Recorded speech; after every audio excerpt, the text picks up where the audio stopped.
Low key, niggas hating cause they don't want no beef. State gang, true sippers, bitch, I bet we gon' eat.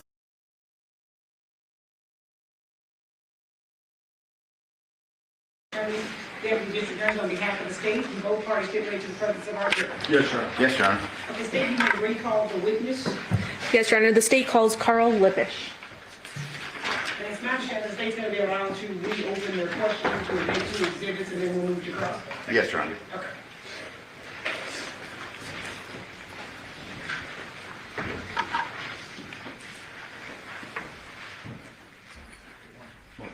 You solemnly swear or affirm the testimony about giving this action shall be the truth, the whole truth, and nothing but the truth, so help you God. Thank you.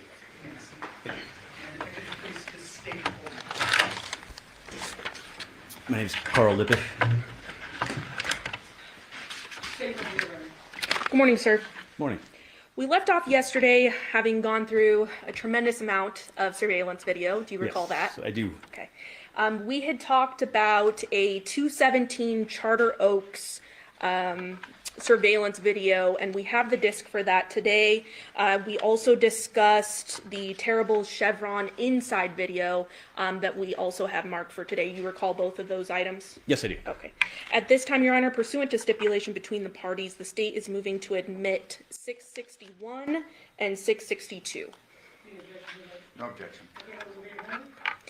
And sir, just to reorient us to that 217 Charter Oaks address, publishing 11A, are we able to see that on this exhibit here?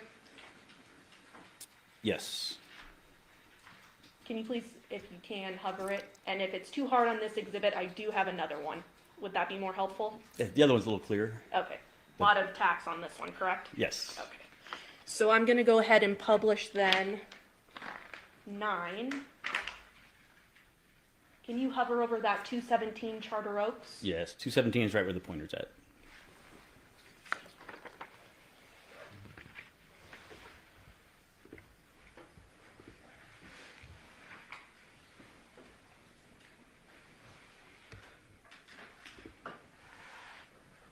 And Your Honor, at this time, the state is requesting permission to publish. Permission granted.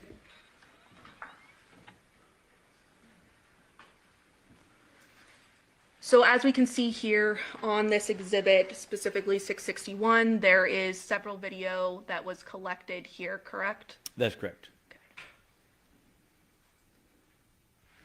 And specifically what we're looking for here is there was a 2:04 a.m.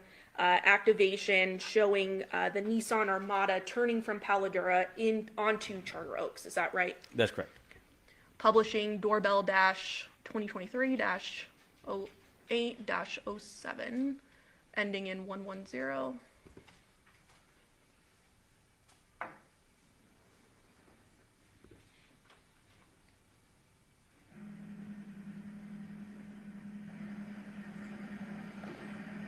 And there are no date and time stamps on this video, but when you did collect it, you were able to see the date and time stamp on the homeowner's actual system. Is that right? The detective that collected, yes. Okay. You as the collective, your team. Yes. Playing.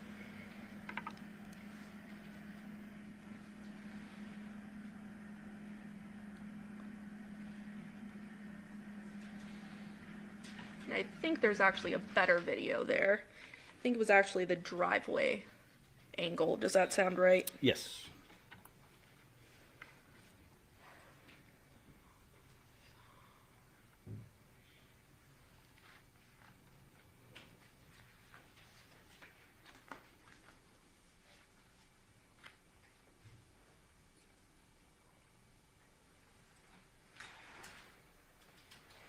And publishing the file ending in 110F, subsection 4.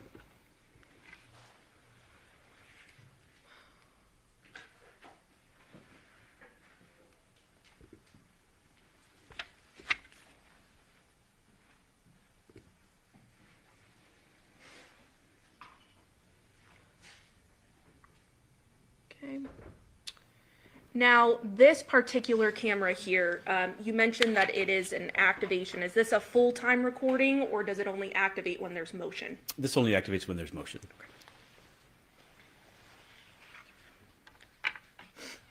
And this camera in particular is pointing in which direction? It's pointing towards the intersection, so it's pointing down Paladora towards where the residence occurred, or excuse me, where the homicide occurred at the residence. So the then street it's- in front here, though, is Charter Oaks? That is Charter Oaks, correct. Playing the video.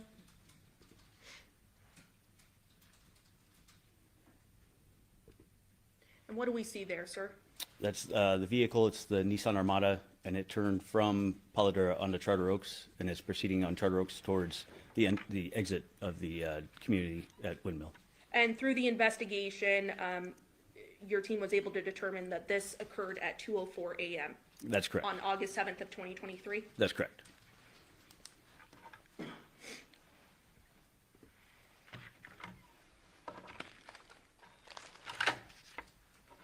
Now, turning your attention to the chevron, the inside of the chevron, because we saw the outside of the chevron on Monday, correct? That's correct.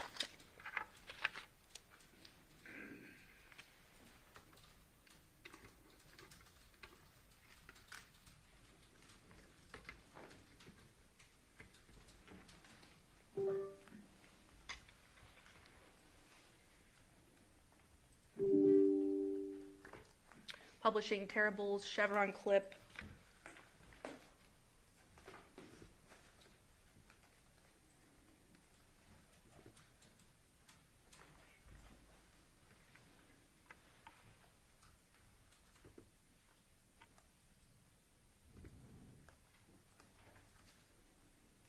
And so I'm going to pause it there. What do we see in this video here? This is the front door, the entrance to the Chevron convenience store, Terrible's convenience store. And this is just a clip from the surveillance video. Does that sound right? Yes. And at this point, do we see individuals entering the store? Yes, we do. And I'm going to stop right there at 12 seconds. Does that appear to be a female and a male? Yes, it is. And did you later determine that that was Devin Michaels as well as Jonathan Willett? Yes. And what does the female appear to be wearing? She's wearing a white tank top, blue shorts, black and white athletic style shoes with some sort of bag over her shoulder. I know it's sort of hard to see here. Are you able to see the date and time stamp? I am If not. you go very closely to the screen there. It appears to be August 6th of 2023 at 22 something hours. I can't see the Does minutes. it appear to be 05? It does. Okay. And that would be 10:05 p.m.? That's correct. Okay. Playing?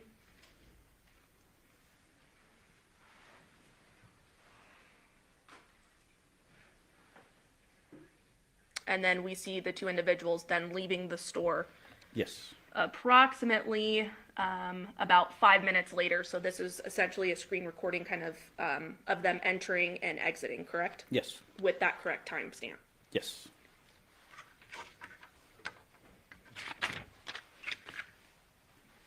Pass the witness, Your Honor. Yeah, thank you. Give me a second, Your Honor.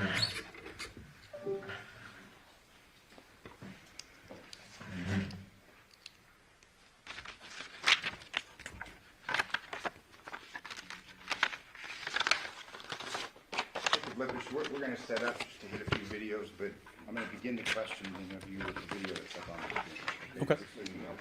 Sure. Say that again? Did you use the HDMI cord? That's what I wanted to use. No, I was using your op.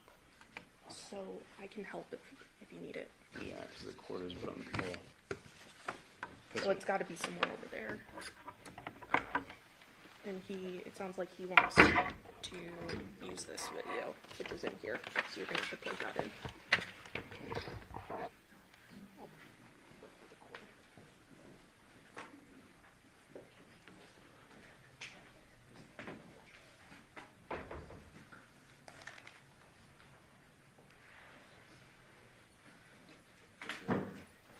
Did we pull it out of this for the openings or? Yes, you can do that. I mean, just pull it. Or make it a little bit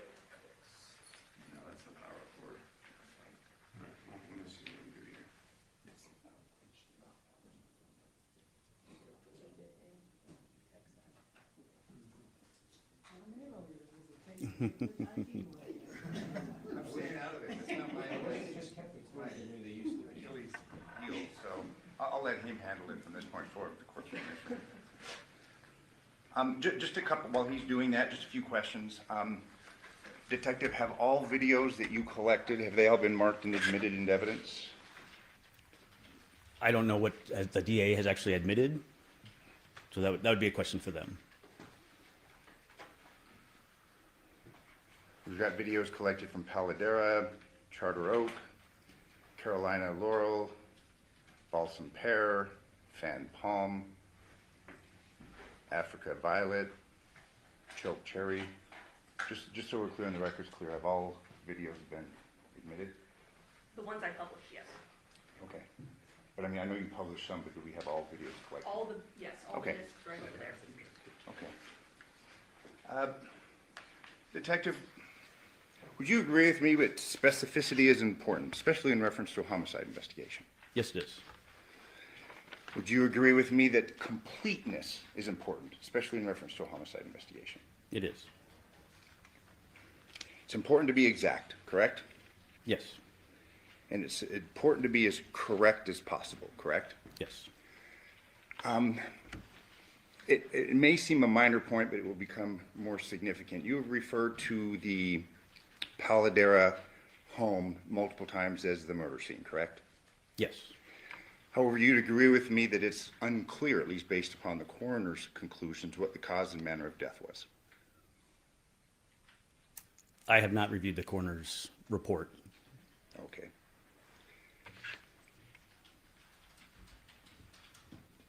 Obviously, the body was missing a head, and fair to say that without the head, it's difficult to determine the manner of death.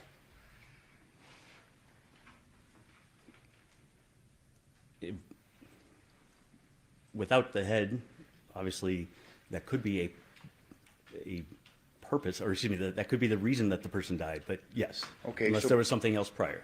So based upon your involvement, your engagement in this case, did the person die because of a decapitation? I personally do not know. Okay.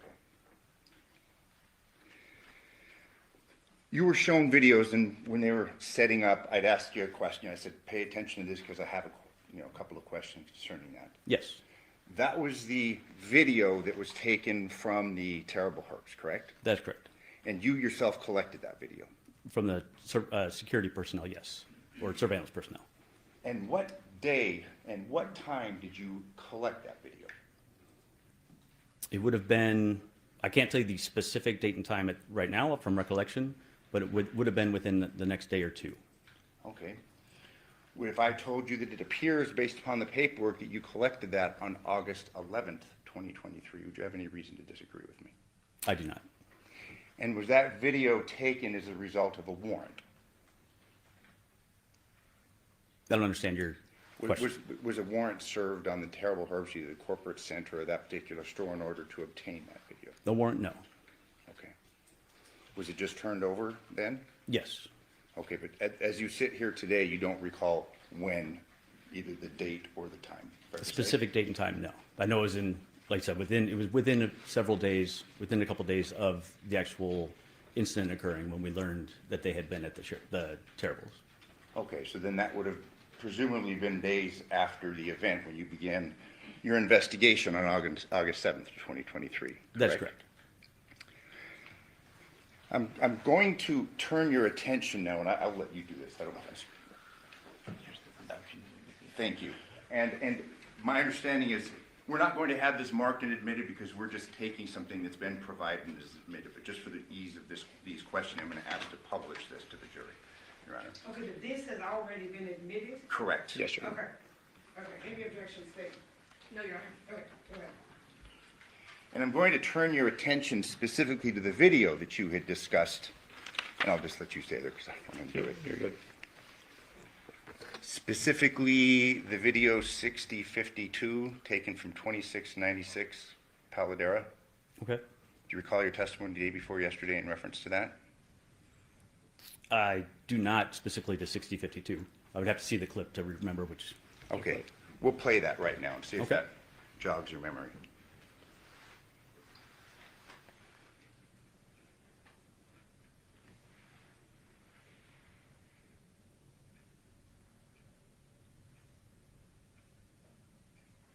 Let's speed up just a little bit here.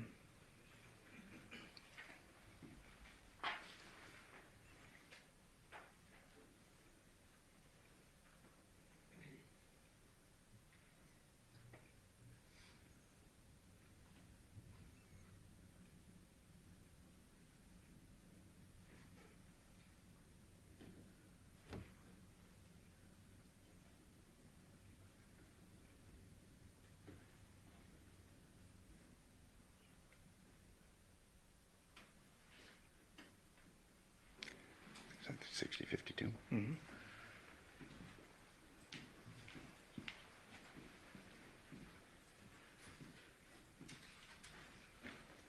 Yep.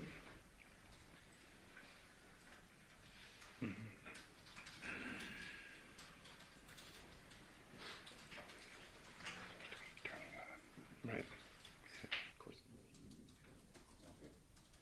The video that I'm going to want to draw your attention to involves where the lights go on in the Armada.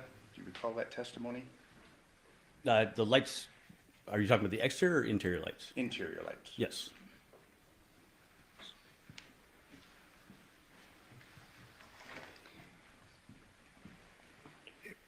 It was your testimony that this video, which was taken from 2696, you didn't have any timestamps for that video, correct? On the video that we have, no, I do not. Okay. Plus indulgence, give me a second. All right, we're having another technical difficulty. Just if you have a moment, Your Honor.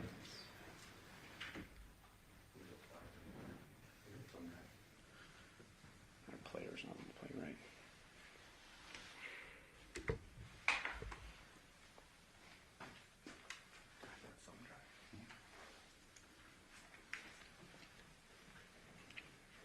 What I'm going to want to do, and as while we're preparing this, I'm going to want to turn your attention specifically to that video to where we see the lights go on. Okay. Okay? We just have to get it lined up.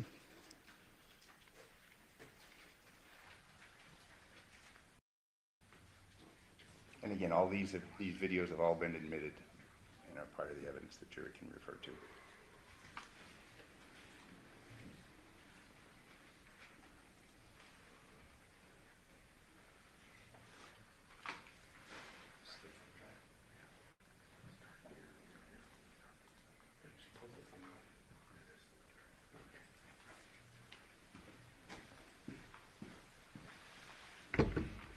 So click.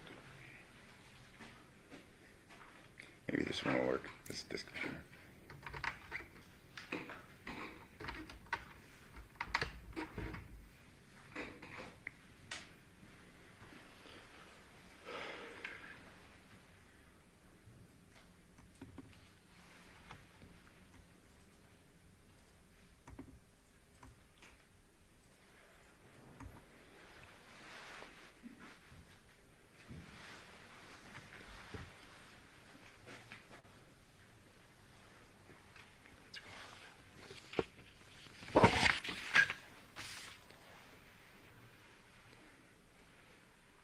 See the lights on inside? I do.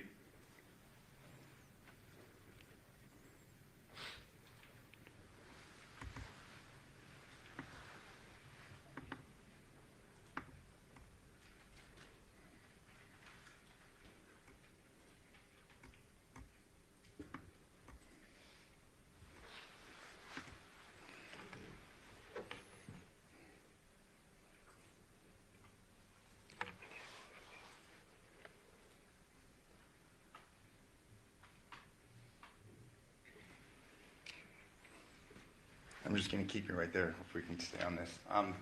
You would testify that occurred at what time? That occurred at 23:05:43 was the timestamp on that.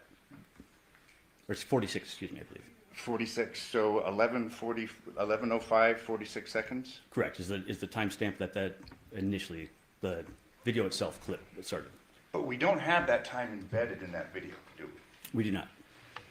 It's your testimony that you got that from a cell phone of the homeowner at this address, 2696 Paladera? Correct, from viewing the clip on the phone itself. Okay, on the homeowners. On the residence, yes. On the residence. But you didn't take a picture of that time, did I you? did not.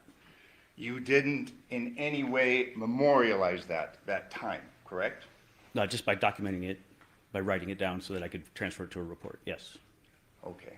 So we have to rely upon your recollection, your completeness, your correctness in getting that date That's correct. and that time, That's correct? correct. But that wasn't the only video that you had recovered from that address, correct? That's correct. I'm going to show you another video that was recovered from that address. Wait a second.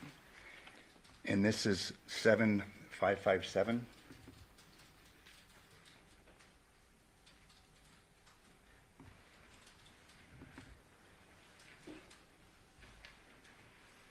Is it playing? Mm-hmm.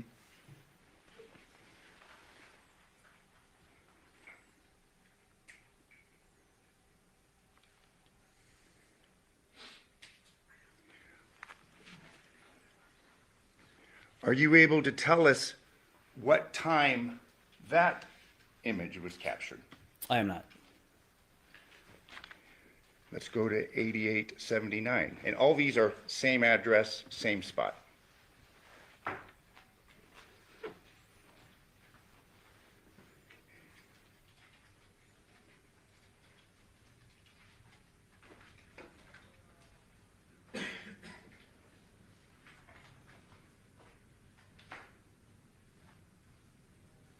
It looks like a work van, doesn't it?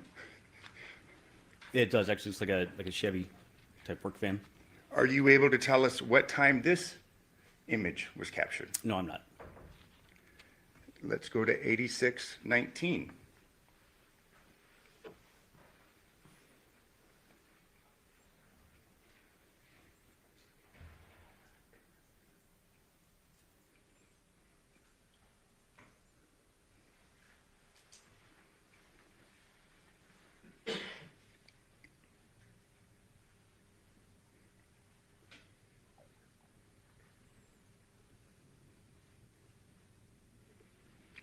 Are you able to tell us what time this image was captured? I am not. We'll go to 5280.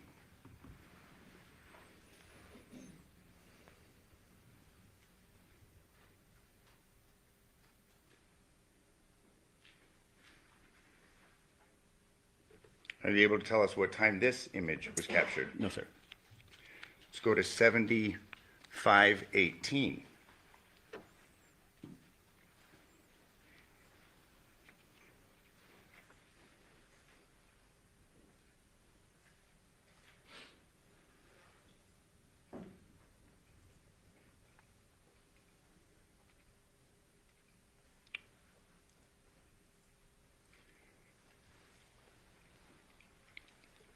Are you able to tell us what time this image is captured? No, sir.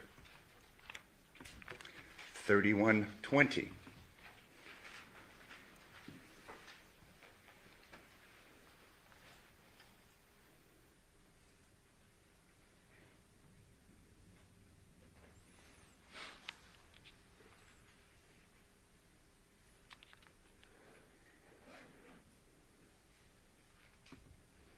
Are you able to tell us what time this image is captured? No, sir.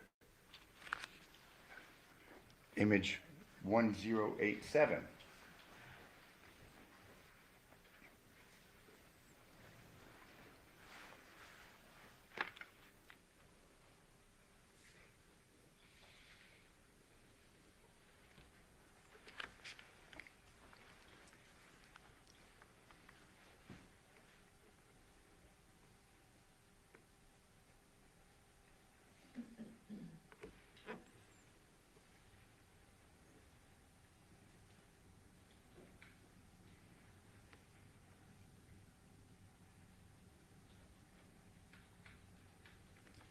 Are you able to tell us what time this image is captured? No, sir.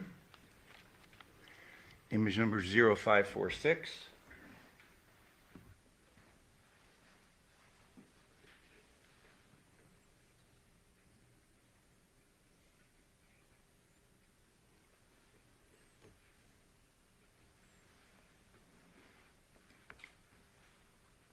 Are you able to tell us what time this image is captured? No, sir.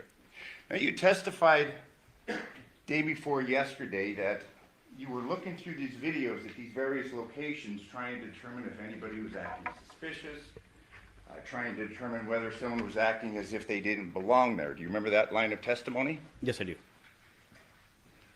So you'll agree with me that certain things may have slipped through your review of these videos. By certain things, I'm not sure what you're referring to. People, vehicles, cars, things of that nature. No, So there's nobody that slipped through your review of these no, videos? we reviewed all of the video that we collected. Okay. I actually have, and speaking of the video that you had collected, I'm going to show you another group of videos, okay? But they're small because there's not very many. Okay. These videos that we were looking at were in reference to the Paladera residence. But let's talk about a video capturing the Porcupine Rim residence. We have 3 videos that are now part of evidence that I'm going to show you. It's captured from 6505 Taylor Creek Avenue. Do you want to start with this? Absolutely. This is from your exhibits. It's the Taylor Creek. Yeah, just the word, just the exhibit. It should be on the disc. Looks like this is what she gave us. 6501. 65. Yeah, it's just the 3 videos, yeah. 6505. Okay. Yes. 660. Exhibit 6.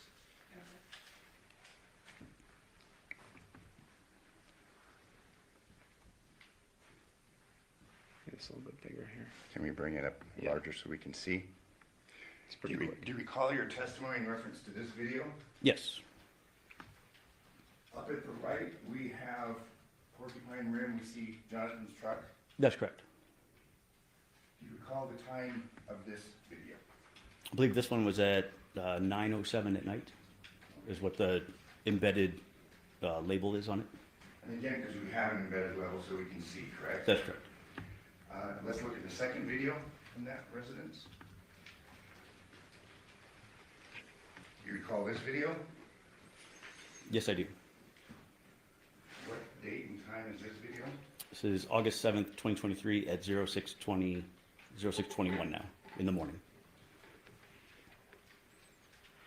And again, just so we're clear, this video is capturing the Porcupine Rim residence, right? Among other things, yes, you're able to see the house on Porcupine Rim. Then we have a third video.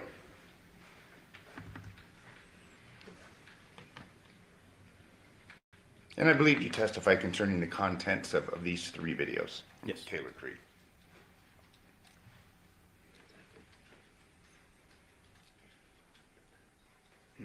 That's it, correct? I don't know, that's it as in, There were just 3 videos collected from 6505 Taylor Creek. that's correct. Now, you relied upon the homeowner or the occupants in order to get those videos, correct? That's correct. Was this a Ring video, do you recall? The last 2 we just saw, I believe it had the Ring logo on it. Okay. Did you issue any subpoenas to Ring in order to obtain the entirety of what those videos may have captured? I personally did not. Was there any downloads or a transfer of the contents of this neighbor's phone to determine what all that address was captured concerning? I actually did not collect the video from this address, so I don't know what specifically the detective did at that address. But suffice it to say, in this exhibit, we just have those 3 videos and nothing more.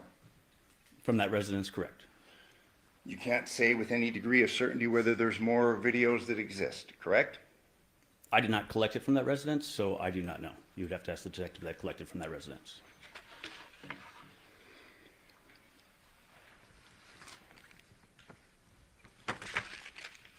Is it your testimony that you collected all the video possible in order to capture what may have occurred at the at the Paladera residence at the night in question? I was one of many detectives that canvassed for video, so I'm able to testify specifically to the people I contacted and the residents that I got video from. But we had numerous days and numerous detectives that went out and were responsible for canvassing. In addition to canvassing, are you aware of any subpoenas that were issued in order to preserve this important evidence? I don't know. You'd have to ask the other detectives involved. I was not involved in every aspect of the investigation, so I can only testify to what I did. Now, going from the Paladera residence to the Porcupine Rim residence, did you obtain every possible video to occur the goings-on at that home, who may have been leaving or coming back? From which home? From the Porcupine Rim home, the home where Devin I Wright collected video from 5530 Porcupine Rim, and that residence provided me with their activations that they had. Okay, any others? Me personally, no. Are you aware of any subpoenas that were issued in order to obtain basically as much camera coverage of the Porcupine Rim address? I You personally could. did not submit any, so besides that, I can't testify to what other detectives did. So then you're unaware of any subpoenas from Ring or Arlo or any other providers in order to get as much coverage of that house as possible? Didn't happen, did it? Once again, I can only testify to what I did, sir. And if there were other subpoenas or anything that was submitted, that would have been done by somebody else, because I was not tasked with that. So I cannot answer your question because I don't know at this time. Understood. I'm going to turn your attention to State's Exhibit 11. You had discussed this in your testimony day before yesterday, correct? Are you specifically the map itself? Yes. Yes. This address is the Porcupine Rim? Yes, it subject is. The address, 5510 Porcupine Rim. 5510. Yes. You had testified that the only way in and out was here, correct? By a vehicle, yes. By vehicle. Correct. But on foot, pretty easy to get out of the neighborhood, isn't it? I honestly don't know. I didn't attempt to get in or out of that other than be in my vehicle. There's a walkway right here, is there not? I see a gap. I don't know exactly what that is. From looking at this map, I can't tell exactly. And this 5510 Porcupine Rim, I mean, it abuts. It's right up against Rebecca, correct? That's correct. Over the fence and you're on a road, correct? If you're referring to jumping over the back wall, Yeah. then yes, you would be out on Rebecca Road. So if I told you that we have a walkway right here, just one door over, and over the wall, there are ways to get in and out of this residence, let's say in the early morning hours of August 7th, 2023, correct? Yes. We have this back road along here, Rebecca. Which of these residents did you attempt to obtain video coverage from? I personally did not canvass that area. So we don't know what was along here, correct? I was informed that detectives had canvassed that area and they did not find any video surveillance. Okay, but do we have any reports in reference to that? Do we have any writings in reference to that? Do we have any officers' reports in reference to that? Again, I do apologize for answering this way again, but I can only testify to what I did and specifically what I reviewed.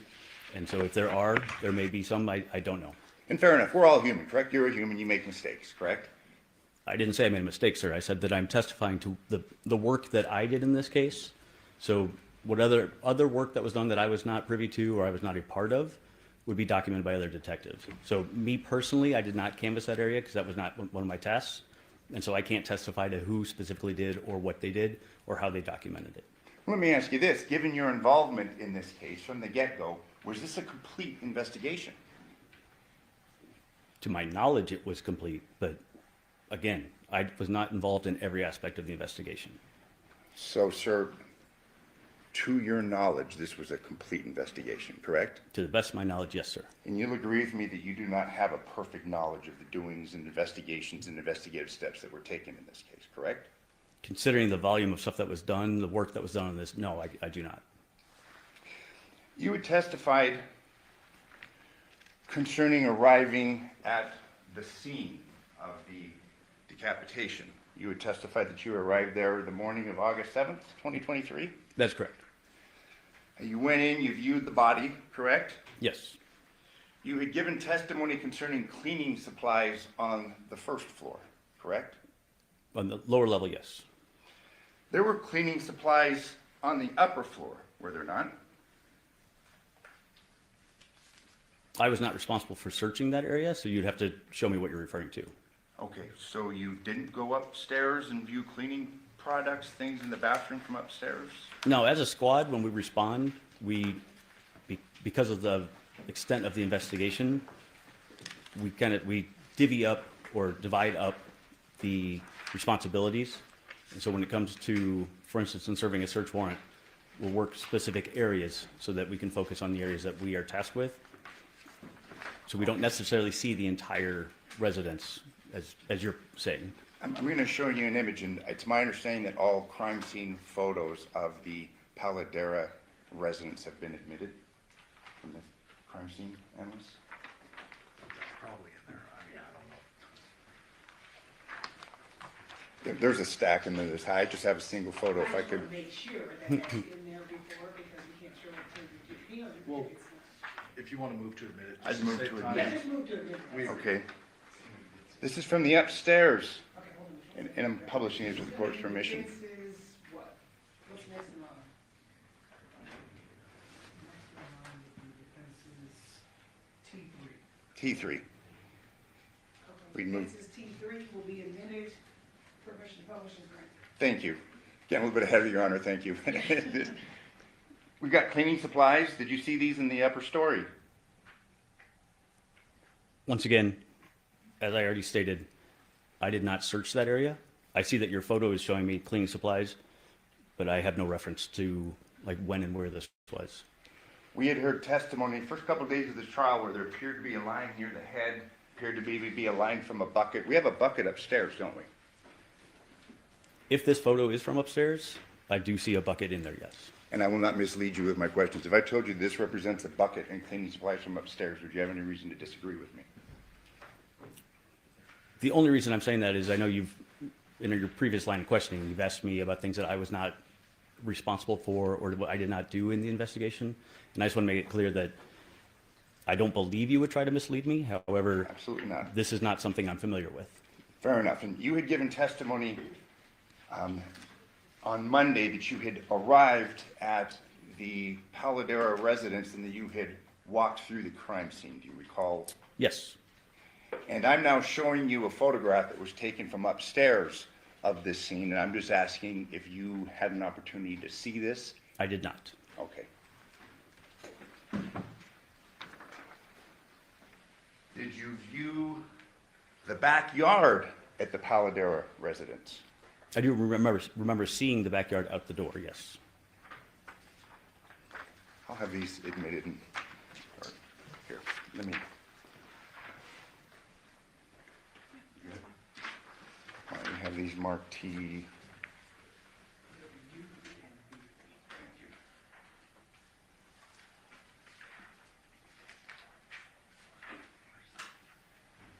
I'd move for admission.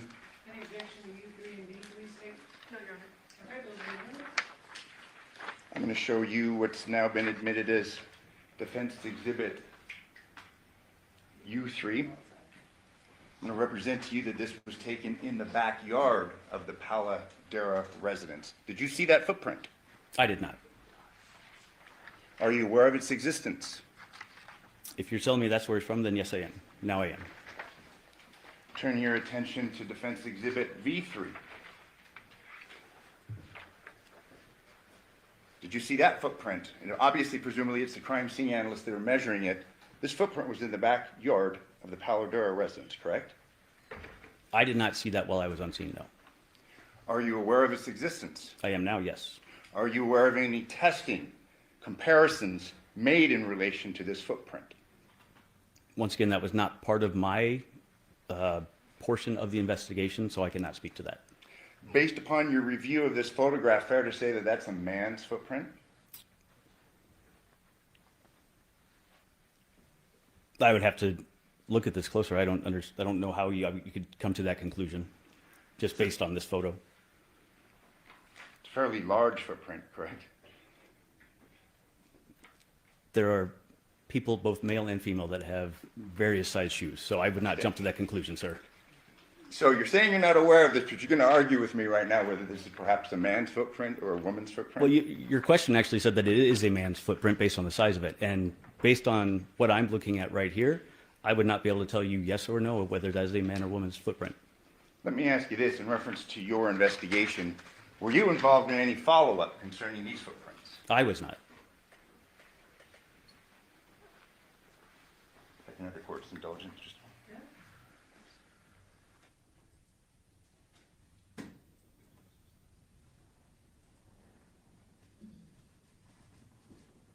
I have no further questions. Thank you, Detective.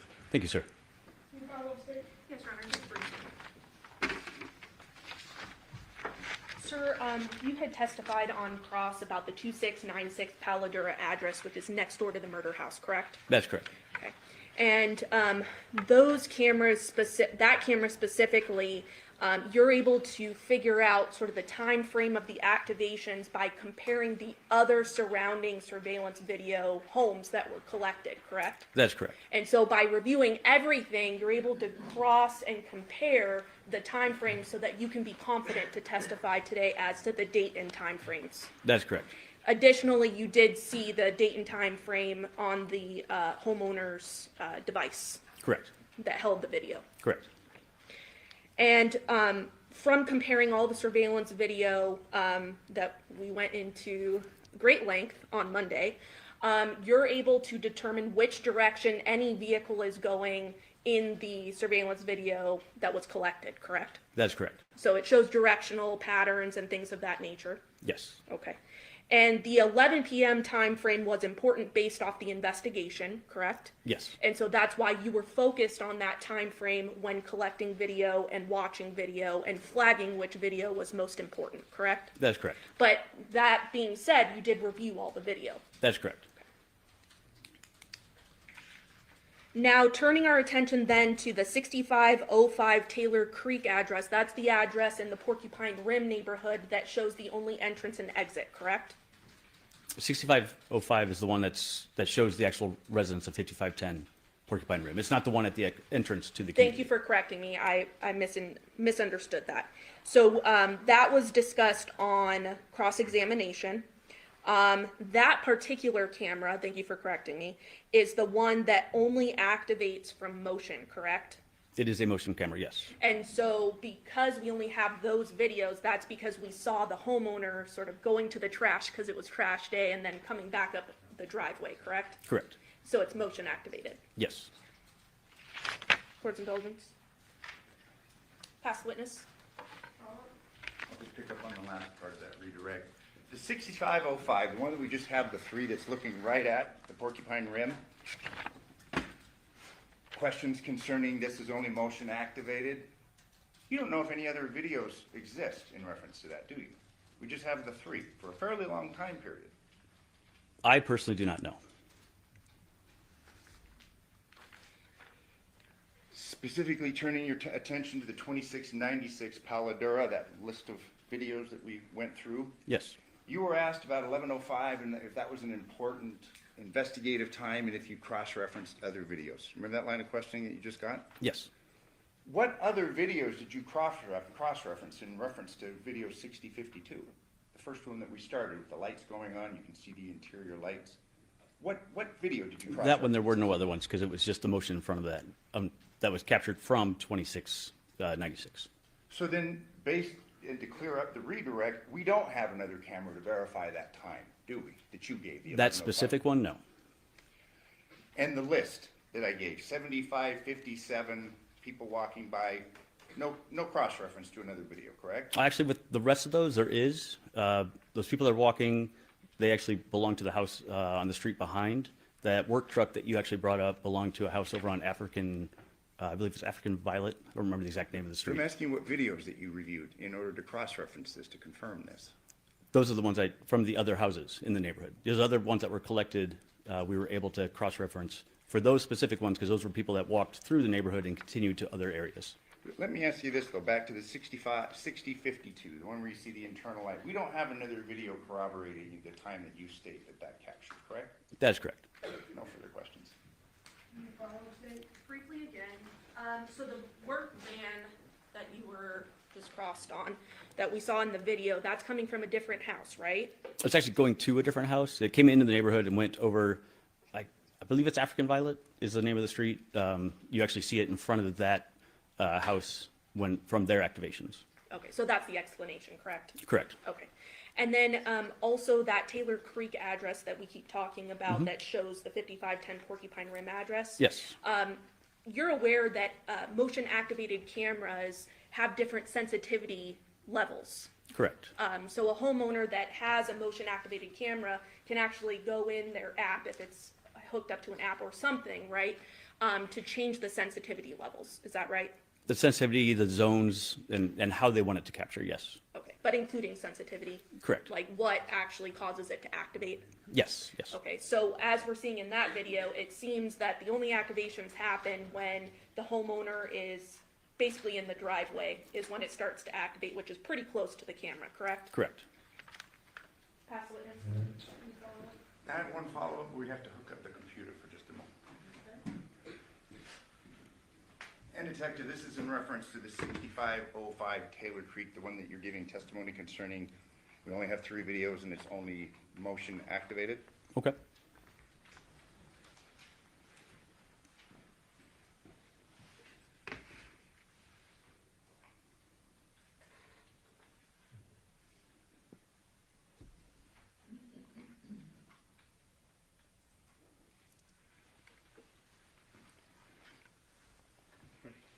Yeah, you can start it.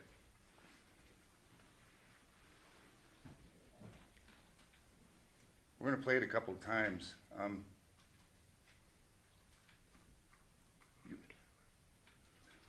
So if there is motion activated, it appears that the Paladera or the Porcupine Rim, it does activate, correct?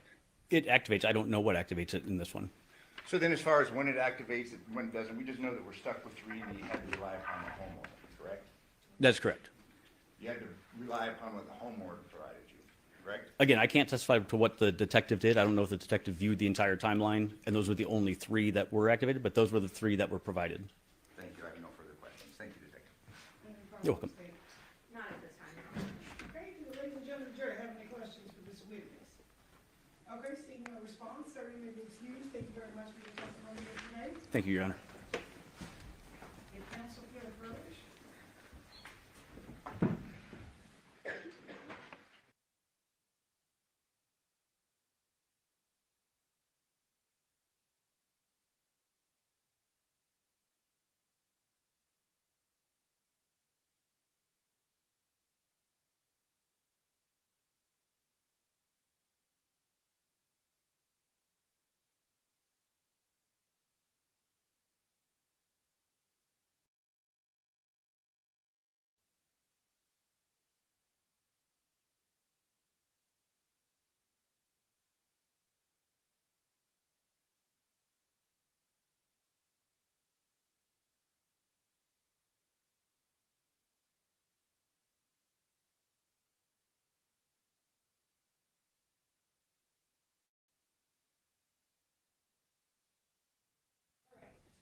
Ladies and gentlemen, I know you guys just got here, but we're gonna take our lunch recess because we have some things we have to get in order to make sure that this afternoon runs smoothly for you.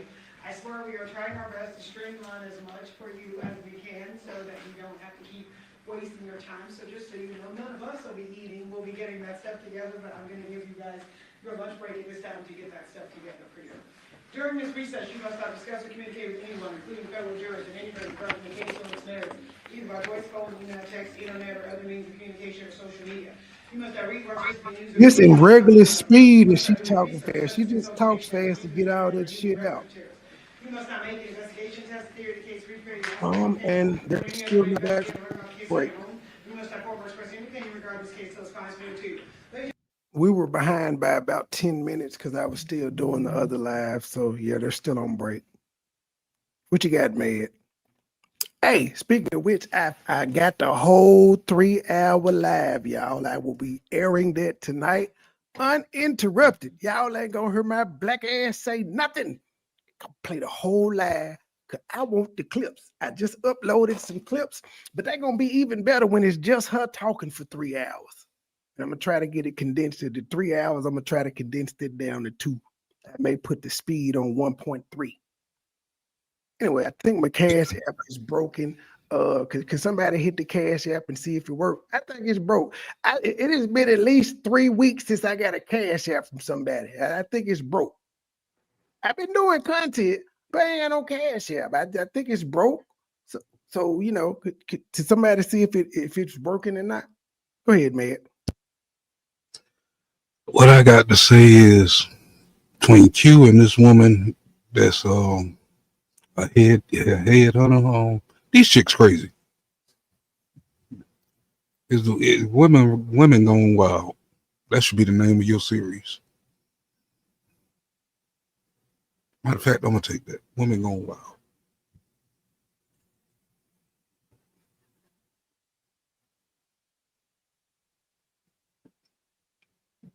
I'm trying to figure out what's taking so long for them to find this woman guilty. I mean, But they ain't went to the jury yet, man. Damn, they got to present the case first. man, she chopped the dude's head off. Guilty. I don't know. I've seen some shit where like there ain't no blood splatter and shit on the wall. Like, how the fuck did she get his head cut off? And did she have time to do all of this? I've seen some stories that paint compelling arguments that it might not have been her. It could have been her husband who had a strange relationship with his daddy. Whoa. But that creates reasonable doubt. They don't need to prove it would. They just need to cast enough doubt that it could have been somebody else besides her to get her off. If they can give a case that somebody else may have done it, then the jurors will be like, well, okay, the son probably did do it, even though he's not charged with it. But that's why they grilled him so hard to give him motive to have killed her. That's enough for a juror to be like, it seemed like the son did it, so we're going to do her not guilty. Or at least get her on lesser charges. Maybe she had something to do with it.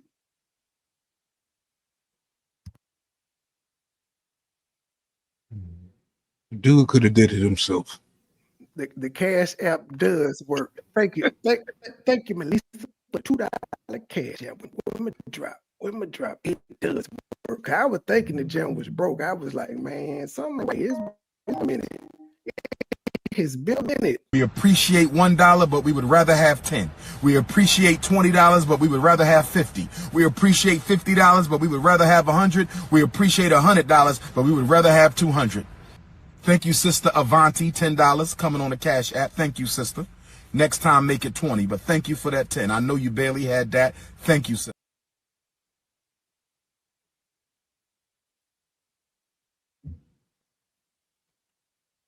That's the only thing I don't like about this new setup where I can have one channel on. When I do my drops, I hear the playback, like I can hear the shit, and it's like an echo. That's crazy to me. But they figured it out. I see everybody is using this new thing though. But I remember like earlier this year, Gilbert Arenas had been doing, and I was like, how in the fuck? Like, Gilbert Arenas and Angry Man. There was a few content I was seeing doing it before StreamYard allowed it. And I was trying to figure out how, and then I realized it was OBS. So StreamYard is starting to see what everybody else is using and integrating it. Good for them. So they won't be left behind. The real reason behind their marriage. Okay. Desperation versus real love. It is okay. Is them all three of them? Desperation versus real love, the real reason behind. Okay, the shocking truth about their marriage. See, I'm uploading shorts while I'm doing this, y'all. Then I'm also looking for other shorts that I could upload that may potentially go viral. It just be working.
Is Trump y'all friend again? Now that he said he giving out stimuluses, I know this niggas.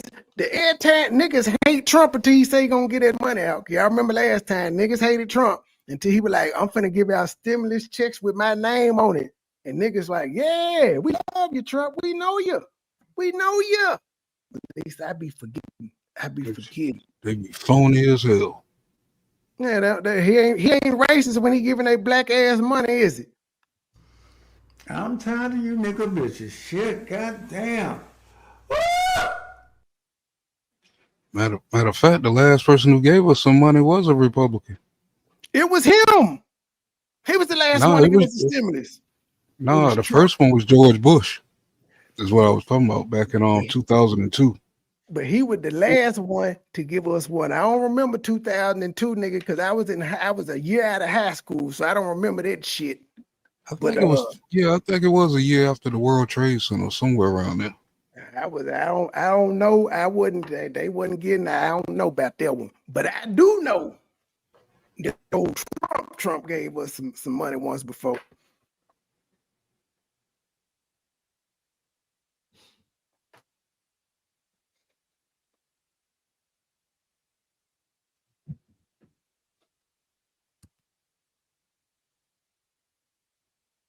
These motherfuckers started at 1:00 and they already on a goddamn break. They like Memphis. They literally just started.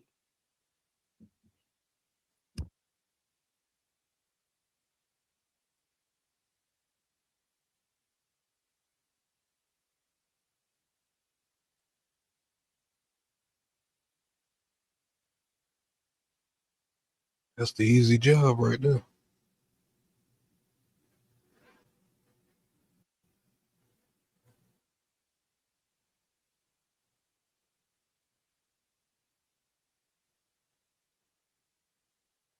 I thought this video had maxed out, but no, it's still moving. It says 7.4 million and 720,000. 7,420,000. Jeez, I thought it slowed down, but I'll take it.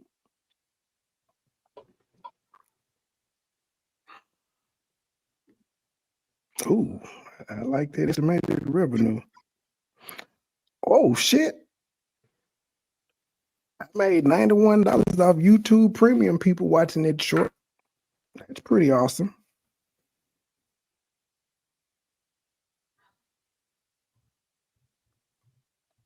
Yeah, I just need to find viral shorts. I may be a lazy YouTuber from now on and just try to find viral shorts because they pay well.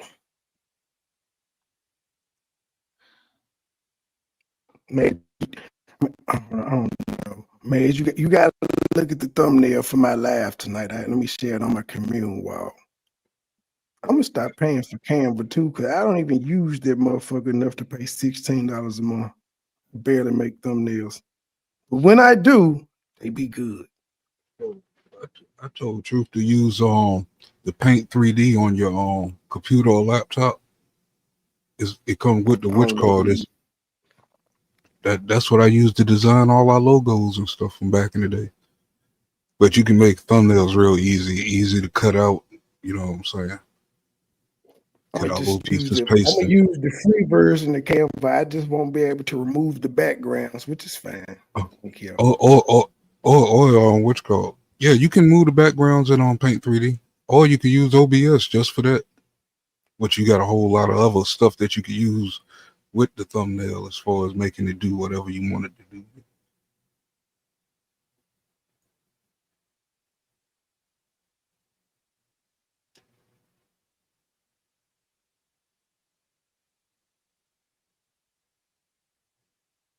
Testing out this new editing program right now, so I need more power. Hello, Riaz. Hello, Keena. I think Kina, one of the two. Hello, people. Hello. Also, no matter what channel you're on, make sure you're hitting the like for us. Fuck with us. Hit the like. You watch it, you like it, hit it. Yeah, she's just they're on break. I'm shocked. This ain't even lunch break, is it? This is just is this a bathroom break?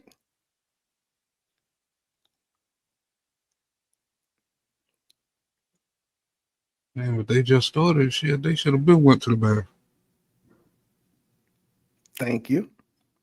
And that lady said yesterday when we left off, y'all left off Monday.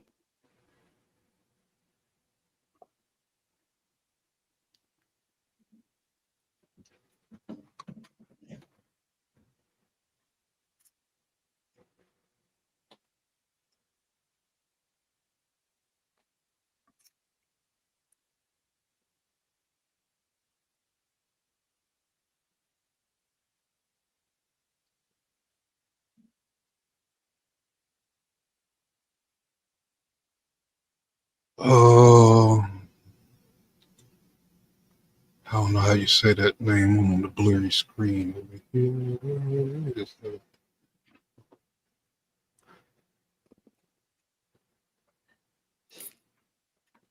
How you say that name? Oris Orish.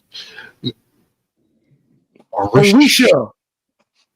Orisha Fa. Orisha. I know that part. Orisha Yeah. Fa. I just don't understand how this president can do whatever he wants while we sit around and watch and wait your turn to be infected. Well, technically, I said this on my page the other day. I'm gonna say it on Facebook, who has me restricted again. That's why I don't mess with them. Apparently, black people don't understand the three branches of government that we have. The president don't run shit. Shit has to be approved, and he got to sign off on it. And some shit he can overpower, but it's not everything. People are mad at the president for this shutdown going on, but guess who? Guess who's not getting paid out of all them goddamn politicians? The president. He ain't getting no salary. All these Democrats and Republicans are still getting a fucking check while other federal employees aren't. And I said, if the politicians didn't get paid, just like the air traffic controllers don't get paid, the military and the FBI and all that, I bet the shutdown wouldn't happen. If the politicians had to miss a check, we wouldn't be going through a shutdown right now because they don't want to miss no money, but they still getting paid. Why everybody else got to go to work for free?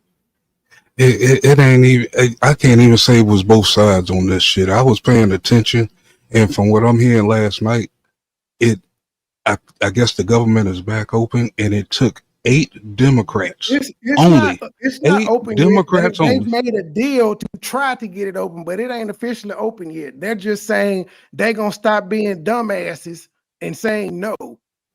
Yeah, and it took 8 of them to come and jump on board to the deal. But They they didn't could say have nothing been. about They the. They could didn't say have nothing been about get it what. open. This is the crazy part about it. They've been fighting for something that they didn't get anyway. Now they're saying, well, fuck it. It ain't important to us no more. So y'all made people suffer for y'all to just cave in any goddamn way. It's stupid.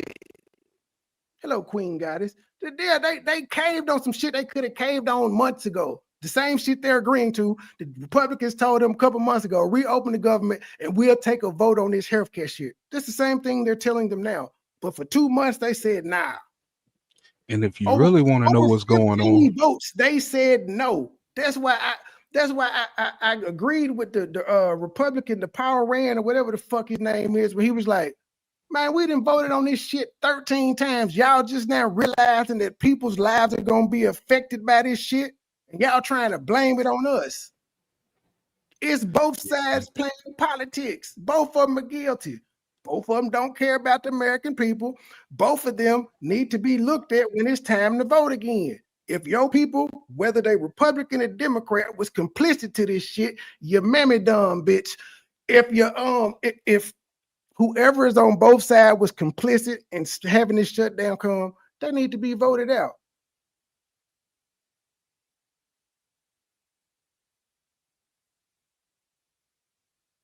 Yeah, but your mama, your mammy dumb, Keisha. We're only telling And, what the fuck has happened. and if you really want to know what's going on, I posted it on my wall this morning, a complete breakdown on how Obamacare put us into this position and It's how not dumb black Trump's health folks. insurance plan. It's Obamacare that they're fighting about. It's not Trump's insurance plan. It's Obamacare. Why do So y'all who's the blame motherfucking everything? dummy? I get it. Trump is the CEO. He's the figurehead. So that's why he's getting blamed for everything. I get it. That must be a goddamn Democrat, because they the only ones that go around insulting people's intelligence when they the ones who don't know what the fuck they talking about. We sick of you dumb motherfuckers. You the motherfuckers who keep fucking up the community because you don't think for your goddamn self. Don't come in here with that shit. And you can By the express way, your opinion. You can express your opinion, but why we gotta be dumb and all of that? Why we gotta be dumb and all of that? it's people like you that made me a mad Yeah, militant. okay. Trump bill, was this Trump's bill? Did he have to have support to have it passed? Did it have to go through the other branches of government to get passed? Yes or no? All right, Keisha, I'm gonna block you because I'm tired of you calling motherfucking name. I don't even know where you but you getting blocked. You crackling a little bit. I'm not sure if it's my end or let me shut down some things.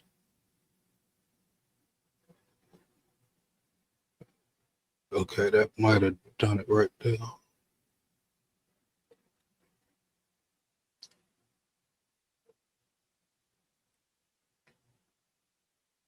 I'm underwater and you block, bitch. I can fix my mic. I can reset and come back. Can you get back in this chat? I think not. Whoopsie.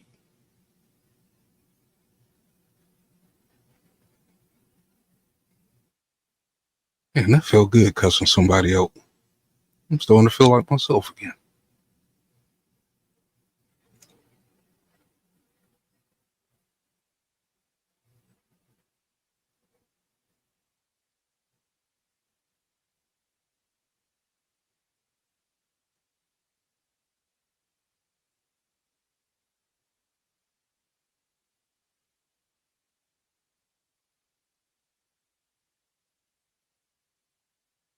Some of those Am I thousands of still there, millions. man? Uh, Everybody got a notice. The state sent the shit out saying it may be affected while they were doing that was one of the first things that they were saying was shit was gonna be affected. And I agree with you. They talking about holidays coming up and these people that depend on SNAP, they only getting partial benefits and all that shit. I agree with you, Arisha. I want to know if you getting $1,500, $2,000 a month, how you not have any rollover for you to be complaining right now? Who can eat that much food? I don't give a damn how big your family is. Who can eat up $2,000 worth of food a month if you cooking at home? If you got 6 kids to feed plus yourself, nigga, groceries is high. It's possible. Just like nigga, steaks is $24. Ground a 5-pound log of ground beef is $20. Nigga, a 12-pack of drinks is $10. A bag of Doritos is $6. Nigga, that's how they can spend $2,000. I understand. I'm a coffee drinker, man. The prices are high, right? And then you got 6, 7 kids. And another misconception, a lot of people are saying, y'all need to get a job. They have job requirements. You have to have some type of employment in most of these states to get SNAP. So it's not like it's some people that's just sitting on their ass, but the majority of them are not. They working and they still get the little help that they get from the food stamps. But it was one of them things that they always used to say. I don't know who used to say it, but I know I used to hear it a lot as a kid. If you give them the ability to feed you, you also give them the ability to starve you. I don't think it would be as bad if somebody didn't let illegals jump all up in the welfare system. That's what they really trying to cleanse out of it. It ain't He ain't attacking the people, but it's like everybody's mixed in now where you gotta filter it. You gotta find out who's really who's really need them, and you know what I'm saying, and things like that.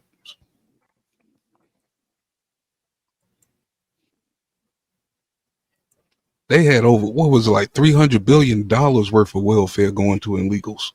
That shit's All crazy. I know is it's a whole bunch of Republicans that need to be voted the fuck out, and it's a whole bunch of Democrats that need to be voted the fuck out on both sides, I agree. because I'm both not sides jumping. are complicit. I'm not jumping back in until somebody get arrested for treason.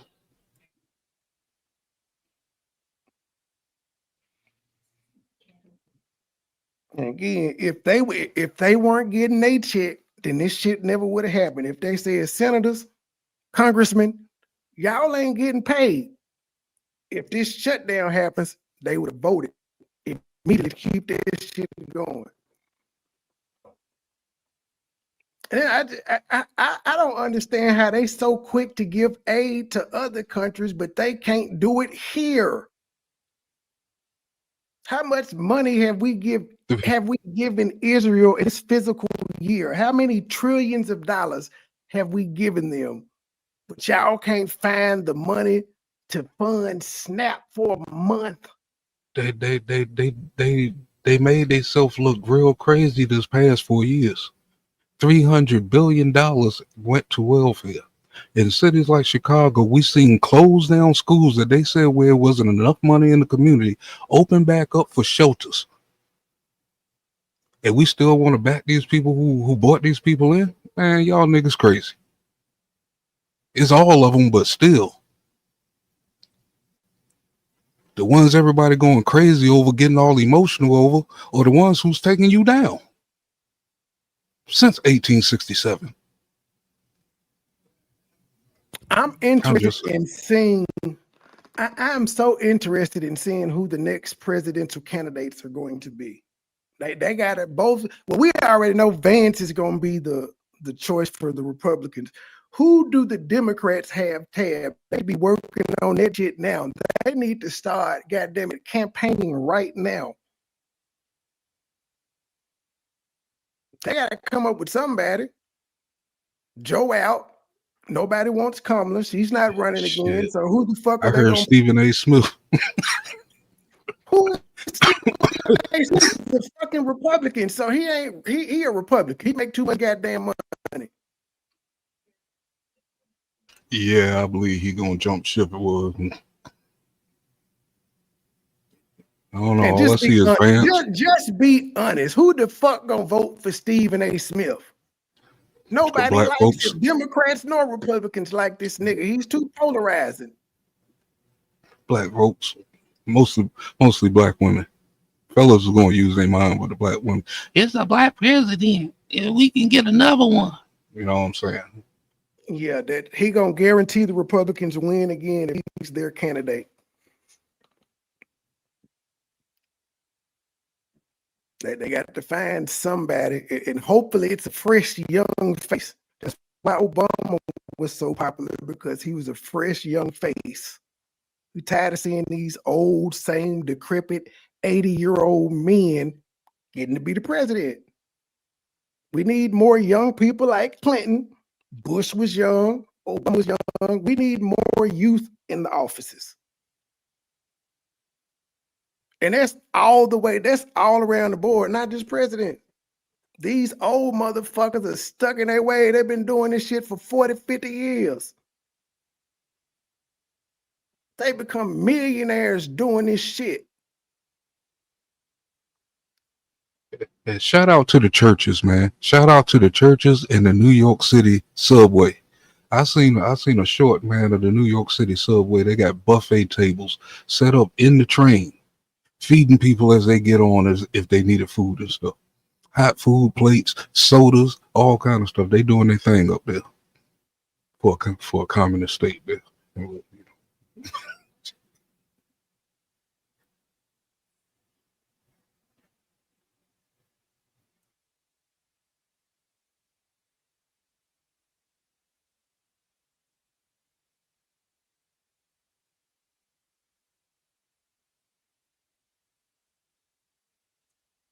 I'm gonna tell you one hearing that I'm waiting for though. I'm waiting for Adam Silver to get there, get in front of Congress. I want to see what's going on in the NBA.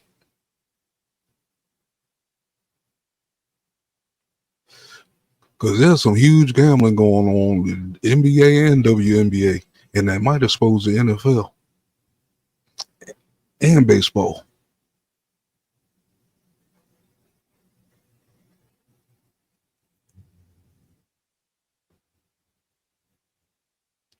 I think Adam Silver was supposed to answer the Congress letter yesterday. The deadline was yesterday, so pretty soon we have a Congress hearing, man, with Adam Silver.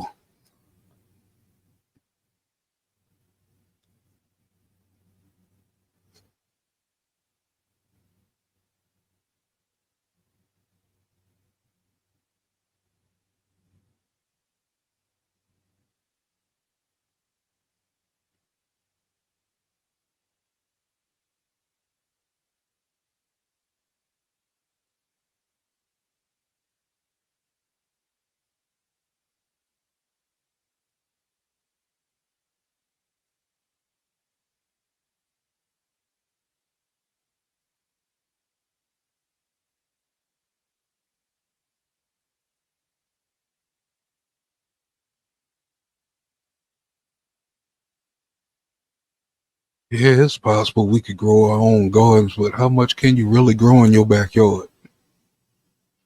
And is the city going to allow you to do it in a community without a whole bunch of bullshit going along with it? Out here where I'm at, I'm good. I'm in the freaking bio, boy. It ain't nothing but fields out this motherfucker.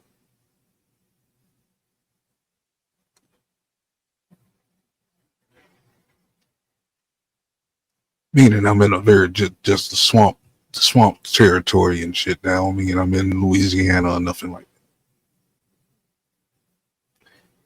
I don't think that they old fools. They stuck in their ways too. They old fools. So what we need. I'm just against an 80-year-old man running the country.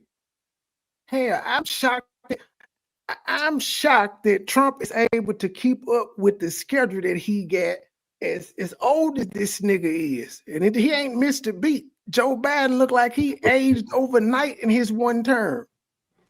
Remember, Trump said he never took a smoke or he never took a drink. And Trump is older than Biden, ain't it? Like, Say what? Biden aged terribly. Man, he got to eat ice cream. Like this old nigga, he be on the jet, he be here, he be there, he be on the golf course. But he's still too old for this shit. Fuck that. This nigga shit. He too old to be the president. There should be age limits on this shit. It should be, but I'm glad that he did win it for what he won it for. Because there wasn't nobody else behind him with, you know what I'm saying? That, I mean, they seen it, but it ain't enough power with them people. He had the power that, you know what I'm saying? He's seeing what we seeing, but we trying to get other folks to see. Like, we in some deep shit if we don't keep a straight path. You already see cities and all that shit falling one by one. Well, next thing you know, boy, we be Allah Akbar. And goddamn be Muslim and shit over this motherfucker. And it'll be all these motherfuckers' fault who want to goddamn follow the freaking narratives. You already see they taking over New York.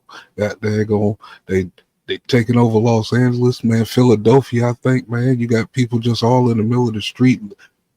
Not saying that anything against their religion or nothing, but if this is supposed to be a nation of what y'all say is Christian and God and stuff like that, it's like you letting in the people who blowing up airplanes and, and all kinds of shit. Nancy said Republicans don't have a plan.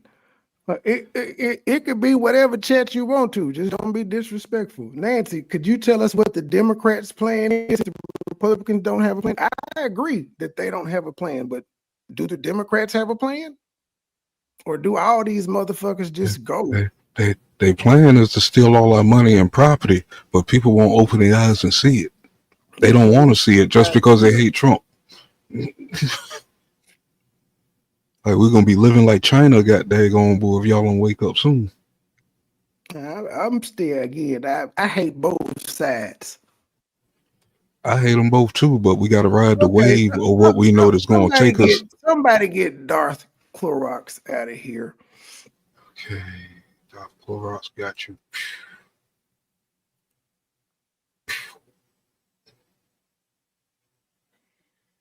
I didn't see what he said. What did he say? So, Well, he asked, was this a whatchamacall? He I asked, know. was this Islamic chat? And I said, sure, it could be whatever chat it wants to, as long as you're not disrespectful. He said, your boyfriend is disrespectful. I don't know what you said that he considered disrespectful, but ain't nobody got time for that. Soon, nobody going to afford health care. I'm trying to figure out what people were doing before Obamacare, before the Affordable Health Care Act. How were people having insurance? Yeah, but his way was supposed to have been better, which is stealing money from you and then paying the pharmaceutical companies extra money on the back end to raise prices even higher. They were sinking folks, taking you out slowly. That's It's the terrible. examples that I was getting. Premiums rise 300% there for the rich and wealthy. Well, America has always been for the rich and wealthy. It ain't no. That's what I'm saying. None of these politicians are poor. They may have came in office poor, but these motherfuckers on both sides are millionaires off this shit now. Yeah, Jasmine Crockett was going to be bankrupt before she got into politics. She wasn't even planning on running for nothing. Now it don't look like she has an issue. Maybe people seem to like Jasmine Crockett. I don't know too much about her. People seem like maybe the Democrats need to be doing testing to see if maybe she could be a good, viable vice president candidate. No. Why She is the most. Why do you care? You ain't no Democrat. Why you care? Man, you must not have heard her talk. I just told you I don't know shit about her. I've just heard her name a lot the past 3 months. I haven't heard her speak. I don't know anything about her other than she's from Texas. She's one of those women that will get a race war started and ain't gonna do no fighting. Ain't no race wars going on. If you keep letting her talk, it will be. Ain't no race wars going on. I mean, this girl is ridiculous, man, and I got my fist in the air. That girl is ridiculous. Some of that shit don't need to be said like that. Ladies and gentlemen, these motherfuckers are still on break, and they started at 1:00. They have been on break over 30 minutes now. What the fuck? They do not give a fuck about our time. And the Mo 3 trial was pushed back a goddamn again. It was supposed to start the other day for one of the guys. They done pushed it back again.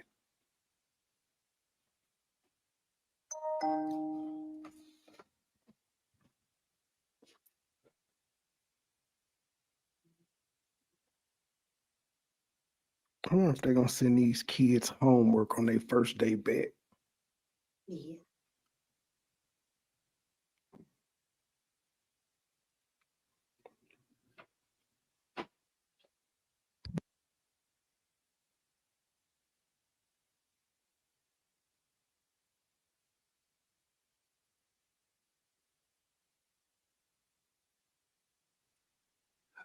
Basically, I'm gonna put it like this: Jasmine Crockett is a bougie black chick that went to a preppy, high-class high school as she grew up in her rich neighborhood. She got into politics down in Texas and all of a sudden wanted to flip the script and become ghetto overnight. That's from what I'm seeing, man. So she's basically walking around faking the funk, man. She ain't what she should be. People don't did a whole rundown on her, on her whole background, man. She's smart. I ain't gonna take that away from her, but the personality she's portraying is phony as hell. And she do all that shit to trick that type of black people into stuff that they shouldn't be going in for. You know what I'm saying? Shouldn't be falling for. She used that personality to trick them. That's why when you go through her areas down there in Texas, it's dirt and trash and stuff all up on the side of the roads, grass not cut in certain areas. All that shit is just fucked up out there and shit. But nobody looks at that. They just look at the wow factor of what she's talking about and sounding ignorant as hell most of the time. But that's just my opinion. If you see otherwise, you know what I'm saying, that might be the person for you. You know.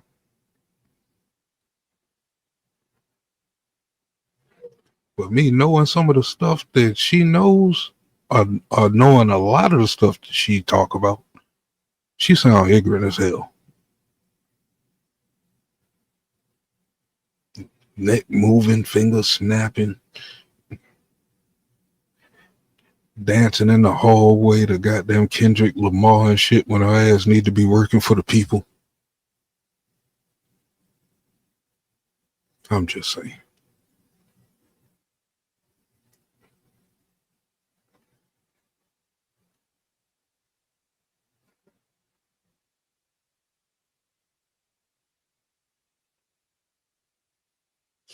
Where's Venezuela at?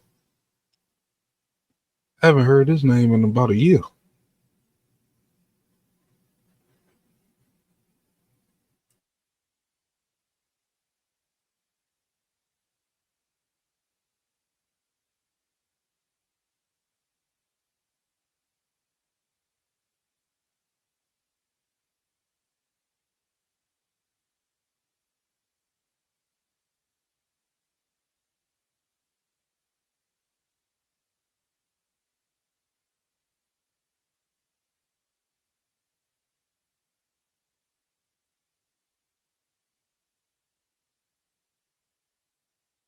Okay, what do you think about this statement from a chick in Memphis? She wrote this. She said, "This food stamp adjustment is proving a lot of you females to be complete losers.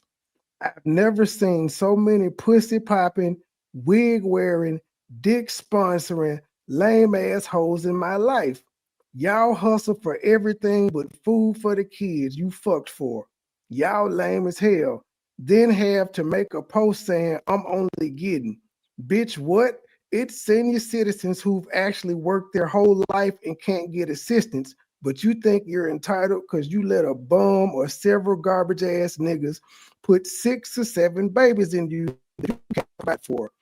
I pray the most humbling experience hits you, garbage bag, helmet hair ass broads. I hope they never release your shit. Be a provider, slow ass Joe." That's what some chick shared it. Then my homeboy shared it and he added to it.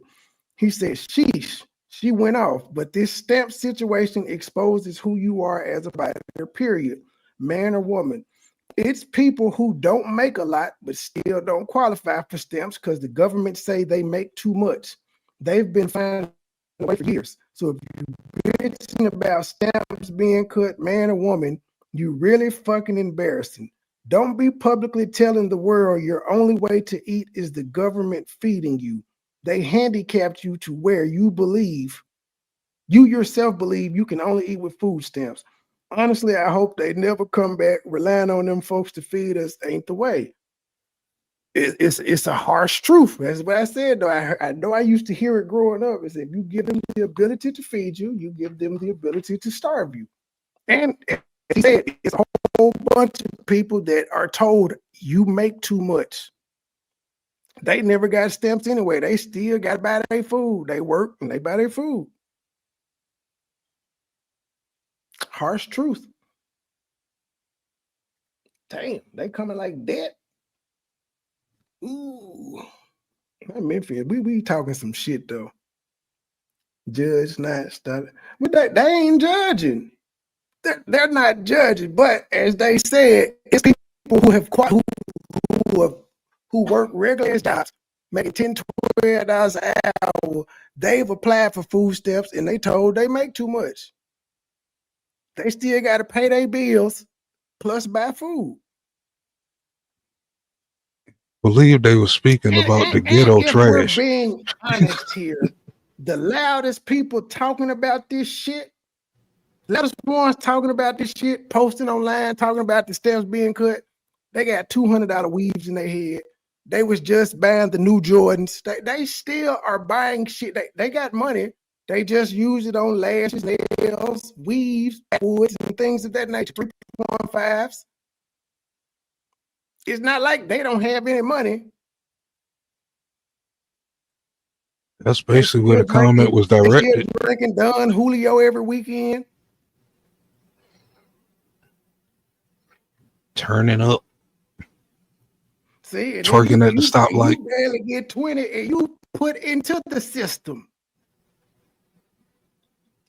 Yeah, the seniors they barely get 20.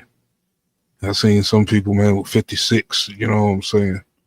It's like they do them dirty, man. But the ones we talking about, man, the ones twerking at the stoplight and all that shit, man, they getting hundreds, some of them thousands.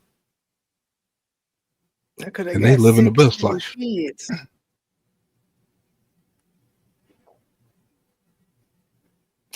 I don't know though. It's politics on both sides though. That's why I said no matter what side you vote on, you need to be remembering this shutdown. If you were affected by this and you're upset, you need to remember that when it's time to revote these motherfuckers. Which call no, What was your just don't. voting record on this? No, You just voted don't. no and let our shit lapse. I'm not voting you back in. Just don't remember it. Do the homework on it. Figure out how we got put it, how they ended up getting into the shutdown. Because without that, you're gonna be the same. Probably mad at the wrong folks who was trying to do something to help you a little bit, instead of being mad at the right people. You know what I'm saying? The ones who's supposed to be holding us down for the last 62, 63 years. You know what I mean? Ain't neither side trying to help. They both playing politics because they're not affected. They still get paid. Ain't none That of is them also true. motherfuckers missed the check. That is very true. I've seen a couple of them say they're not accepting the money, but I know that's bullshit. They lying. Especially with what's the Marjorie Taylor, her phony ass got there go. I'm not even gonna accept the check. Yo, money hungry ass. Yeah, you is. We see you. We see all y'all. We just know how to ride the wave.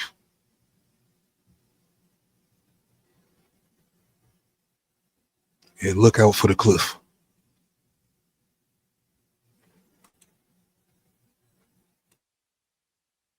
This better be a lunch break that they're on. This better be lunch. If court started at 1, why these motherfuckers didn't eat lunch at 12 before they came in there?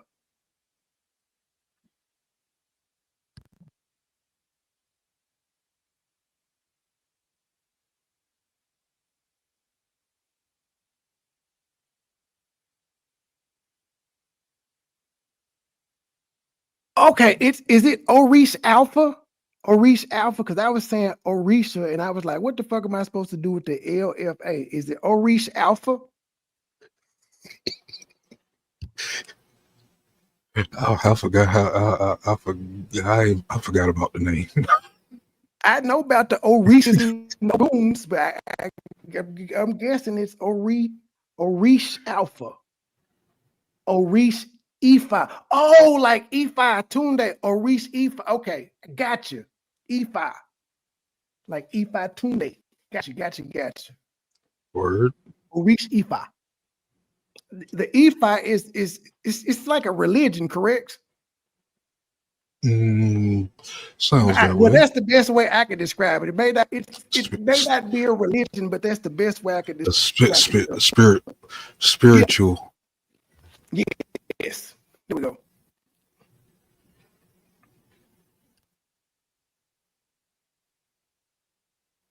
Man, you know when a Nubian sister's in, man, they got the name. You can see it in the names, man.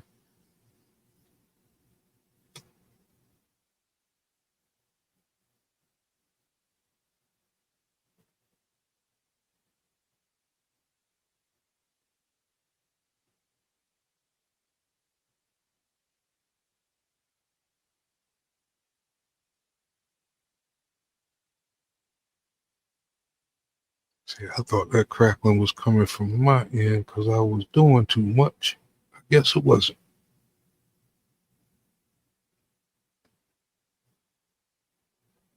You must be on the Wi-Fi.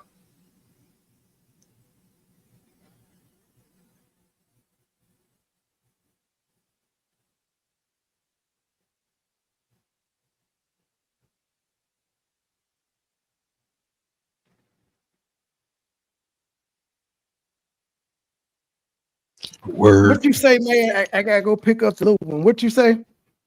I said you must be on the Wi-Fi because you're getting that crackling. Oh, It's the I had double to look and see it streams. anyway.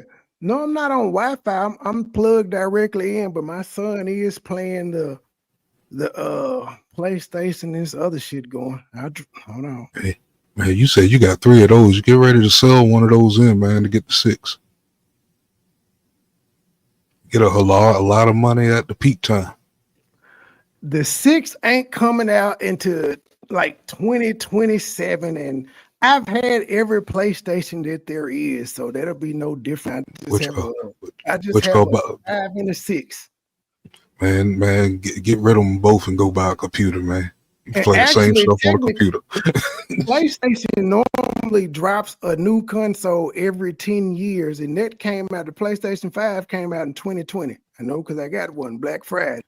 So yeah, we Yeah, probably got about another 5 years before the 6 actually comes out. they said I'll it be back. failed. They rushing this one. Where the hell is Word. Terry? Terry? Where you at, Terry? Don't nobody care about your ass, boy. Break your ass to work or you getting fined. Get fun up here. And she gonna file another human resource complaint. He trying to set me up again.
Man, all these damn breaks, man, in the last 2 weeks. These has got to be the hungriest judges I have ever seen.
Hello, Lisa. Welcome in.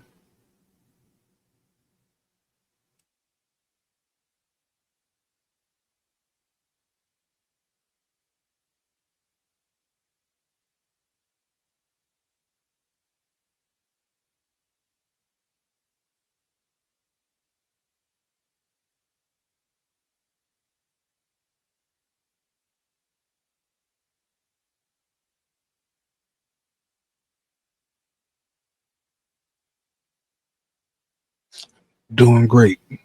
Sitting here waiting like everybody else, waiting for these hungry ass judges to get back to the case here.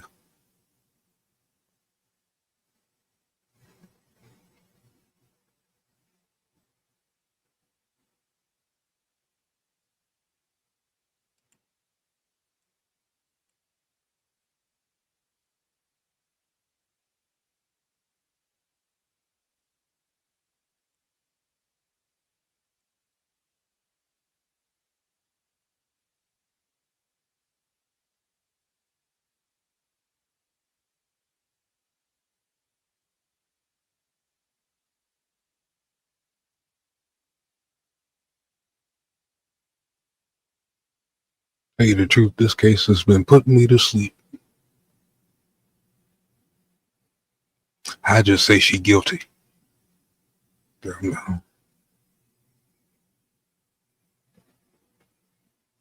She looked guilty. She just looked crazy. Just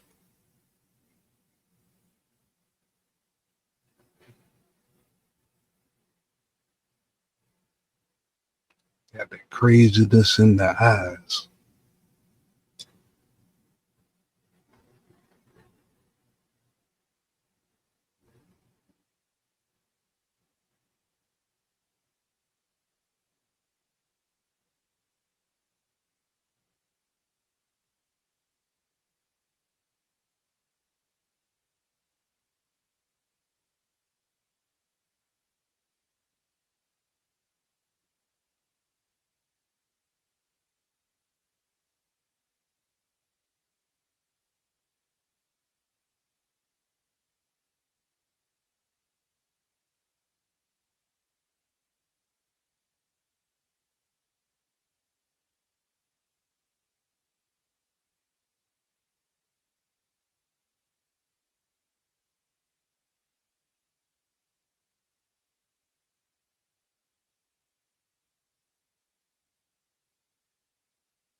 All I can say is you're one of the cases, Karen Young. You're just one of the cases where it actually helps some person. You know what I'm saying? When I'm speaking for the millions who said it didn't help. Some people it helps. Millions it didn't help. I mean, the stats are out there.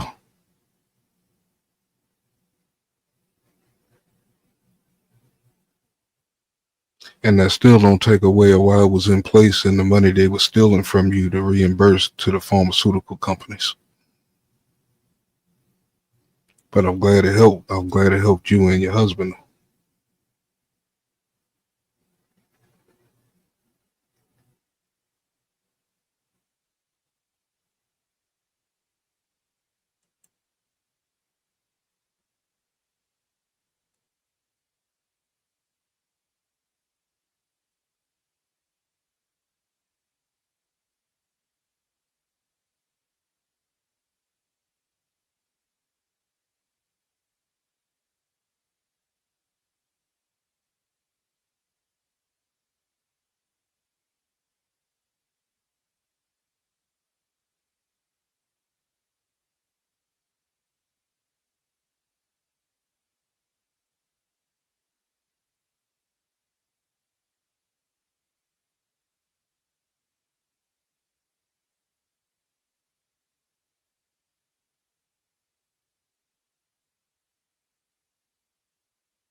I see a comment that says "fuck Republican greed." Shouldn't it be fuck political greed? Because Republicans aren't the only greedy people. And I didn't know pedophilia only stemmed to the Republicans. I didn't know that Democrats couldn't be pedophiles. So apparently you can only be a pedophile if you're a Republican. I just don't understand how so many adults can be brainwashed. And no, I don't like the Republicans. I don't like the Democrats. I don't like either side because they both are full of shit. But when you look at these grown people who got kids, they always like it's one side or the other. Not just picking on you, Mr. Poe, because I have some Republican people that always pick on Democrats. And I'll just be like, what the hell is wrong with y'all? Neither side is good. Neither side is perfect. But somehow these people have brainwashed y'all into thinking one side is better than the other.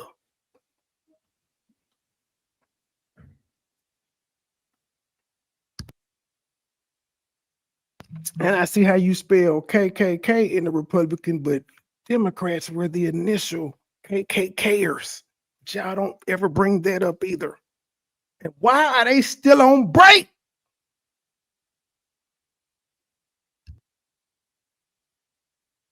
Matter of fact, the Democratic Party is the KKK at the root from 1867. They did that to keep our black asses on the plantation and not to vote.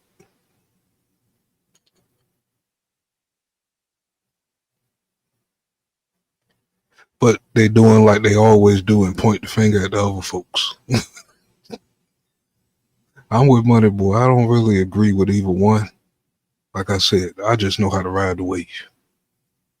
If I see danger, I'll sound the alarm.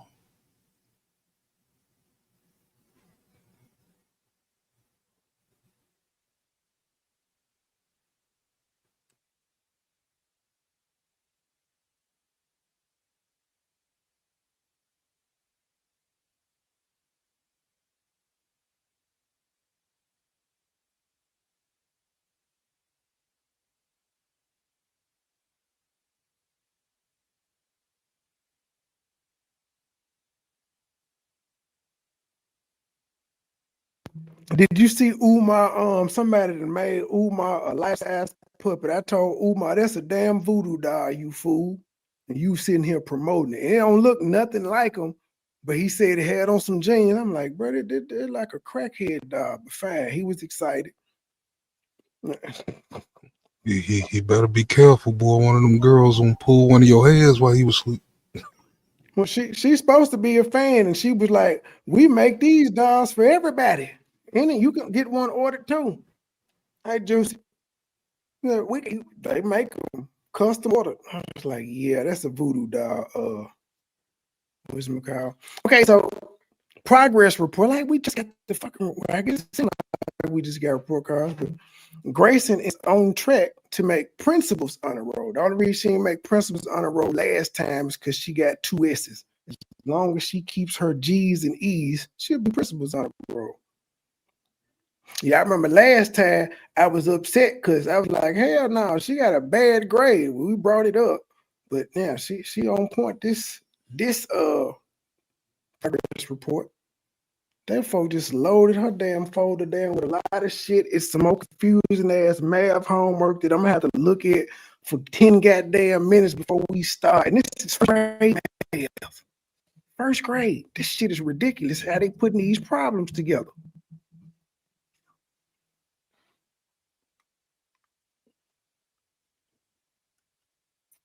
Happy Wednesday, parents. Please check your child's folder for important updates, progress reports, homework, and newsletter for this week were sent home today. Please reach out with her folder weighed about 10 pounds. Now, I want to know why the fuck her teacher ain't changed her folder out. She made me send 10 of them bitches, and she still got this same beat up ass folder that's falling apart.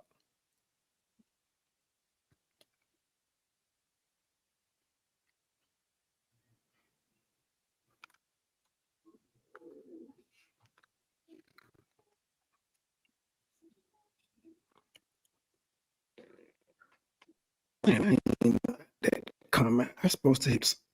Somebody hit the like in the chat so I could put it on the screen.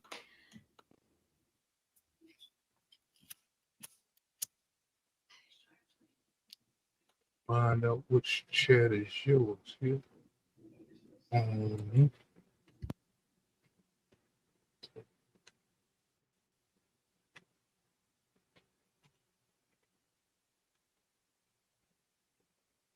One thing I'm looking for on goddamn Black Friday, Cyber Tuesday, or whatever they want to call that shit, is a desk light. I can't see worth a damn once it starts.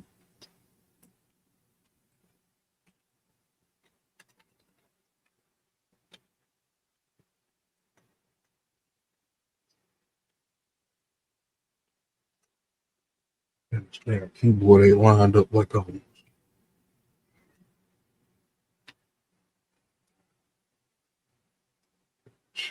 Oh, wow.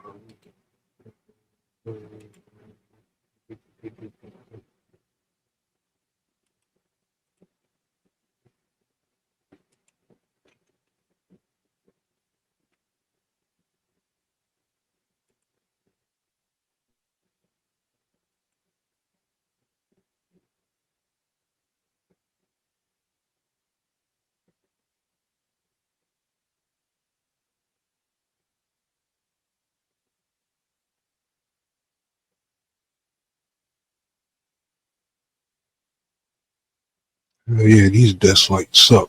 I be misspelling words and shit. They've made me uninterested in this goddamn trial at this point. What the fuck? Man, I lost interest two days or 2 days ago. Like They she guilty. normally, but I will give them credit. They normally have not been this bad because I was just giving them props of the judge keeping this shit going, not taking so many breaks. But it's fucking ridiculous. Y'all motherfuckers had a whole day off.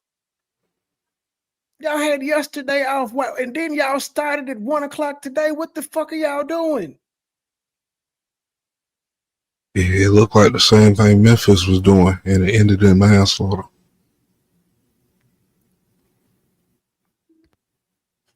And the game ain't fair, man.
Man, it looked like a kid drew their state logo.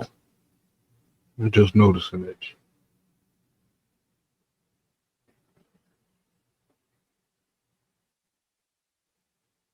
They didn't even color it in. How the hell you got a white son?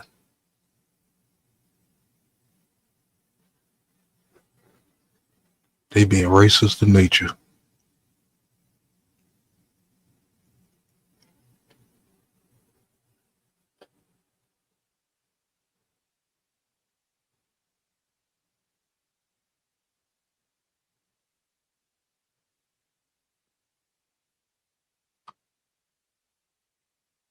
I just uploaded a short where a church in Michigan called the police on a homeless woman who was sleeping in her car.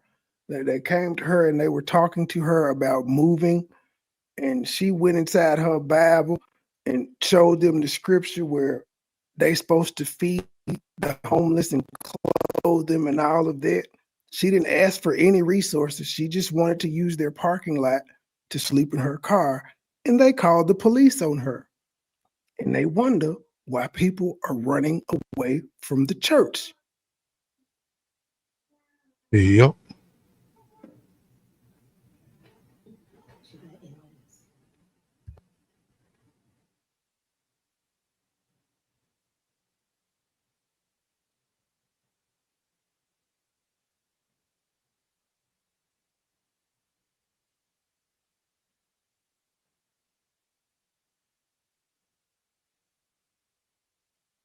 And they said the hell with the book.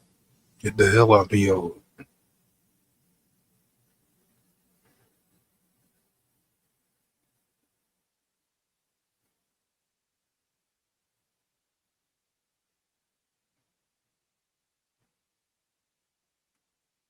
They must think this the 80s and shit. Crackheads gonna steal the copper pipe from under the church or something. Hold on, let me play it. Since they not back yet, I'll play the short for a second. just want to park my car and sleep. I'm not bothering anybody by being here. I don't cause any trouble. All I do is park my car here and sleep. That's it. I don't know where else to go. So what do you think you're going to accomplish by this, man? Because it's not going to make you look good.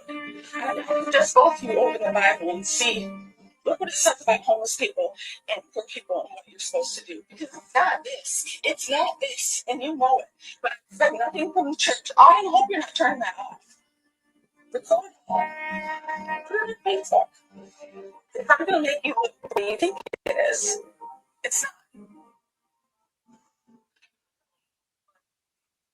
You don't have to call the police. But you need it. You would because that's the kind of people you are in this church. I'm going to put this on the internet, and a lot of people are going to see it, and you're going to be really embarrassed. I just want to park my car and sleep. Fucked up. She ain't asking them for no money. She ain't asking for no resources. She just wants to park her car and sleep in a presumed safe space. And they told her to get the fuck on, or they was calling the police. Very Christian-like. Gives new meaning to what would Jesus do? I guess Jesus would put your ass out, huh?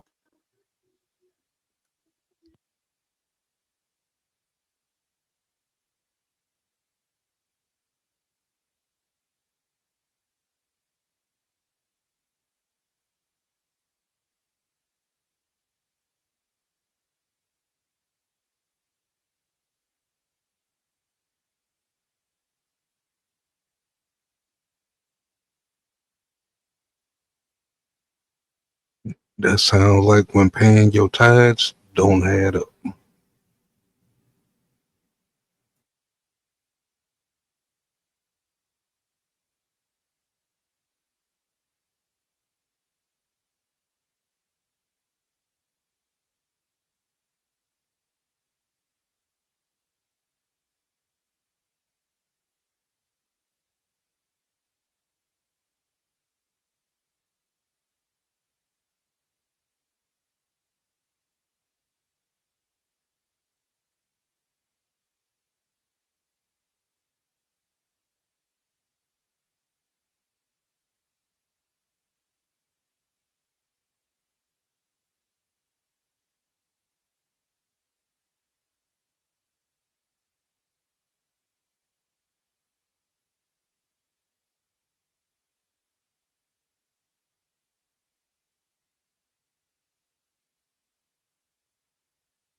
Hey, Miss B.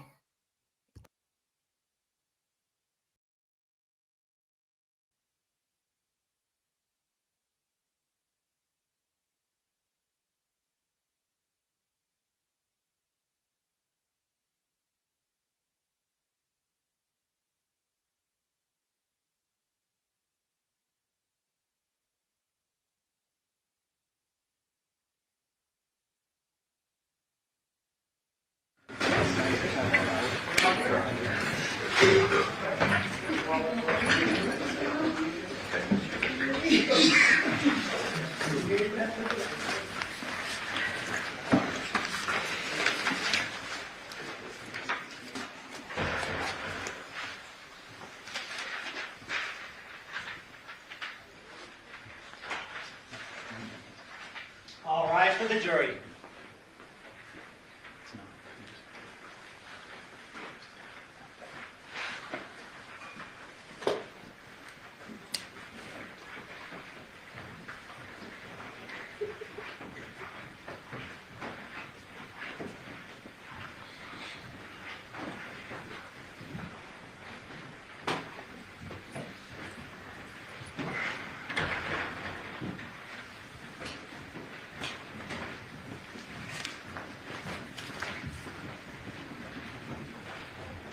Please be seated, Your Honor. The jury's all present and accounted for.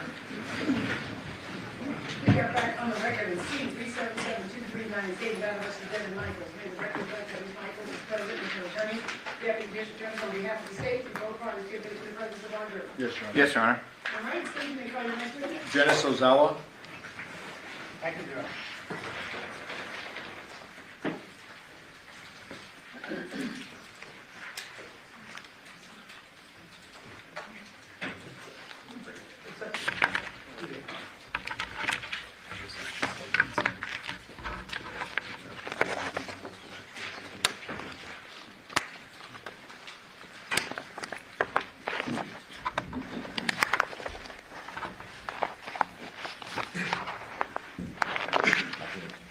Do you solemnly swear or affirm the testimony you're about to give in this action shall be the truth, the whole truth, and nothing but the truth, so help you God? I do. And officer, would you please state your full name and then spell it for the record?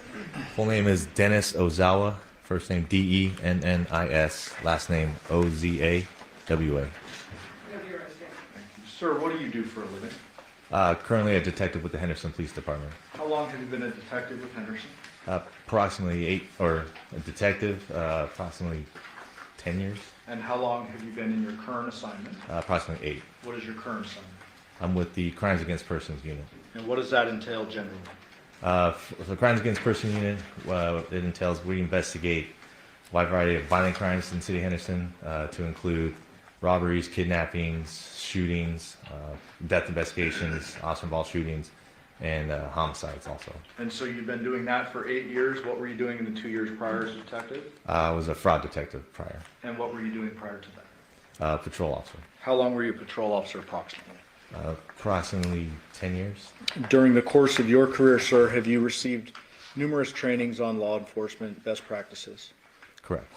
And during the course of your career, have you responded to hundreds of crime scenes? Correct. In your 8 years with homicide, have you ever responded to a decapitation case prior to this case? I have not. Fair to say that this particular investigation was a large one, Yes.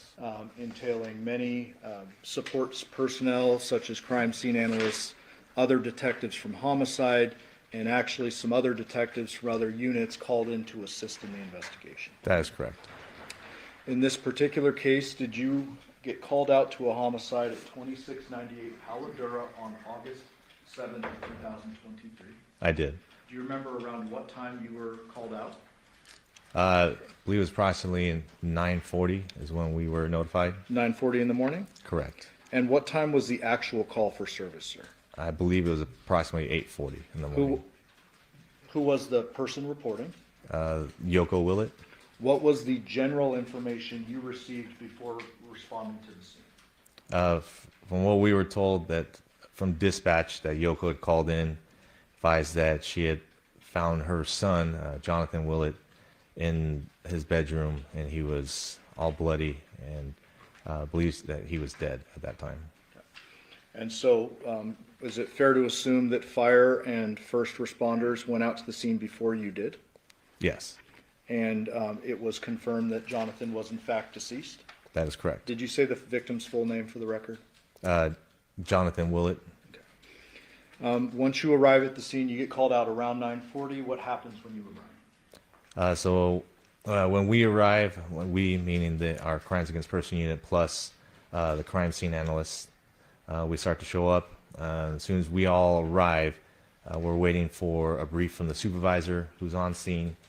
And then once we're there, he provides the brief, basically kind of explain what they did as far as entering the house, any observations that they made at that point, and then the fact that they had probably talked to Yoko, and then we found out about another person that was there at the time with Yoko. I believe his name was Masao Yoshida, that they were the only two there at the house. And then the supervisor at that time was Sergeant Shields, who we had spoke with to give us the brief. Okay. Once you get your briefing from Sergeant Shields, is there a quick walkthrough done of the scene? That's correct. In addition to that, did you assign various investigators to different tasks in and around the scene? That is correct. Was witness canvassing conducted? Yes. What does that mean for the jury? For witness canvassing, we have other detectives kind of walk around the neighborhood and knock on doors, see if anybody heard or seen anything that night. And then for us, we're going to be talking to the witnesses that were on scene at that time too. During the course of the witness canvassing, did you learn of any witness who suggested that they heard a gunshot any time during our operative time period? No, Was there video canvassing done as well? that is correct. What does video canvassing generally entail? Typically it's in the same way where we have detectives go out, knock on doors, and try to find out if anybody has any video surveillance attached to their residence, and if they captured any kind of footage that would be beneficial to our investigation. And those detectives who do that, are they documenting what they find? That's correct. And then ultimately, you as the lead investigator, do you receive that documentation? Correct. And then is it your responsibility to then transfer that documentation into an overall report so the lawyers in a murder trial can actually see what was done and who did it, et cetera? That is correct. In this particular case, was the entire investigation documented under Henderson Police Department event number 23-15229? Yes. During the course of the video canvassing, did you learn that there were some people who had cameras that were not initially contacted? Can you rephrase that? So, well, let me ask it in an easier way. Did the video canvassing occur over the course of several days? Yes, that's correct. Okay. So maybe not all done on day one, but there's Yes, follow-up and stuff that's occurring. Yeah, as the investigation continued, we continued to try and look for more video surveillance throughout the investigation. All right. So let's talk about the scene generally. I want to start with the outside. What did you observe outside, meaning vehicles or anything of note? So when I arrived, I observed that the area being the actual residence, had been taped off with crime scene tape. There was a white truck parked out in front with a trailer attached to it. That it was parked on the wrong side of the road, which then that kind of brought notice to us that also the trailer was kind of out a little bit into the road, which in our eyes, or in my opinion, looked like someone was there for a quick trip, not someone that wanted to park there and leave it there overnight. There was also a cone that was in the driveway that we later found out that was indicated that patrol believed that there was possibly a blood mark right there. And then the garage had actually been partially open from the bottom. And in addition to the truck with the trailer, there was also a small sedan out front, correct? Correct. And that was parked across the street. And ultimately, did you determine who was the owner of that vehicle? We did. Who was that? A female named Andrea Reyes, who then we discovered was an ex-girlfriend who recently broke up with our victim, Jonathan Willett. Based on the fact that her vehicle was out front at the home, was she a person of interest initially? Correct. Did you do follow-up investigation to include obtaining her call detail records as well as interviewing her? That's correct. Do you remember which detective interviewed Andrea? It would have been Detective Lionel. Okay. Without getting into her statement, that would be hearsay, but like, did you learn anything of big evidentiary value related to Andrea? Not from Andrea. We learned that we had been told that she was in another state at the time. Was in question. And then after talking to her, we found out that she confirmed that. And then with the records that we got from her phone later, confirmed that she was in a different state at the time that we were looking at. Okay, but nonetheless, you look into it, her car's out front, you gotta check your boxes, right? That's correct. Did you, well, describe the actual scene walkthrough when you go inside. What do you remember about it? So when we go in through the front door, to get, I guess, a little descriptive, you walk in, there's a flight of stairs that you go up that kind of takes you to a small den area, and then you have stairs off to the right side of us that take you up to the second floor. And then as you continue to move forward a little bit more, there's the kitchen area. And then to the right of that, you have to walk back down a few flights of stairs, which is where Jonathan Willett's bedroom, makeshift bedroom would be, because it's, I guess, technically a living room, but it's converted to like his bedroom. I believe there were some sheets that were kind of covering the entrance up. I guess we would say that it's using for privacy. And then once you walk down those stairs, you end up going into his bedroom. Can't see the bed where he was lying at that time, because it's kind of tucked back in the corner. And then as you kind of move forward more into the room, you can see the bed, you see the blankets. You can't see him yet, and you don't see him or his body until you get closer to the front of the bed, and then you start to wrap around. Then you can, at that point, you can start seeing the blood on the bed, blood stains, and then blood next to the bed at that point. And then when we get closer, or at least when I got closer, you could have that chemical smell that started burning your nose and your eyes at that time, which we were told from Sergeant Shields originally that was the same thing that they smelled. And I think they actually also mentioned that they had saw smoke coming from the body when they went through at their time. But there was also the chemical bottles that were observed in the hallway, ammonia, I believe it was bleach. And later on, we actually did search what, if you actually combine those together, what it does. It actually creates a toxic gas called chloramine. That was just something that was found out later.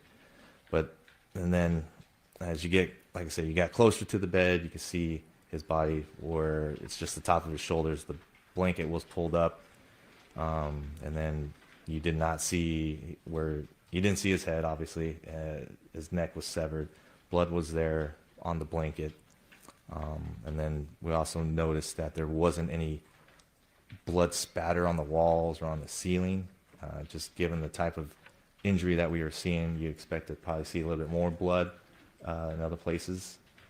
And then just through that quick, brief walkthrough, I didn't see any weapons or any devices that were believed to be used that would have severed his head off at that time. As a result of that very strong chemical smell, did the walkthrough get kind of cut short and you step out for a while? That's correct. Ultimately, you need to get a search warrant from a judge in order to actually do a thorough search, correct? Correct. And was that done in this case? Yes, Did you at some point on the scene interview Yoko? we did. Did you learn, according to Yoko, who was the last person to be with John while he was alive? Yes, we did. And who was that? We discovered she had mentioned that a female name that she only knew as Nikki at the time, and said it was his ex that he had 2 kids with. But later on, we ended up finding out that her name was Devin Michaels, or just a different name with Devin Michaels. And ultimately, does one of your other detectives obtain a phone number for Miss Michaels? That is correct. Is that 702-677-4430? That is correct. And was that Detective Pappas? Yes, Did Pappas contact her? he did. And did she, was she asked to come back to the scene? Yes, she was. Did she arrive on the scene? Yes. With whom? We believe the kids were with her at the time. And what was she driving? A Nissan Armada. Did vehicle. you make contact with her down the street? We did. Did you and Detective Pappas conduct an interview with her? We did. If you could just, the jury's already heard it, but so can you just give us a quick summary of what you learned of any potential value in that first interview? So with our first interview, we just basically try to get as much, we want to make it short, but try to get as much information as we could to follow up on later, given the fact that we were told that she was the last person to have seen him. So when we talked to her, little suspicion that was raised because she wasn't very detailed on what she did with him that night, given what we were told from Yoko that approximately between 10 and 1 o'clock that Devin was there with them. So when she first explained what they had done together, it was just school shopping the day prior, and then just kind of went into that they were loading things back and forth from the Polidora address to her address at 5510 Porcupine Rim, I believe is the address, and that they were basically just loading things and unloading things, and that's kind of how what at first she told us at the beginning. Okay, let me stop you and just ask a couple specifics. Okay. Basically, in this first interview, did she claim John was alive and smoking in the garage when she left? Yes. Was that inconsistent with what you had learned prior from Yoko? That's correct. Describe that. So what we had learned from Yoko is that when Yoko advised that she had come down at approximately 1 o'clock in the morning, and this is already after she had spoken to John and Devin prior to that, but she only had seen Devin at that time around 1, and then Yoko advised that Devin had told her that John was sleeping in the bedroom because he had been drinking already, and that they were planning on going in the next morning to take the kids to school, get them ready, and get them registered. So I think the next day, on the 7th, was actually first day of school that week. And then compared to what Devin told us is that she had told us that John was awake in the garage at the time when she had left. So those statements were contradictory to each other. Ultimately, you obtained that warrant from the judge, correct? Correct. And did you execute a search warrant along with a whole lot of supporting detectives? Correct. During the course of the search warrant, the actual search, did you notice any particular items that were maybe missing from the scene or something you would expect at the scene that wasn't there? Yes, close to when the search warrant was being completed, we were basically looking for a cell phone of Jonathan's, his wallet, and possibly the keys too, because we were interested in the truck. But that we did not find his truck keys or his wallet with his ID or his cell phone anywhere at the house. Did you find anything in the scene that could potentially be a murder weapon? We did not. Any weapons, or I guess I should say items in the scene that you felt could have been used to decapitate John? We did not. You mentioned the blood staining earlier, and I want to just get a couple more details. I believe you already said no blood on the walls or ceiling, correct? Correct. Have you been on crime scenes in the past in which there are gunshot injuries? Yes. Have you been on sharp force injuries or stabbing cases in the past? Yes. Blunt force injury cases? Correct. Sometimes single blunt force, sometimes multiple blunt force, correct? That's correct. When it comes to multiple blunt forces, would you expect to see some cast off? That's correct. Why is that? From multiple blunt force trauma, when we say cast off, we say that after the first hit, which would cause the bleeding at that point, and then as the continued hits after the fact, the blood would be on whatever object that was striking the body or the head at this point, and it would have had cast off coming off the item, and you would have that somewhere on the walls or somewhere near where the strikes were occurring. But that's not necessarily the case if you have a single... For one single blow, no. Did you find any firearms evidence at the scene? No. Based upon your review of the scene, did you determine that a gun was probably unlikely to have been used in the scene? Yes. So basically, since the fact that there were no bullet impact marks, there were no, like in the wall, There were no bullet impact marks that we saw in the mattress.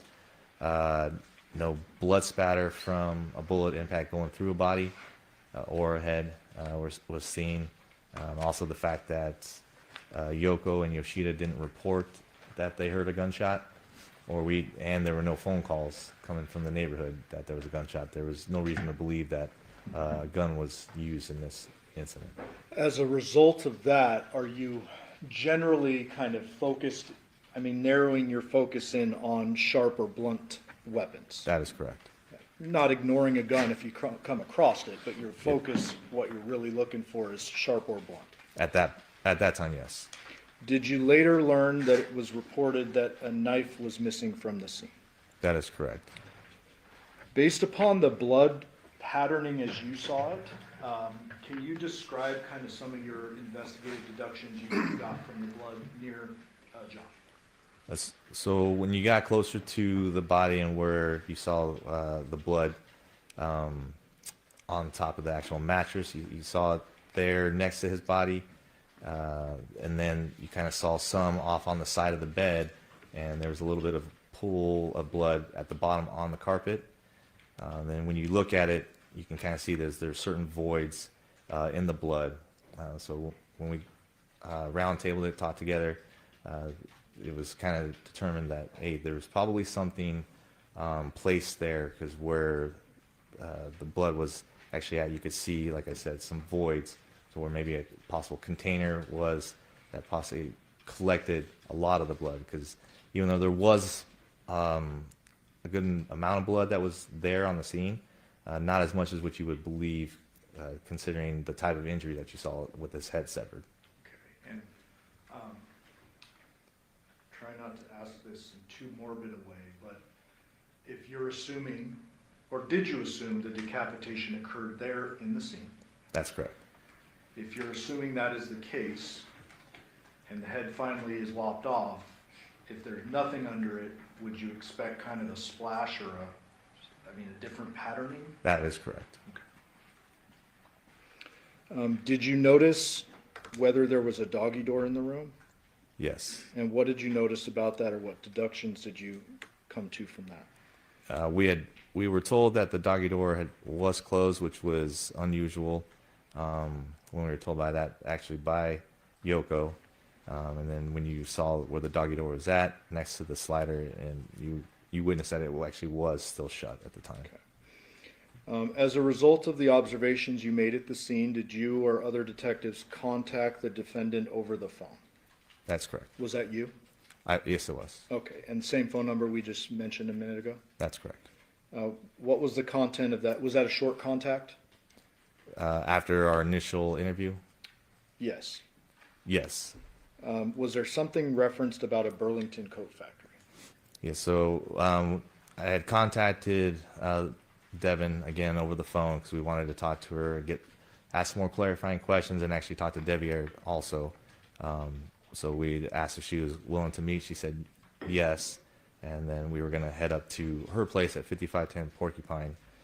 During that conversation, she had mentioned that one of her daughters had actually told her that while they were school shopping at the Burlington Coat Factory, a male had approached the daughter. I can't remember which one it was, but a male had approached the daughter and Jonathan at the Burlington Coat Factory and made the comments, I believe, "I'm coming to get you."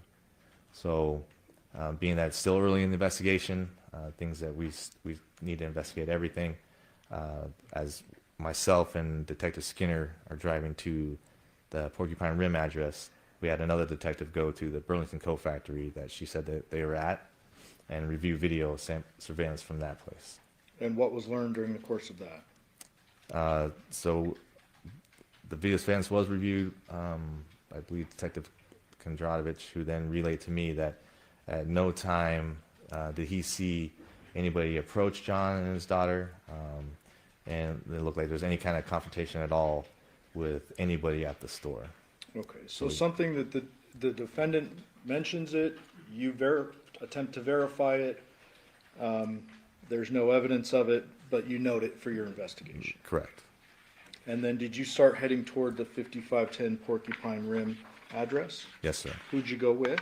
Detective Skinner. As you arrived on scene, did you notice any trash cans out front?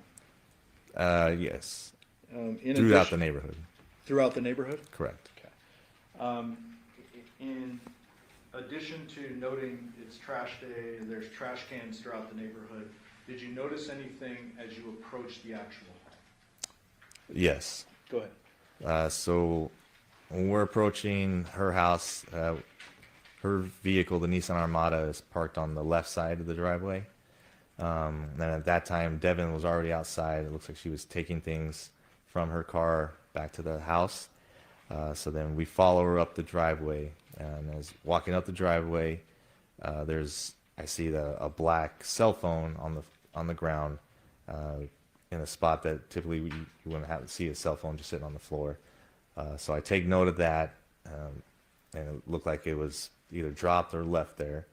But at this point in time, we know that we're still missing John's cell phone, so the possibility that could be a cell phone.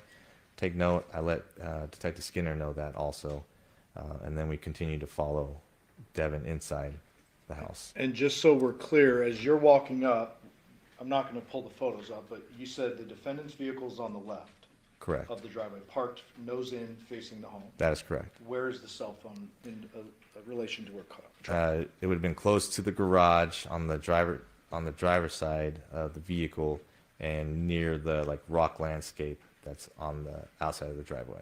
The vehicle meaning the Nissan Armada? The Nissan Armada. On the correct. driver's side? Correct. Okay.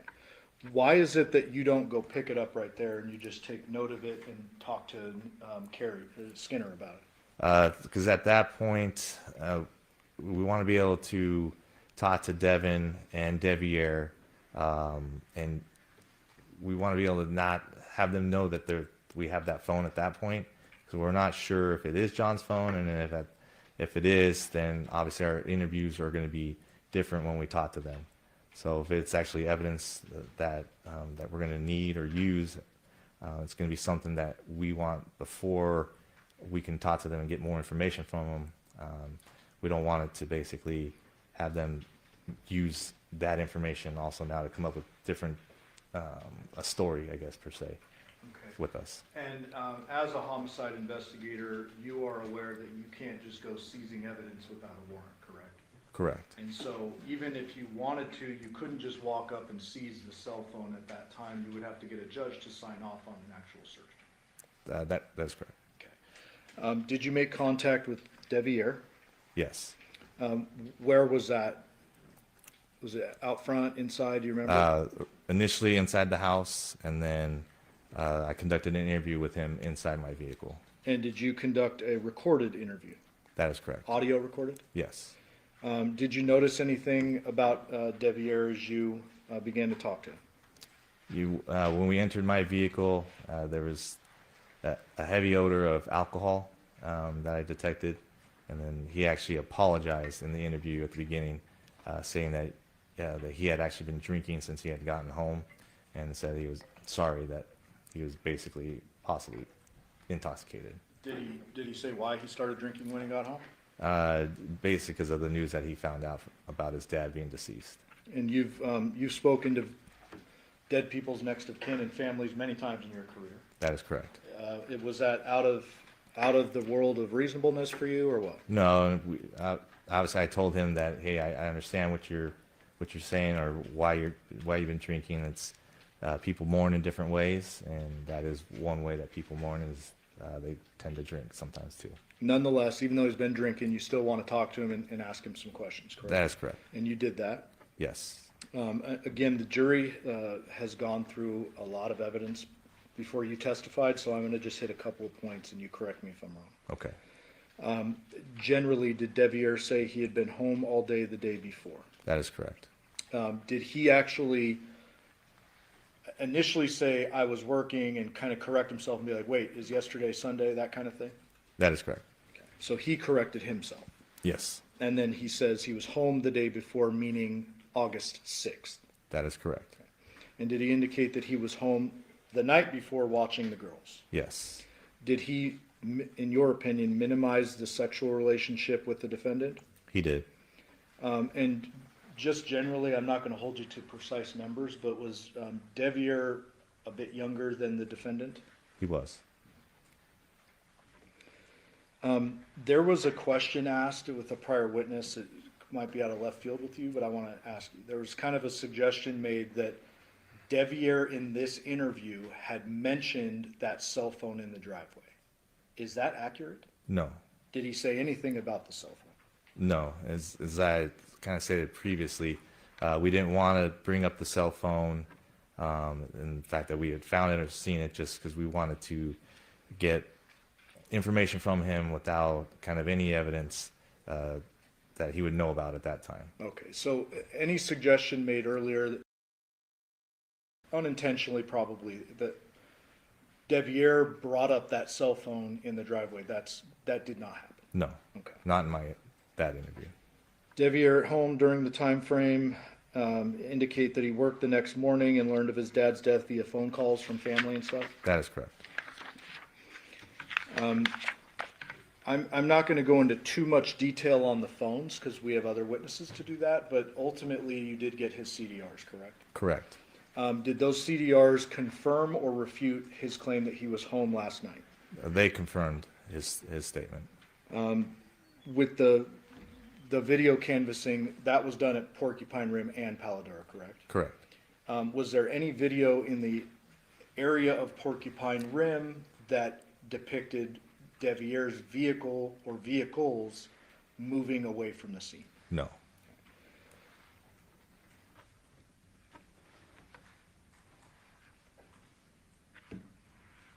And while you were talking to Devier, did Detective Skinner talk to the two young girls? That's correct. Okay. Did you conduct an interview with the defendant, Miss Michaels, prior to executing the search warrant on Porcupine Rim? Yes. During the course of that interview, does something beep and draw your attention? Yeah. During that second interview with Devin, there was a Republic Services trash truck that had driven by and honked its horn and picking up the trash through the neighborhood. At some point during that second interview, did the girls approach the vehicle? That is correct. Describe that. It was close towards the end of the interview, and one of the daughters came up and she was holding a black cell phone in her hand.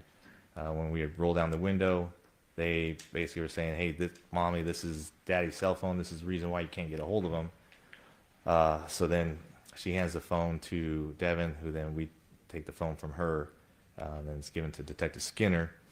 And then basically Devin confirms that cell phone does belong to Jonathan at that point. Did you note anything particular about the cell phone itself? Yeah, and then we discover that on the cell phone, the screen is cracked, and then there's apparent blood on the screen at that time. After this, do you end up getting that search warrant through a judge for the Porcupine Rim address? Yes, And did that include the Porcupine Rim address itself as well as the cars? that is correct. All the vehicles? All vehicles on scene. Did that include a work van? Yes.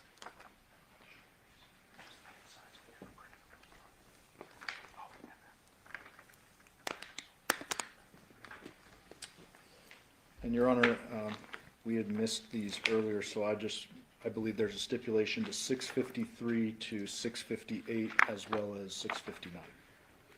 That makes it 653 to 659? Yes. Okay. 653 to 659, are we admitted? Did you yourself conduct a search warrant on the work truck? I did not myself.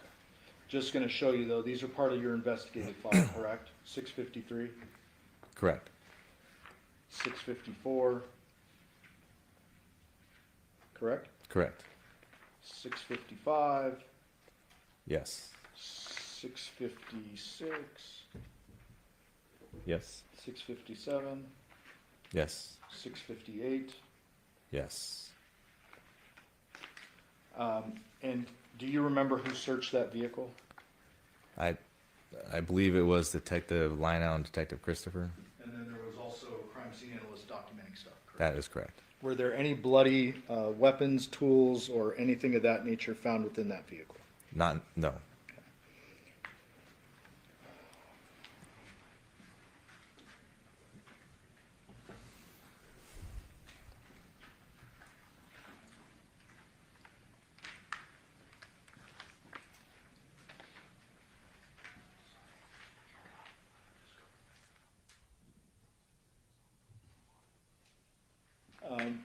Was the small sedan also searched? That is correct. Was there anything of note or evidentiary value associated with that? There was not. Did you note how the van was parked in relation to the car? Not the Nissan Armada yet, but the small sedan. The work van that Devier said that he was the one using, yeah, it was parked partially in front of the Honda Civic, and we just kind of took note of that. It's strange because there was a lot more room on the street to be able to park, to where there wouldn't be any reason why you would block the vehicle. Was the Nissan Armada searched on scene or no? Not on scene, no. Was it sealed on scene? Correct. States 250, is that the Nissan? It is. And 248, is that a different angle of the Nissan? That's correct. So earlier you were describing where that cell phone with blood and cracked screen was found. Is it over here to the left in this photo? That would be correct. Further off? Close to the rock landscape off there. Got it. Did you observe anything about the Nissan itself? When you first looked at the Nissan, it looked freshly cleaned on the outside, like it had been ran through one of the car washes that you just drive through, because it was clean, but yet you could still see like the water stain marks on it still. 251, this is a better photo that actually shows the rock. So it was over, was it this way more toward the driver's door, or? Sorry. Don't click, or the judge will yell at you. Okay. We'll be on break while we. You can toggle over, but don't click. So it would have been somewhere around this area right here. Okay. And for the record, you're just pointing to the small gap of rocks we can see in 251. That is correct. Yes.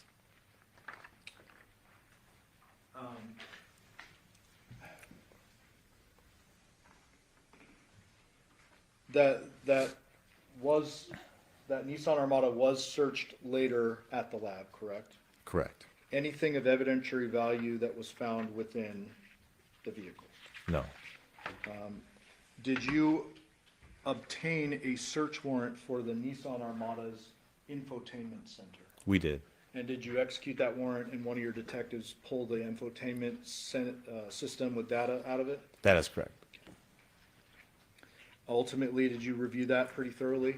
Yes. That data associated with that? Correct. Was there anything of note related to that as well as the victim's phone? In reference to the actual information taken from the vehicle, we got location data from there. So it showed from when it left Porcupine Rim and then went back to Paula Dura, and then we had it leaving Paula Dura middle of the night around 2:04, I believe, and then heading back to Porcupine Rim. And then with our, are you saying about our victim's cell phone? Yes. Later on, we were able to figure out that his cell phone had left the same time as the vehicle, which for us would say that Devin was in possession of his cell phone at the time when it went back to the Porcupine Rim address. Did you also, in addition to all the vehicles, search the home at Porcupine Rim? Correct. I want to show you 659. Can't remember if we had marked this earlier, so I just added it. Do you see some samurai swords here? That is correct. Anything of note about those? There was no blood that we saw on there, and they look like movie prop replica souvenir type samurai swords. Okay. So nothing of no blood on the blades at all, correct? I don't remember specifically on the blades, but I just know that when I was told there was no blood found on them. On them. Okay. Garage. Do you go into the garage at some point? Yes. Do you? Does somebody find some Ring cameras? Yes. And do you remember where those were found? I believe they were in a bag on top of one of the trash cans. Did you inspect those for an SD card or like an internal storage device? That is correct. Did you find one? We did not. Did you obtain a search warrant for the footage from Ring associated with those cameras? We did. And what did you do with that? After we submitted the search warrant to Ring to get any video from that actual system, waited for the records, and then we were advised from Ring, which I believe is Amazon actually, because they're owned by Amazon, advising that there was no actual video recordings available. Did they have any information to give you? I believe it was just a subscriber info, which I can't remember if it came back to Jonathan or to the actual house. Okay, but subscriber info is just paper. Correct. Saying who has the account. Exactly. Who was in charge of the account? There was no video footage with those cameras, No. according to Ring or Amazon, I guess. Correct. At some point during the execution of the warrant, did somebody find the victim's wallet and keys wrapped in plastic baggies in a female underwear drawer? That is correct. You took note of that as well. We did. Was there ever a white female tank top found during the execution of the warrant? There was not. Any black and white Nikes with a large white swoosh along the side? We did not. Why were the keys important if they were? The keys that were found inside the bag that was tucked away, hidden in the drawer, were important due to the fact that they were the truck keys to Jonathan's vehicle. Did you learn something after the arrest of the defendant related to those keys? Basically, those were the only set of truck keys that we had for the Jonathan's truck. So did you then go in and release that item of evidence to Yoko so that she could do what she wanted to do with the truck? That is correct. She had reached out to me asking for the keys because there wasn't another set of keys for her to use. And I should ask you, during the execution of the warrant back at Palo Duro, was there ever a set of spare Chevy truck keys found anywhere in that search warrant? There was not. During the course of the Porcupine Rim search warrant, did somebody locate a social security card? Yes. Was that of any relevance to you? Not really any relevance. She had told us that Jonathan had given it to her, and it was found in her purse, but she did say that she had it in her purse. Okay.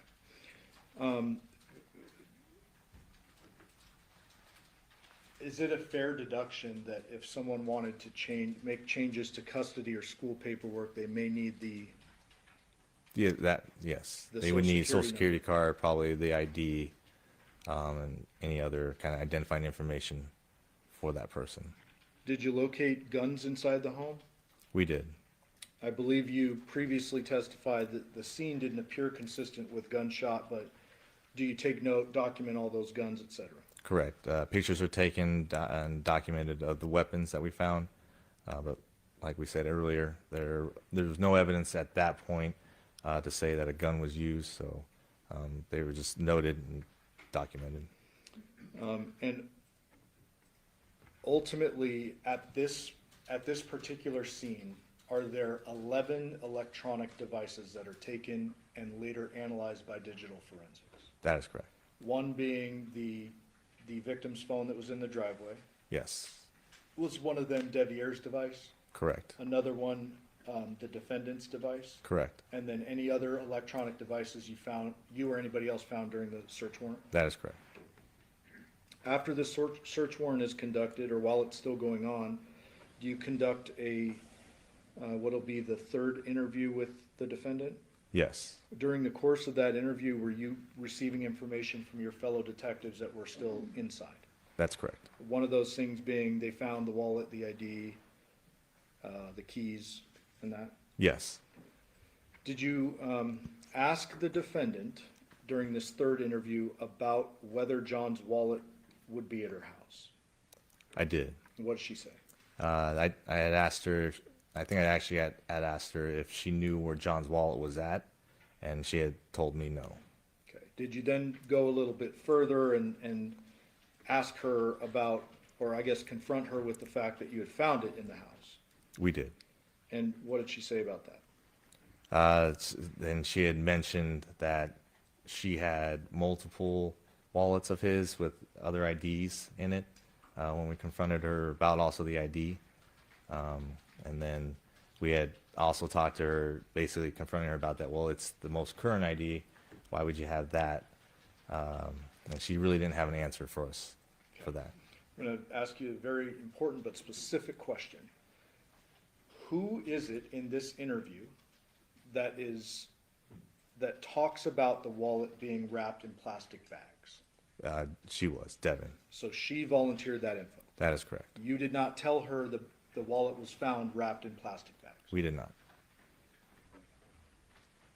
Did you ask her, or Skinner ask her about the timing of when this would have allegedly been tied in the plastic bags? We did.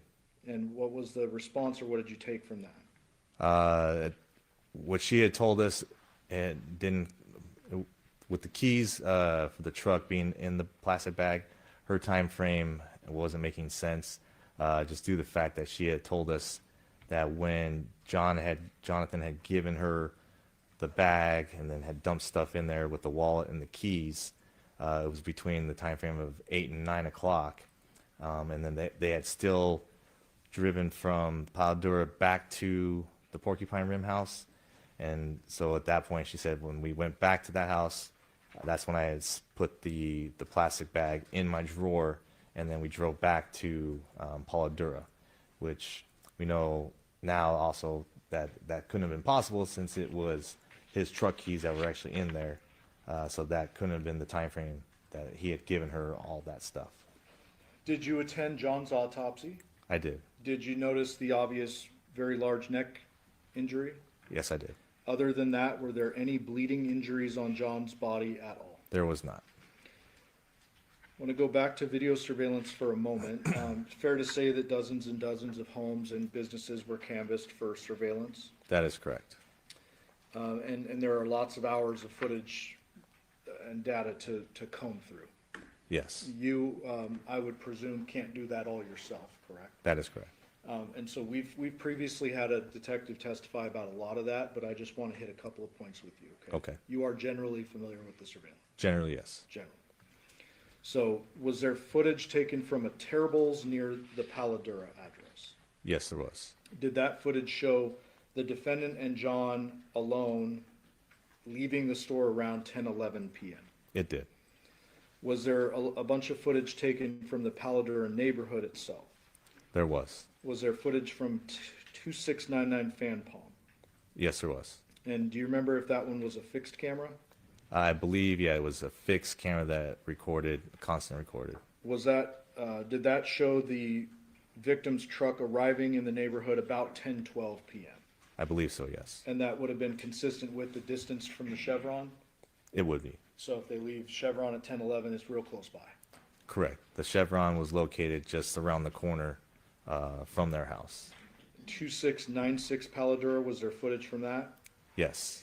And was that, if you're facing the homicide scene, is that the home to the right? Yes, it would be. Okay. Was there a clip of that that you observed that showed the headlights arriving consistently around that time the Chevron video ends and all of that? That's correct. And that showed two shadows getting out, what appeared to be the truck? That would be correct, yes. Around 11 a.m., 11 p.m., was there footage from that camera showing a figure put something in the Nissan, turn it on, and then move it forward a little bit? Correct. And then based on where you know that the truck was the next morning, did it appear that the Nissan moved nose to nose with that truck? It would have, yes. And fair to say that once it goes off screen, you can't actually see it? No. That same camera, was there an activation at 2:04 a.m.? Yes, And does that depict generally the Nissan backing up and leaving? that is correct. Video from Porcupine Rim. So we're moving now to Porcupine Rim. Was there a couple of videos that showed Deviere's work van parked behind the sedan? Yes, And did it appear that work van stayed in the same spot from night to morning? that is correct. Was there video taken from 6505 Taylor Creek? Yes, And was that a motion activated camera? that was. Did it appear to you that the motion settings or the sensitivity was kind of weak on that one? Yeah, and I believe I was told that it only activated when there's some kind of movement around the front of the house. The house itself that it's on? Yes. Okay. the- Okay, 6621 Gray Jupiter, was there a fixed camera on that? Correct. And was that one continuous recording and not motion activated? It was. And is that positioned essentially at the only vehicle entrance and exit to the neighborhood? That is correct. And does that show the victim's truck leaving at 9:29 PM on the 6th? Approximately, yes. Does it also show the defendant's Nissan Armada entering the neighborhood at 2:39 AM? That is correct. Does it also show Devier's work van leaving at 7:31 AM for the first time? It does. There's a road that's behind the Porcupine Rim address. Is that Rebecca? I believe so. Was there any video surveillance at the Rebecca Road? Did you canvass that? I did. Was there any video surveillance on Rebecca Road? No. There's also a CVS that was mentioned. That's correct. Devin had told us that when she left the Polydor address, she had driven home, but prior to getting home, she went to pick up her, I think, child's prescription at the CVS. And then she gave us the specific place that, the specific address to the CVS. And you follow up on that? I did. And was there video showing the defendant in the drive-through prescription line at 2:28 AM? Correct. Was there anyone else seen inside the vehicle other than the defendant? We did not see anybody else in the vehicle. Okay. At some point in time, you and your fellow detectives make the decision to arrest the defendant, correct? Correct. After her arrest, is there another interview conducted by detectives Christopher and Lineau? That is correct. Okay. You did not witness that, so you can't speak to that, correct? I did not. Did you receive from them, without saying what it is, but did you receive from them after the interview like a one-page handwritten drawing? Correct. After that, do you conduct a whole bunch of follow-up investigation and start receiving information and analyzing it? That is correct. I want to talk about the Burla real quick, Burla being the Nissan Armada's infotainment. Yes. Did that particular item of evidence show pinpoint GPS tracking?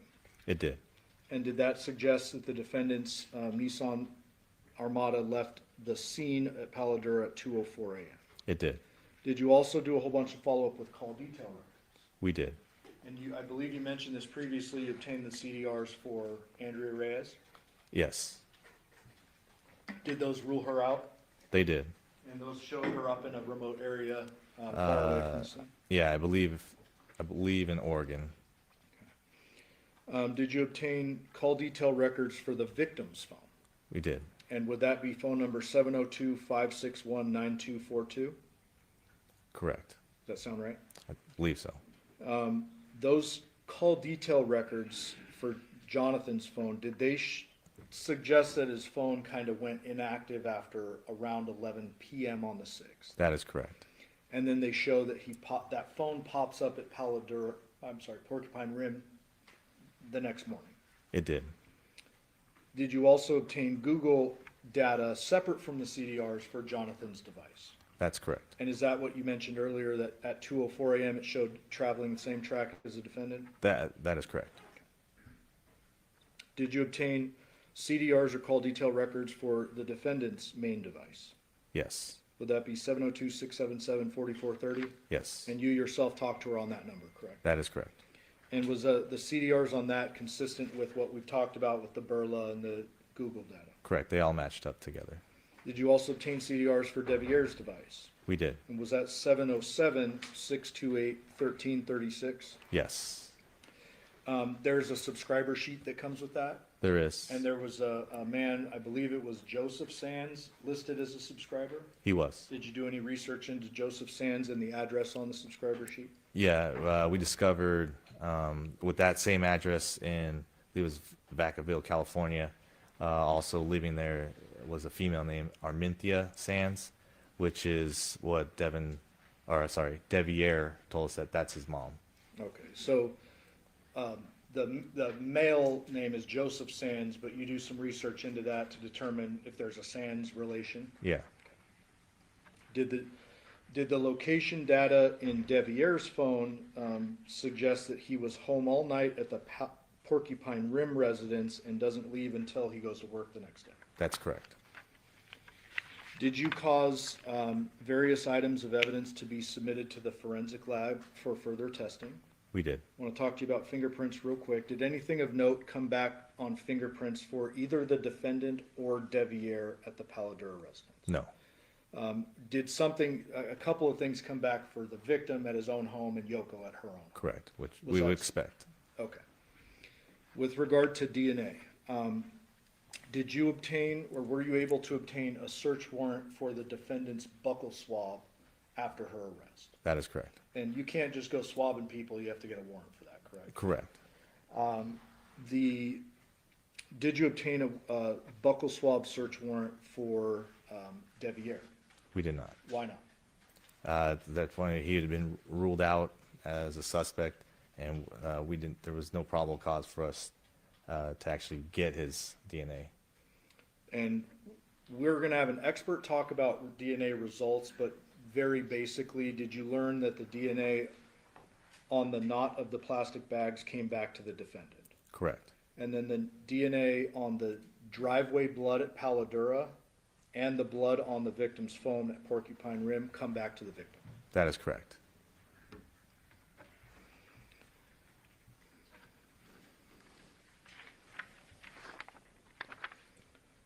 Detective, I'm almost done with you. Just one little last line of questioning here. During the course of your investigation, you're receiving information consistently for an extended period of time, correct? Yes. And ultimately, your job is to try to put it all together and see where it all fits, correct? That is correct. Were you able to establish a timeline based upon all the evidence for the homicide? We were. And fair to say that a forensic pathologist, medical examiner, they're a little wishy-washy when it comes to timing death, correct? You could say that, yes.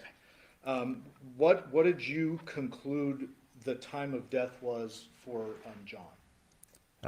So given all the evidence that we collected, phone data, and then the blood, the DNA, the stuff that came back to our victim, Jonathan, we kind of deduced that we know that he was last seen at the house at Paladura about 10:12 from Yoko and from Devin telling us that, hey, yeah, Yoko saw him alive at about that time frame, 10 o'clock. And then we know that the last person to see him was Devin, and then she left the house around 2 o'clock. And given the fact that we had the phone that had his blood on it, leaving the house at about 2:04, we know that definitely 2:04 was the end time. So between 10, I think it was like 10:12 when they arrived there, to 2:04 when she leaves, that would have been our time frame that we know the homicide would have occurred, given the fact that he didn't have any cuts on him.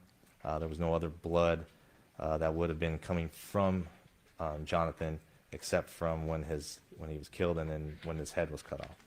So that's how we can say that, yeah, the homicide would have occurred between that time frame.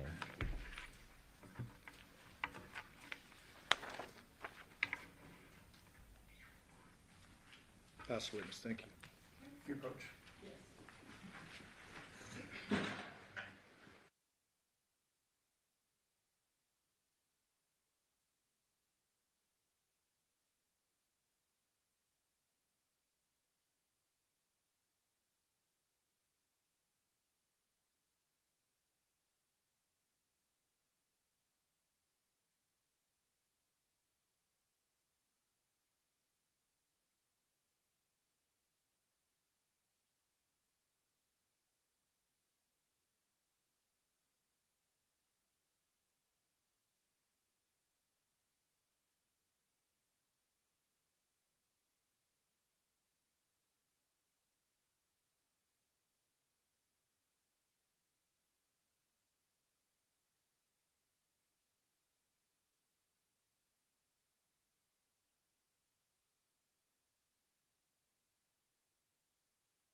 We'll take a brief recess before the cross-examination of this witness. All right, during this recess, you must not discuss or communicate with anyone, including fellow members, in any way regarding this case or its merits, either by voice, phone, email, text, internet, or other means of communication or social media. You must not read, watch, listen to any news or media accounts or commentary about the case. You must not do any research, such as consulting dictionaries, using the internet, or using reference materials. You must not make any investigation, test the theory of the case, recreate any aspect of the case, or in any other way investigate or learn about the case on your own. You must not form or express any opinion regarding this case or responsibility to you. Ladies and gentlemen, 2:35 will be in recess until 2:50. All rise for the jury.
Yes, I am here now.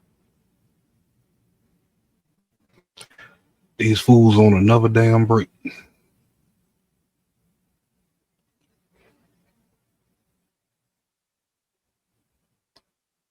Um, I believe this is the second or the third one since we started at just after 2 Eastern time. What up, Miss B?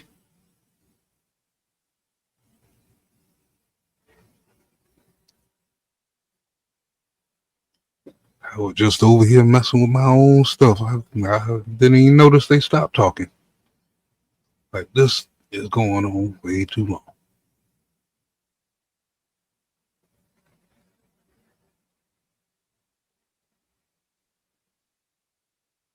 I don't think they done.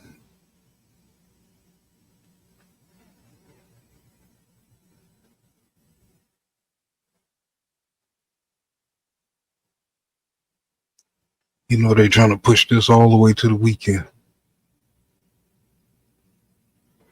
That's how they get overtime.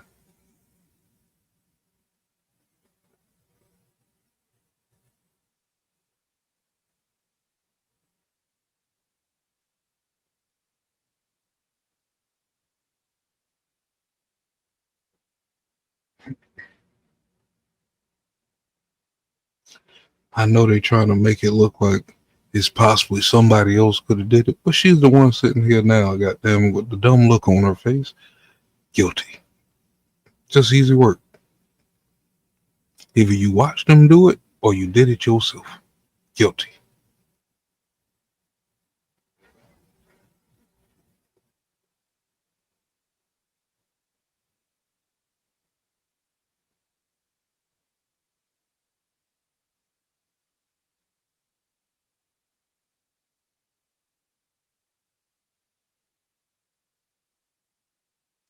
I wonder if she gonna write a book when she finally get the verdict. From sucking dick to a murderer.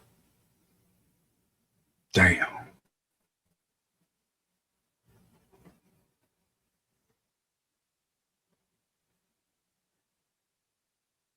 When head could kill. That'll be a good title for the book.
I don't even know how long they've been on break.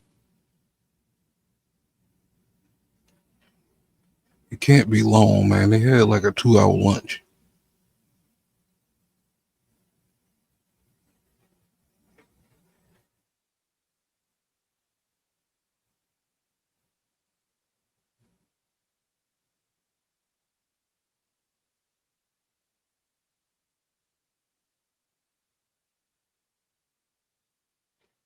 I wonder if she gonna testify since she's not guilty.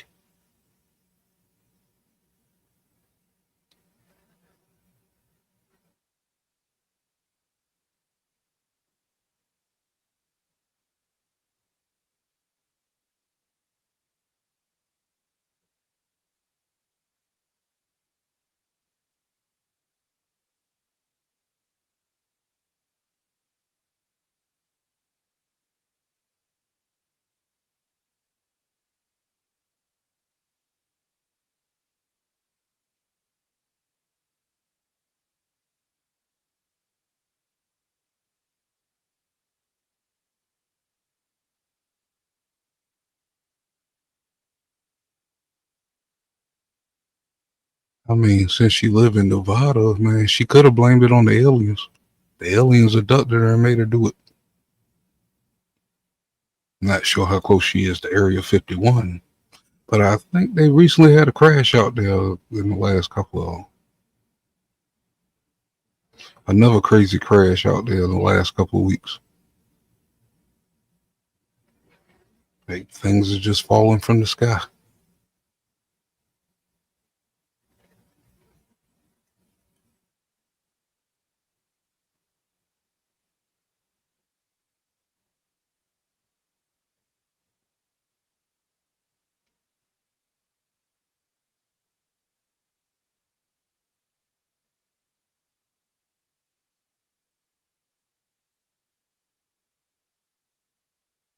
I wish the court had a better camera angle, boy. Because the angle they keep giving from behind, well, she looked like a sick, wet chicken. Just just sitting there like he got stuck out in the rain or something, boy. She looked bad over there.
For those who's living in the southern part of the country, Florida, Texas, Louisiana. If you go outside about 10 o'clock tonight between the hours and 10 and 1, y'all should be able to see the aurora or the solar storm from the sun hitting the atmosphere, and it's going to give a good ass light show. You know what I'm saying? That is happening tonight after 10 o'clock. Now, a bad thing about it, it could scramble up electricity, internet, and all that other stuff. So, but if you outside or you want some good shots, you know what I'm saying, some colorful things going across the sky, go outside if you're in the southern part of the country, check out the light show.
Do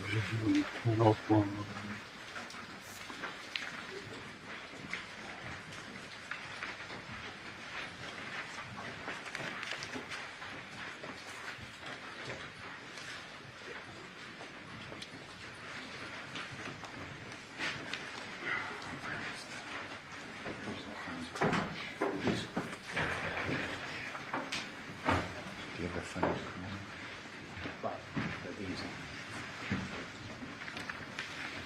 Please be seated. Your Honor, the jury's all present and accounted for. We are back on the record in C, 377-239, State of Nevada versus Devin Michaels. Ms. Record Collector Ms. Michaels is present with her attorney. Deputy Sheriff on behalf of the state. Will both parties present in the presence of our jury. Yes, sir. Yes, Your Honor. All right. Detective, I just remind you, you are still under oath. Yes, ma'am. Mr. Nelson, you may begin your cross-examination. Thank you. Good afternoon, Detective. Good afternoon.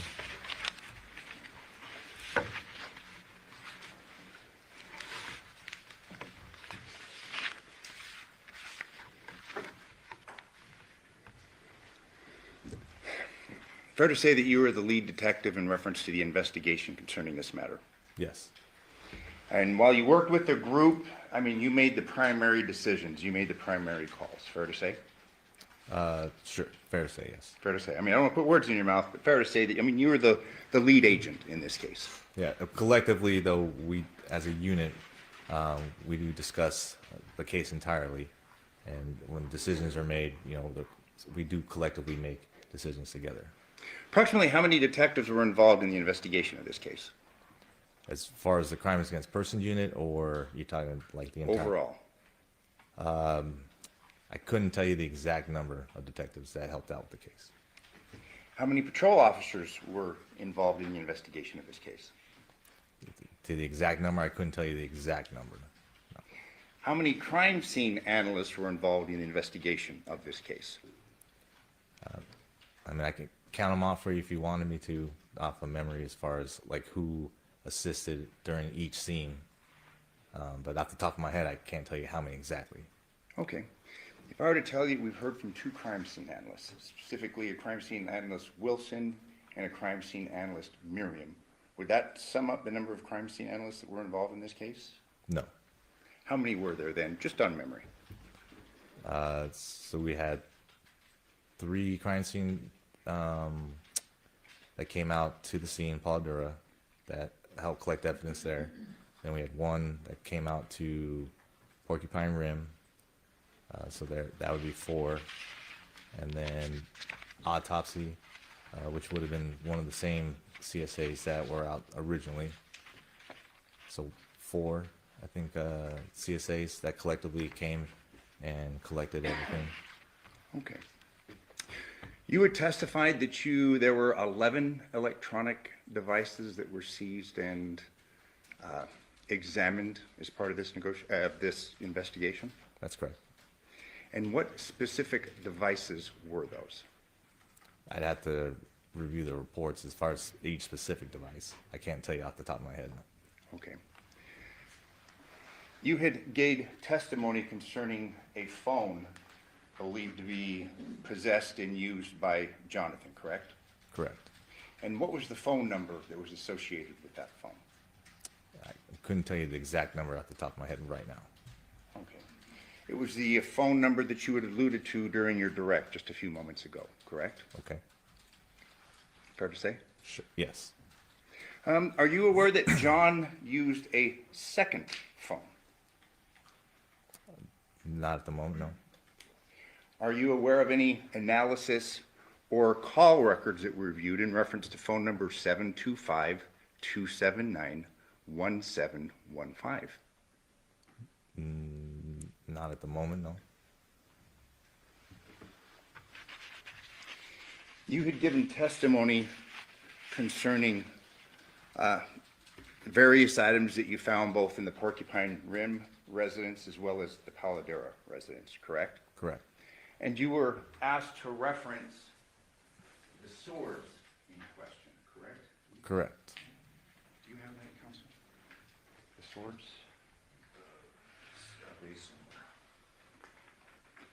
And we don't take issue with the photograph, but I have some questions concerning that.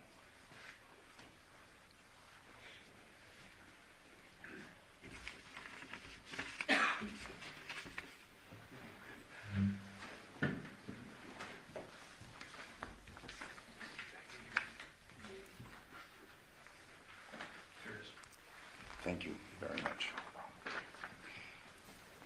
In order to just not keep adding exhibits, we're going to use the state's exhibit. It's exhibit 659. These were swords that you gave a testimony concerning that were found in the Porcupine Rim residence, correct? Correct. You had testified that there was no blood on the blades, but all we have is this photograph of the swords, correct? I believe I said that I wasn't positive as far as being blood on the blades, but as far as when we examined them, which I didn't examine myself, but was told that there was no blood or any type of evidence on them that we believe was evidentiary value, and that they looked like prop collector stuff items. These weren't seized as part of this investigation, correct? They were not. They were not preserved or kept, impounded into evidence, correct? They were not.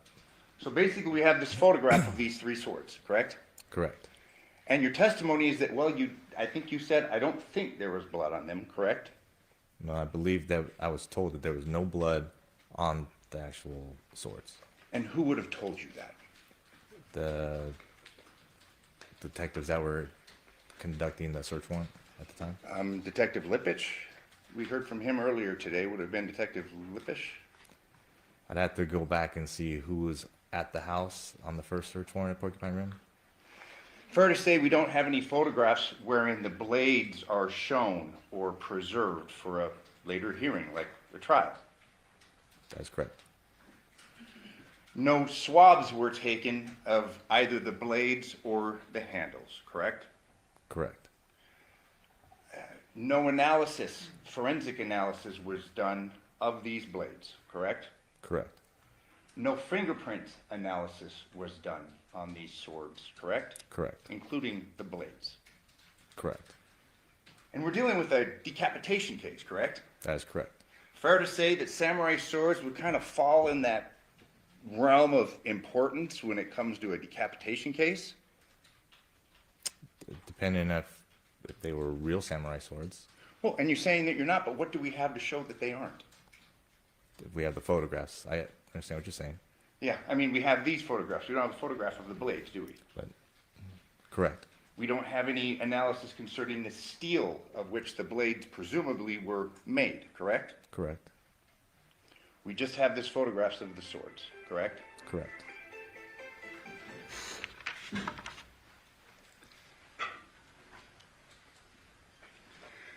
There was a photograph shown, I believe it was the second day of trial, concerning the bathroom area of the Paladura house, the downstairs bathroom. Do you recall? Do you know? Have you reviewed it? I've seen the crime scene photos, yes. Was there any analysis done inside that shower? Off the top of my head, I couldn't tell you. I would say that there probably would have been. I couldn't tell you off the top of my head right now if there was analysis done. No swabbing the interior of that shower, presumptive test blood, nothing?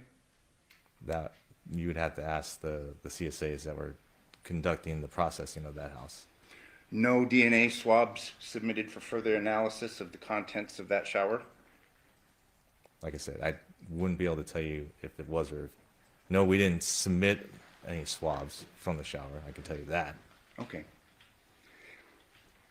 You had testified that no guns were impounded through the course of this investigation, correct? Correct. And that was because, I believe your testimony was that nobody had said anything about hearing a gunshot, correct? That was part of it. It was also given the fact that we didn't have any bullet impact marks inside the house. There wasn't any blood spatter that you would believe to see from a bullet going through somebody anywhere inside the house. And then the fact that nobody had actually heard a gunshot or was reported a gunshot. So that was all part of it, correct? You had testified that when you came across the body, you had noticed that there was not that much blood found, correct? Given the circumstances. Given the circumstances, I thought that there'd be a little bit more blood there. So this crime scene, you'd agree, was something that was out of the ordinary. Unique. It was unique. I mean, assuming the head had been severed by a mechanical powered saw, we would expect there to be cast off from this saw, would we not? I guess it depends on what type of saw was used. And you're aware of the analysis done by Dr. Burns, wherein she opined her conclusion is that a mechanical powered saw was used, Correct. in addition to a knife or perhaps a sword, correct? I don't believe she said a knife, no. But nonetheless, you didn't find anything indicative of a mechanical powered saw upon your review of the crime scene where the headless body was, correct? Correct. But we know, at least based upon the anthropologist's expert opinion, that a mechanical powered saw was used, correct? Correct. In reference to a gunshot, again, you're just presuming a gunshot didn't occur, a gun wasn't used to kill this gentleman, correct? Given all the evidence that we saw at the scene, we hadn't had anything to say that there was a gun used in this incident. But there's really nothing to show other than what the anthropologist found, that a mechanical powered saw was used, correct? I mean, we have an anthropologist that said a mechanical powered saw was used, correct? To sever the head. Yes. Correct. And there was no evidence found concerning that mechanical powered saw, correct? Correct. You have a person that's dead, cause of death unknown, no guns are impounded or tested, correct? Correct. No gunshot residue tests are done concerning the decedent's body, correct? Correct. No gunshot residue tests are performed upon Devier Willette's hands, correct? Correct. No gunshot residue tests are performed upon Devin Michael's hands, correct? Correct. As stated previously, there wasn't any evidence to say that a gun was actually used. And to your point, as far as not doing GSR on our victim, there was chemicals poured on his body. So at that time too, even if there was believed a gun to be used, we wouldn't have been able to do that with him, given the fact that there was believed chemicals to be poured on him. But it's after the fact. yes. And presumably the decedent's hands were bagged for further testing, correct? Correct. In fact, we know that the hands were swabbed for DNA, correct? Correct. But the hands were not swabbed for any gunshot residue tests, correct? Due to the fact that there was no evidence to say that a gun was used during the incident. Well, and we discussed the saw, no evidence of that, but we don't know Correct, if that was. But nonetheless, my point being, there was no gunshot residue test performed upon anybody's hands, including the decedent's, correct? Correct.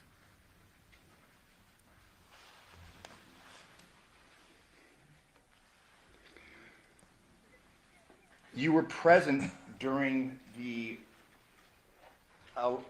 collection of evidence at the Paladura residence, correct?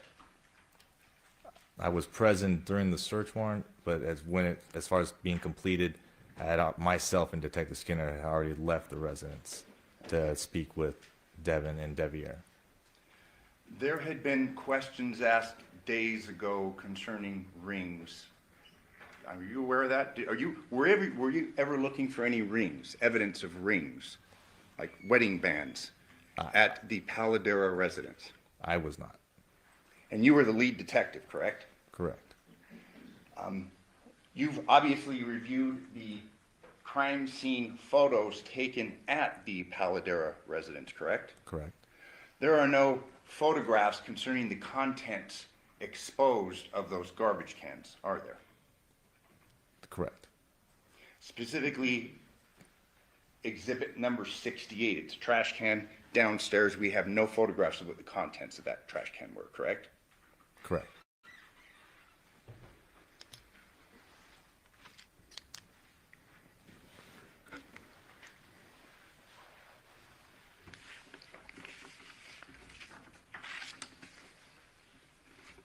In reference to electronic devices, I'm going to show you what's been marked and divided the state's exhibits 284 and 287. This is 284. This is the Porcupine residence. And I'm going to ask him some questions concerning electronic devices. We have an Xbox here, don't we? That's correct. And I'm showing you State's Exhibit 287. That's an Xbox here, correct? I believe so. I couldn't tell you just looking at that picture right there. You'll agree in the course of the investigation, reviewing text message and otherwise, Devier Willette was a gamer, wasn't he? I don't remember saying that. Okay. You're not aware of text, he's gaming, complaints from Devin concerning him playing all the time? Not aware of that? I'd have to review the text messages. That's an electronic device, correct? Correct. And you're aware that gamers are able to communicate with one another through a game platform, like an Xbox. Correct.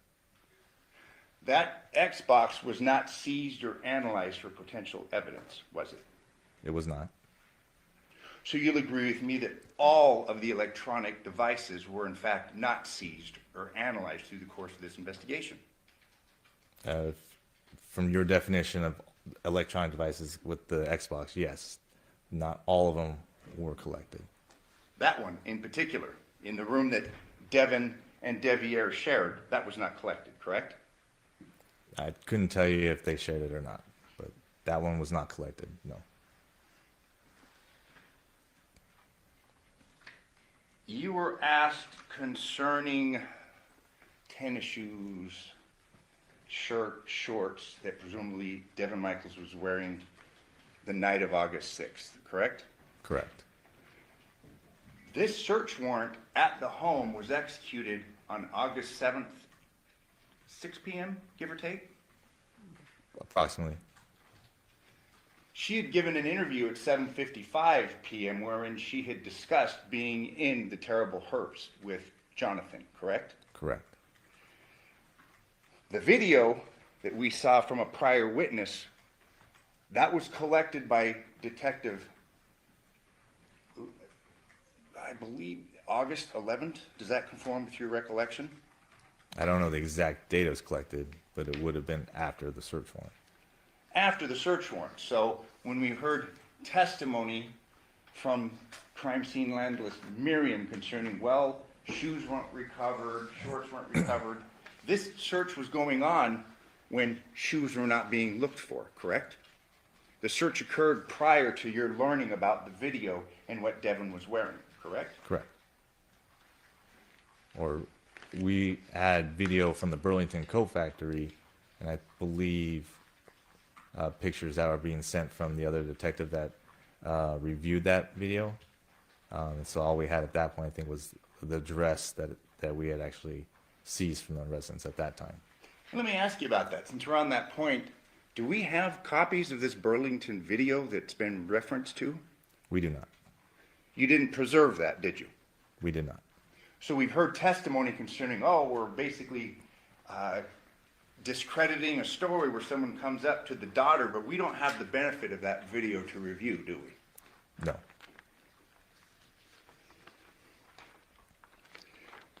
There are a couple of photos that were taken in reference to the Porcupine Rim search. I'm going to show you what's 265A. I'm sorry, it's just 265. We do see a couple of tennis shoes here, don't we? Black with white soles. Yes. Those were not collected through the course of this search warrant execution, were they? They were not. I'm going to show you what's been admitted as state's exhibits, exhibit 291A.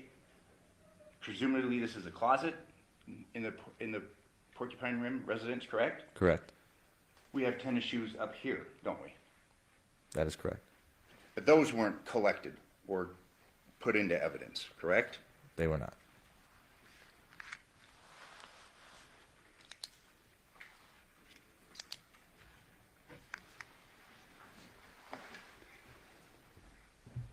We had heard testimony from Dr. Burns in reference to a bone chip missing when the head was severed at the Paladura residence.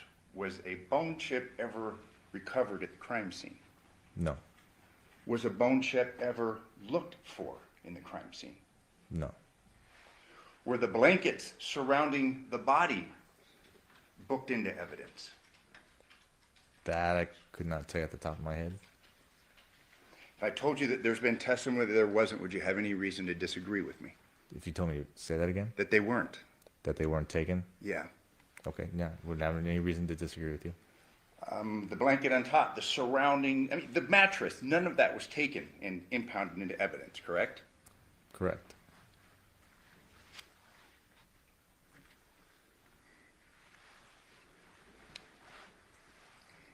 There was testimony from the last witness elicited concerning footprints in the backyard of the Paladera residence.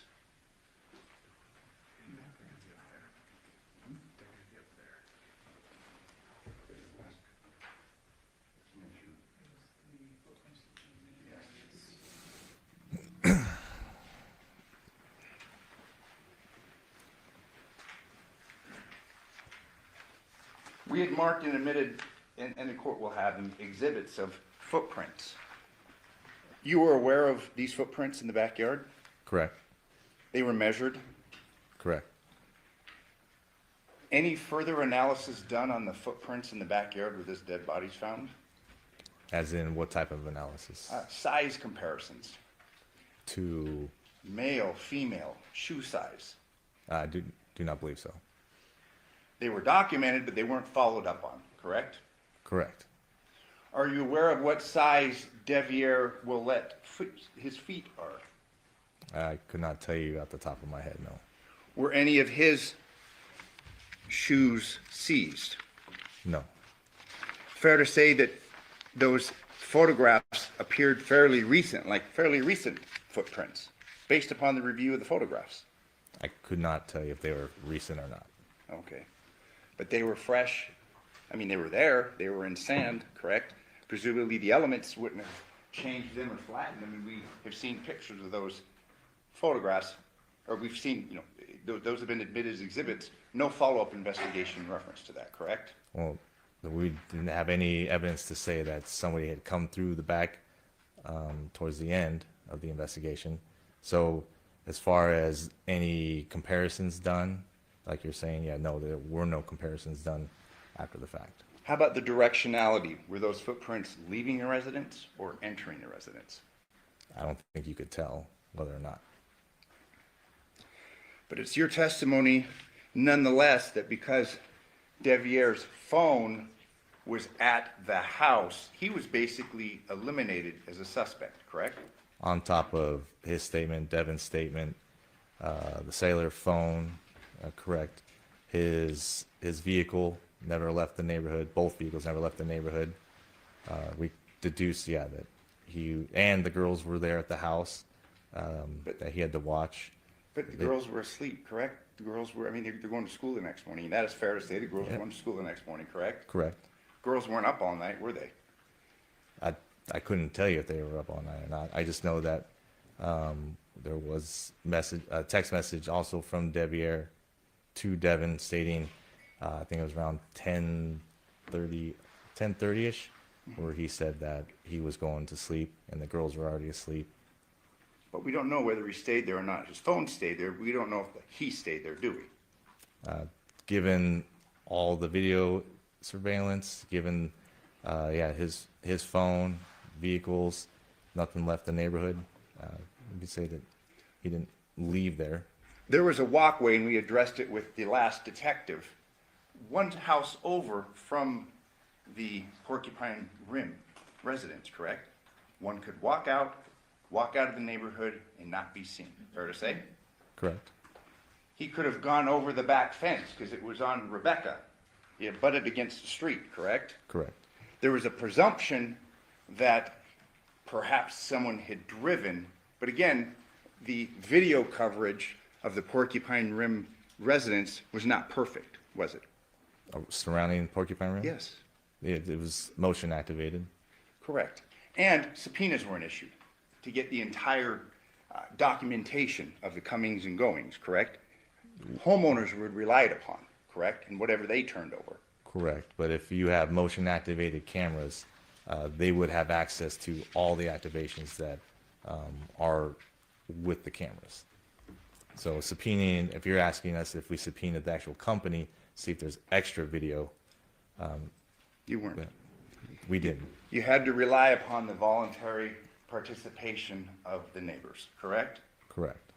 And you'll agree with me, sometimes in Clark County in the Vegas Valley, oftentimes neighbors don't necessarily, they aren't the most cooperative, fair to say? Sometimes, correct.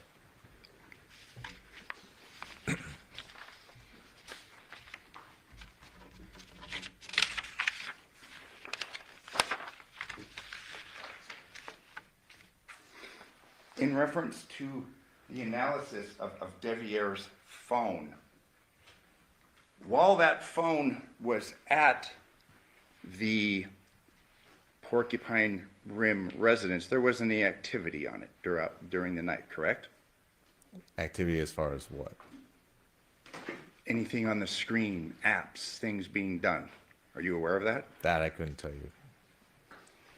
If a phone is left and a person crosses the valley, if there's no activity on that phone, that would be consistent that the person isn't with that phone, correct? Say that again? Yeah, if a phone is left, let's say a person leaves his residence, okay? Let's say Devier leaves the Porcupine Rim residence and goes to the Paladero residence and he leaves his phone behind, you wouldn't expect for there to be activity on that phone, correct? Correct. And the lack of activity on that phone would be consistent with that phone having been left there, correct? Correct.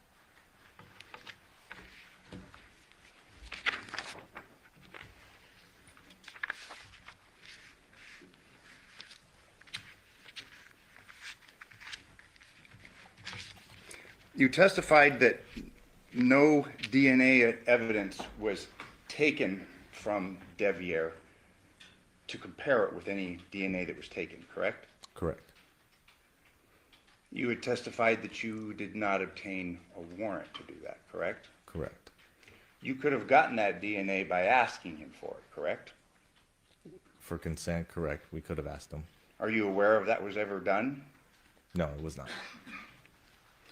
It was assumed from the get-go that he was not involved because his phone was at the house that night, correct? And everything else that we listed that ruled him out. You've had cases wherein a person goes and commits a heinous crime and leaves a phone behind, correct? It's happened. Are you aware that Devier worked for Hometronics? He was involved in installing home security systems? That's what he advised me, yes. Are you aware that he had tools and that he installed hundreds of security systems in homes across the valley? I don't know how, as far as the amount of stuff that he has installed, but yeah, he had mentioned that he installed security cameras and hung TVs and stuff like that. Home entertainment systems? Pretty much. And you'd agree with me that in order to install a home entertainment system, you need to have tools like a mechanical powered saw, correct? That I couldn't tell you what exactly. I can tell you from experience, as far as me hanging TVs and doing security cameras, I used a drill bits, and that's it. Speakers, you got to cut the drywall, put speakers in. If that's what you're doing, as far as going into the wall. You had testified that you had sealed up and taken the Nissan Armada, correct? Say that again? The Nissan Armada, you testified that it was basically sealed up and submitted for tests, correct? It was sealed and then towed to the station, yes. And that was done in order to obtain any trace evidence, blood, DNA, things of that nature, correct? Correct. And the results of that analysis was negative in reference to a crime having occurred, correct? Correct. No blood was found. No blood was found inside the vehicle, no. No DNA being traced back to Jonathan was found, correct? Correct. You know, you had testified that, you said something about spots, water on the vehicle. It was your opinion that maybe the vehicle had been washed. Is that correct? Correct. Did you take any close-up photographs of that to substantiate that, or is that just an assumption that you're making? That's from what looking at the vehicle on scene, and yeah, noticing that there were water spots on the vehicle. The inside of the vehicle was kind of a mess, wasn't it? Maybe not teenager mess that we heard from another witness, but I mean, it was not very clean, was it? I guess it's whatever you consider clean is cleaner than my vehicle, so I considered it clean. We had heard testimony, I believe it was from Detective Spangler, concerning a stop at Funny's. Are you aware of that? Under the analysis of the Burla, the morning of the 7th. No.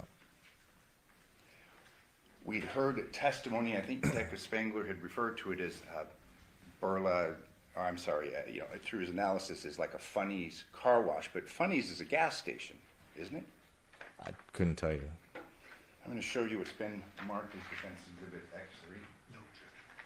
Move to admit and move to publish. Did you say X3? X3. Okay, X3 will be admitted. This is Funny's. There is a car wash off to the side. There's also gas pumps, correct? Correct. As far as the analysis of the location of the vehicle, are you aware that it's consistent with being at a gas pump versus a car wash? Like one or the other? Yeah. No analysis done on this? As far as it going to fill up gas or going through the car wash? Is that what you're asking? Yeah. We heard testimony from part of your team that the vehicle stopped here, presumably after going to the school on August 7th. Yeah. If you're asking if we can say that it went through to get gas or the car wash, I couldn't tell you which one it did. We heard testimony that under the Burla that it was turned off, the vehicle, when it was at Funny's. Are you aware of that? No. You'd agree with me, you turn your car off to fill it up with gas. You don't Yes. leave your car running generally, correct? No. You drive through a car wash, don't you? Correct.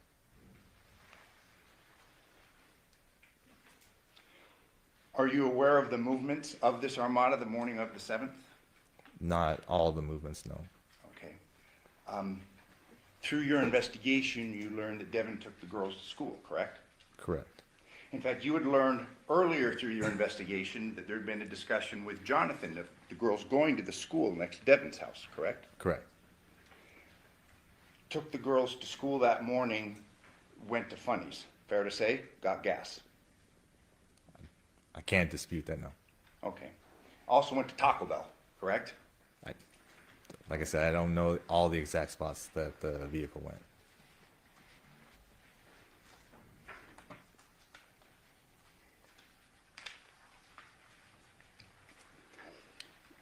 You had given testimony in reference to the wallet belonging to Jonathan's Social Security card. You recall that testimony? Yes. There had been evidence found through the extraction that Jonathan had lost his wallet and then found it August 6th of 2023, correct?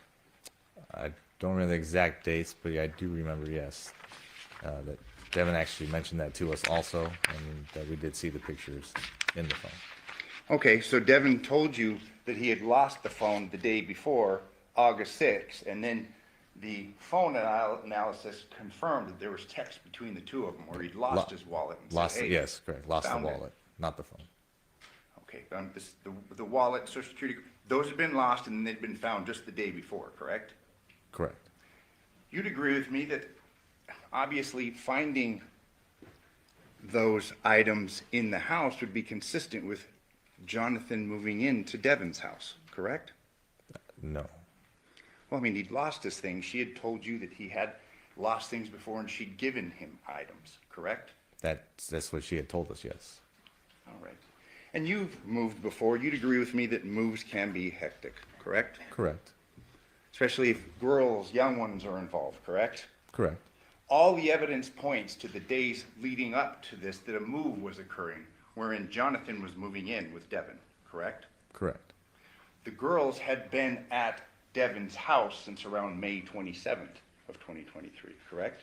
I don't know the exact day, but I believe that she told us they were there up until school ended, and then once school ended, the kids went with her. Yeah, and they were with her all summer, correct? Correct. And then through the course of your investigation, you learned that they were going to try things again and that Jonathan was moving in with her and the girls, and that was the plan, correct? That's what we were told, yes.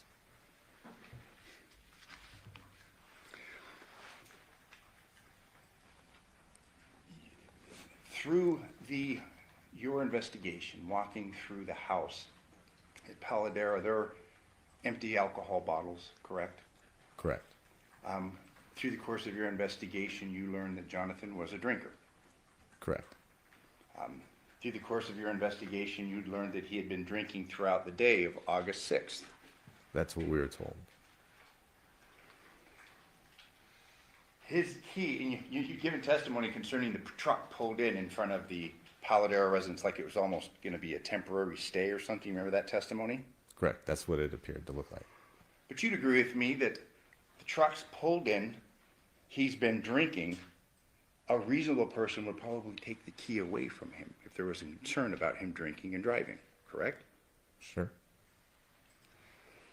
You had testified that when you came up the driveway, Porcupine Rim, it's your testimony you saw a cell phone off to the side, correct? Correct.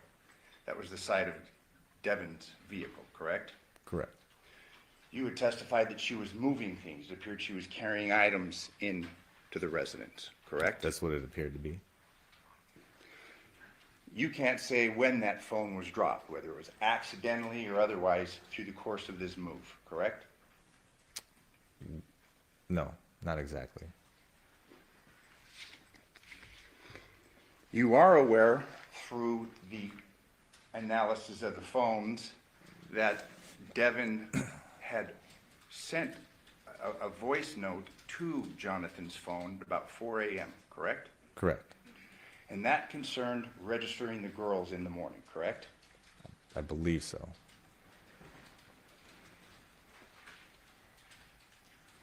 You'd agree with me that one interpretation of that is that Devin thought that he was alive, correct? She was complaining about his failure to register the girls. Sure. I mean, you said sure. You agree with me. That's possible. I can agree with isn't what it? you're saying. Yes, it's possible.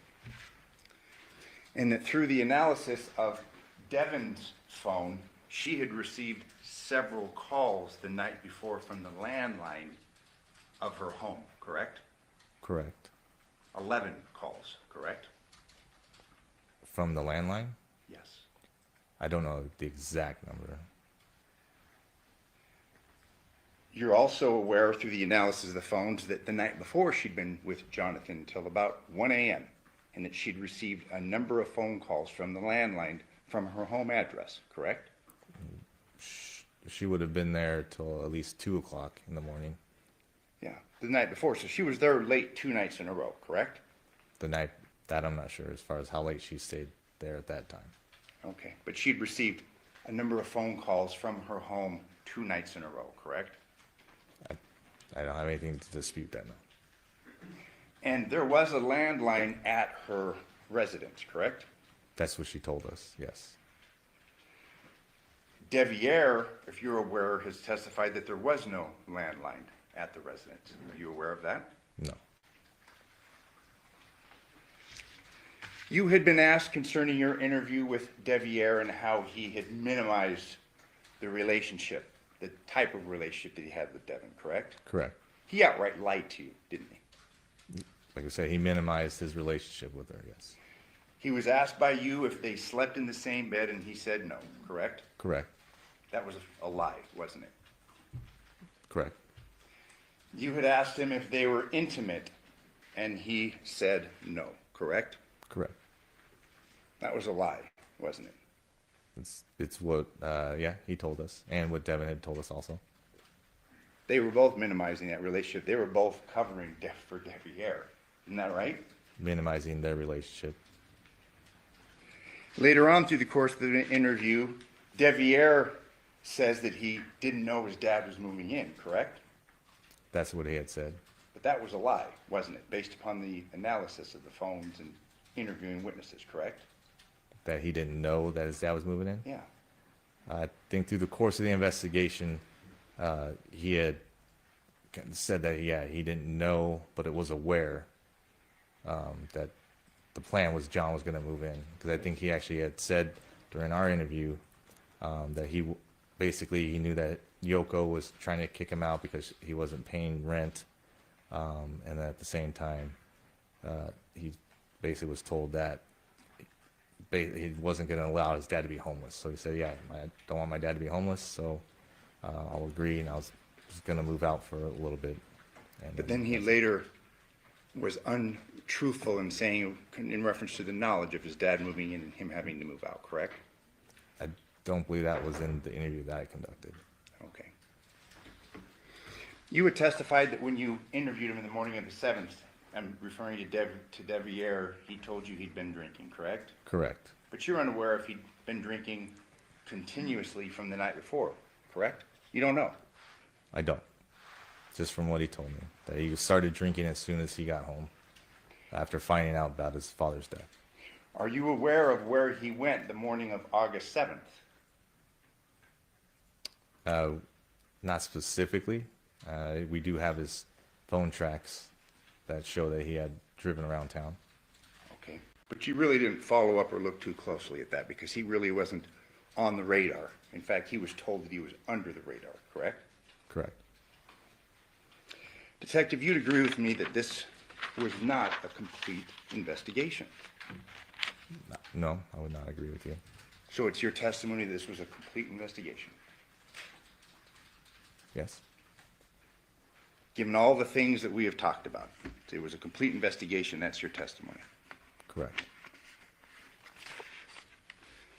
Finally, in reference to the autopsy, you testified that you were present during the course of the autopsy, correct? That is correct. And you reviewed the autopsy report? Correct.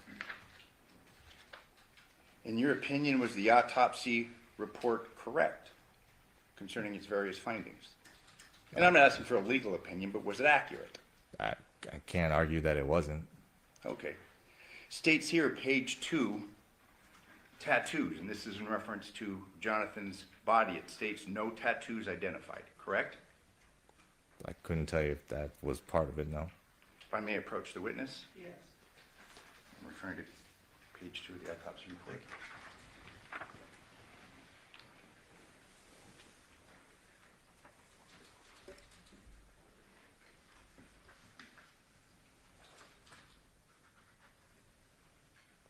Which part are you referring to?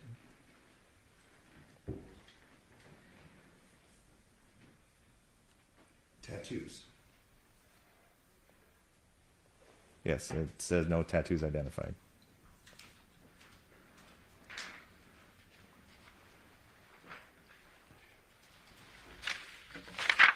If I could have these two marked. That's the next couple of defense exhibits. And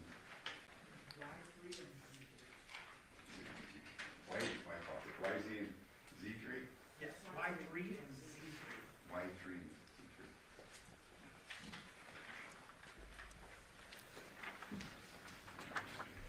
Showing you what's been marked, and I'd move for admission. There's no opposition. Y3 and Z3 are admitted. Fair to say that that's a tattoo on Jonathan's arm, correct? Correct.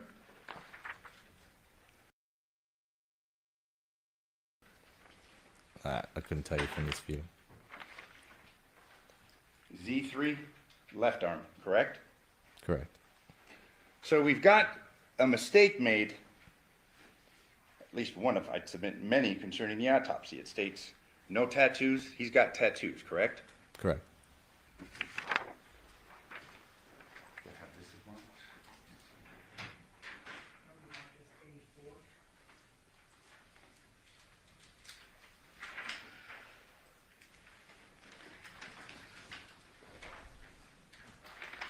Move for admission of A4. No. This is Jonathan's hand. Appears we've got a wound on that hand, don't we? From the picture, yeah, there's a wound there. Court's indulgence.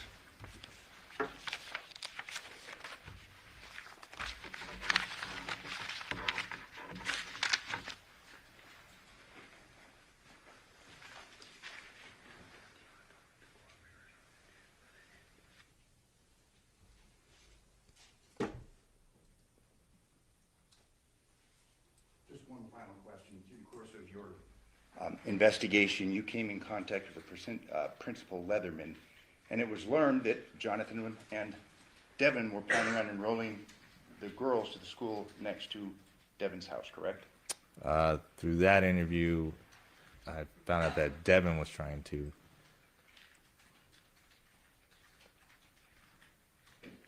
But then you make reference to Jonathan wanting to enroll the girls with her, correct? At the school near her house. I believe so, yes. Thank you. I have no further questions.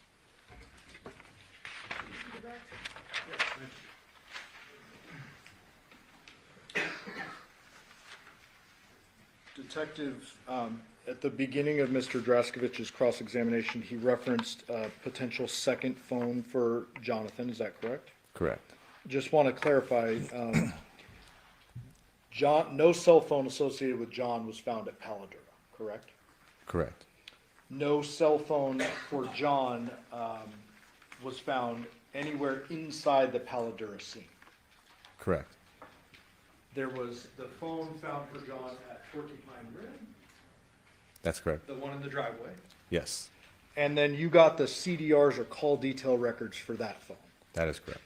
Just so the jury understands, the 11 devices that were submitted for forensic analysis, those were all found inside the Porcupine Rim home. That is correct. So if John may have had a second phone, it's not his active phone at the time. That is correct. In fact, there's activity on John's phone on the 6th into the, the morning of the 7th, and we know that's the one he was primarily using. That's correct. With regard to the swords and the shower at Paladura, you indicated that you don't know what exactly was done with those items, correct? Correct. But you can say that the swords were found at Porcupine Rim, the shower would have been at Paladura. We agree there. That's correct. And if someone has an item in their home, do you expect for DNA, their own DNA, to be found on it? That is correct. And so let's talk about the swords for a second. If defendant's DNA is found on it, or Devier's, would that be shocking considering the fact that it's in their home? No. Same thing with the shower. There's been testimony that Miss Michaels has been in and out of the Paladura home several times. John obviously lives there. Devier's lived there in the past. If there's DNA found in the shower, would you be shocked by any of those people? No. That's not necessarily an investigative tool that will help you answer an unanswered question. Correct. There was some questions about the shoes and the clothing associated with the defendant, and I just want to make sure everyone understands. There was the initial search warrant at Porcupine Rim on August 7th, correct? Correct. And then at a subsequent date, I can't remember off the top of my head, they went back and took more photos. Correct. And they found those blue shorts. That is correct. Okay. The white tank top that you see in that Chevron video, was that ever found? No. And then there was photos of, I believe it was 2 sets of black and white shoes, you recall that? That's correct. But your testimony is no one ever found the black and white shoes with the big white Nike swoop That is correct. that was seen in that Chevron video. Yes.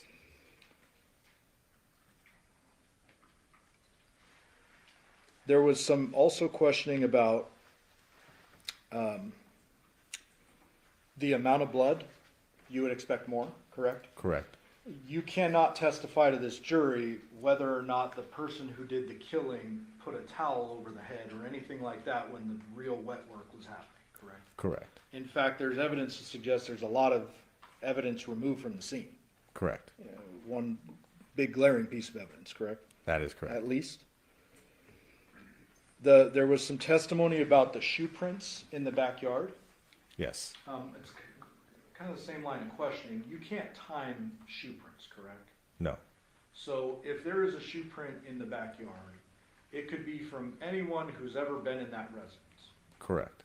Now, the point Mr. Draskovich made is a good one. Maybe wind blows and it would look more weathered or something, but you can't say when that shoe print was left, no matter how much testing you do with that. I could not know. You were discussing how you ruled out Devier, and you kept saying it was a multitude of things. It wasn't just you take his word for it that he wasn't there, correct? Correct. May I approach? Showing you state 663, you recognize that? Yes. What is that? Google map showing directions from one place to another. And specifically walking directions from 5510 Porcupine Rim to 2698 Paladura. Correct. I move for the admission of that. No objection. 663. Just real quickly for the record, what's the walking distance between the two? Looks approximately 7 hours and 27 minutes. And that's, to be fair, that's just one route. Like, I'm sure there's hundreds of different combinations of streets you could take, correct? Correct. But fair to say, it's quite a ways across town. Correct. And you indicated that the video surveillance ruled out Devier's vehicles from having either left his home or entered the scene Correct. at Paladura. That is correct. Mr. Draskovich asked you about activity on Devier's phone. He's basically saying, like, it was left at home. You got that line of questioning. Correct. And asking if there is activity on it, and I believe his question was that would be consistent with him not being with the phone. Do you remember that line of questioning? Correct. Could also be consistent with him being asleep. That is correct. So that doesn't tell you much. And would you defer to the expert that we haven't called yet, Clinton Campbell, Detective Campbell, when it comes to any technological findings on the phones? Yes. Okay. So he's better suited to answer those That is questions. correct. Mr. Draskovich asked you about these post-homicide text to John from the defendant, correct? Correct. And he said one interpretation is that she thought he was alive, correct? Correct. Another interpretation is that she was alibying herself, correct? That is correct. In fact, the killer in this case took substantial steps to cover up what he or she had done, correct? Correct. And taking a head from a crime scene is kind of an extreme example of covering up. Very extreme. Not exactly shocking to see an alibi text. Correct. The autopsy, there was just an autopsy photo shown, suggesting Mr. Draskovich's word was wound on A4. Remember that? Yes. You're not a forensic pathologist, correct? Correct. You're not a medical doctor, correct? Correct. Would you defer to the doctor's testimony as it relates to injuries? Correct. Have you ever heard the term slippage before? Yes. Understanding you're not a doctor, so if you're not comfortable answering, what is slippage generally? After, basically, we would say slippage, skin slippage, at post-mortem, as the body starts to decay. When you touch the body, the skin actually can start slipping off the body since it's decaying at that point. Okay. And so when you agreed with Mr. Draskovich, hey, that looks like a wound, ultimately you're going to defer to a medical doctor as to whether that's a wound or not. Correct. A4. A4. Yeah.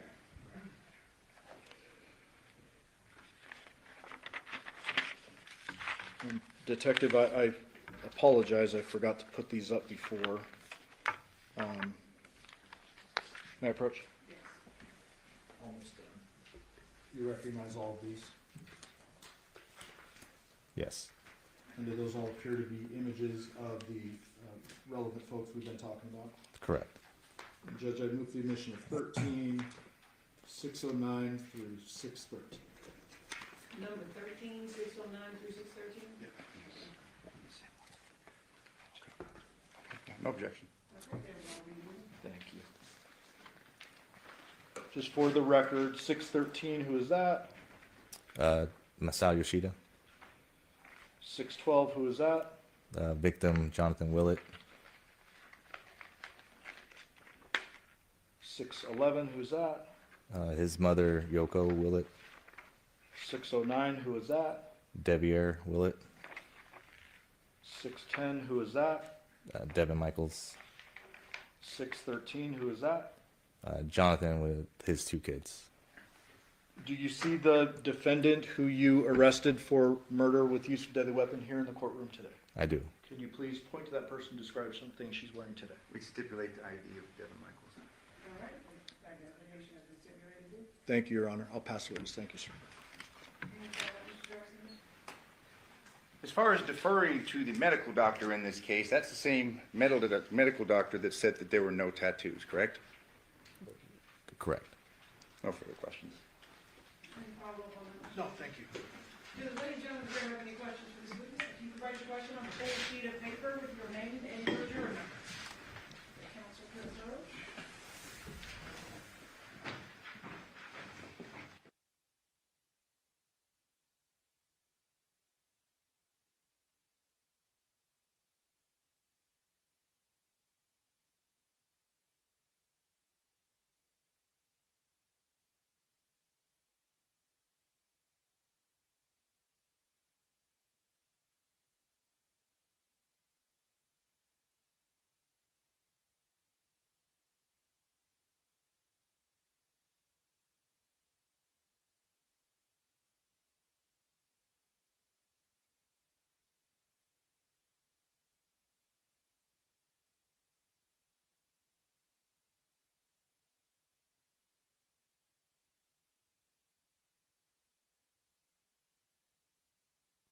Detective, Yes, ma'am.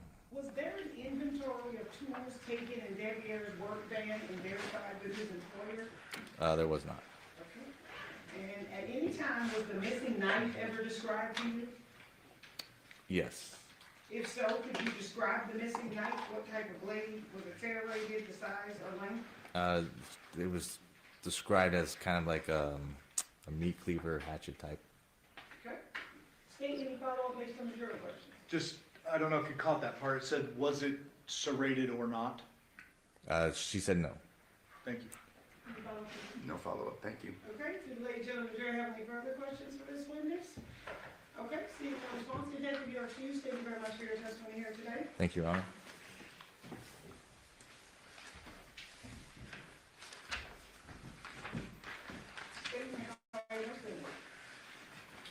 See, so next witness is Elizabeth Tapakostas.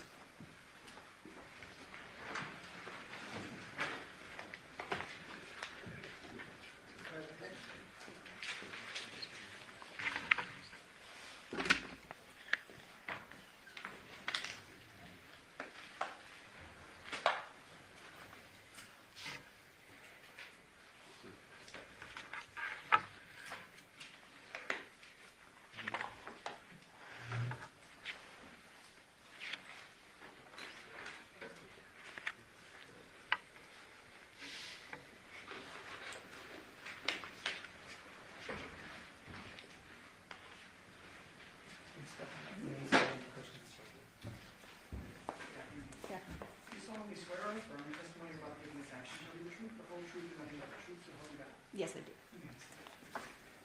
Ma'am, please state your full name and spell it clearly.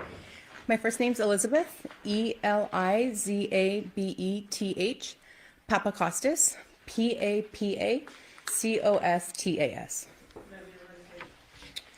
Good afternoon, ma'am. Good afternoon. How are you employed? I'm currently a forensic scientist at the Las Vegas Metropolitan Police Department Forensic Laboratory, and I'm in the biology DNA unit. How long have you worked in that capacity? I started part-time at the laboratory in January of 2020. In February of 2020, I was promoted to a forensic laboratory technologist. And then in October of 2022, I was promoted into a forensic scientist position. And you mentioned your unit is the biology unit, is that right? Correct, biology and DNA. And what is that unit? We primarily focus on examining items of evidence for biological fluids, such as semen, blood, and saliva.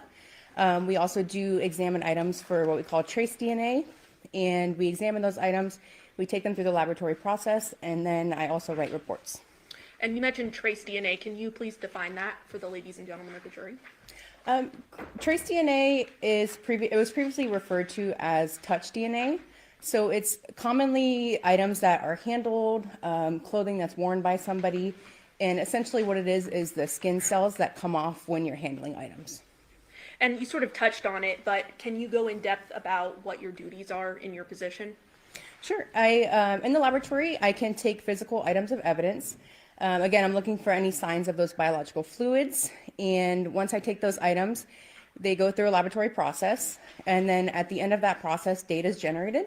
Once I have the electronic data, I can then evaluate that and make any comparisons to known individuals. And then I do write reports.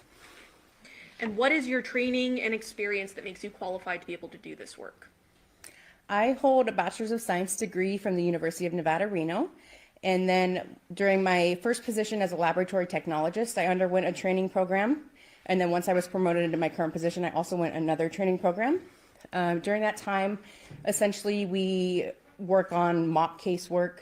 We go through a series of tests. We also do competency testing just to ensure that we're able to work on real life casework. And then during that real casework, we are also supervised by other analysts in the lab. In addition to your previous training, do you also do ongoing training to make sure that you're up to speed on all the modern technology out there? Yes, every year we have to undergo at least 8 hours of continuing education. And you're up to date on that? Yes. You mentioned that you work at the Las Vegas Metropolitan Police Department Forensic Lab, is that correct? Yes. Is that an accredited lab? Yes, the lab is accredited. What does that mean? Essentially, accreditation is the recognition by an outside body that the laboratory is meeting a certain set of standards. And then also within that, we undergo audits, and essentially accreditation shows that the lab is producing reliable work. And have you testified in court before? Yes, I have. And I believe you mentioned that one of your job responsibilities, in addition to conducting analysis on different pieces of evidence that are collected, you actually draft reports based on your conclusions of your testing, correct? Correct. And are those reports reviewed by another person before they're actually released? Correct. Within the laboratory, our electronic data goes under one set of review. And then once the case file is put together, it undergoes a technical review, which is where somebody else looks to make sure that all the procedures were followed. And then after the technical review, an administrative review is done, and that's looking for things like grammar, spelling, things like that.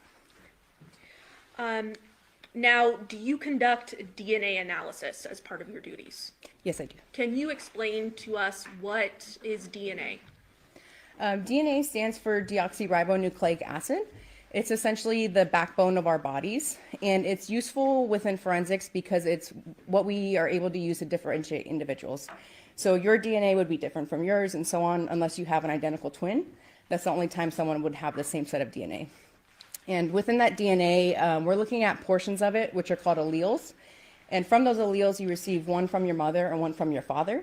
And then within our data, that's what we're looking at when we're making comparisons from the evidence to the reference standards.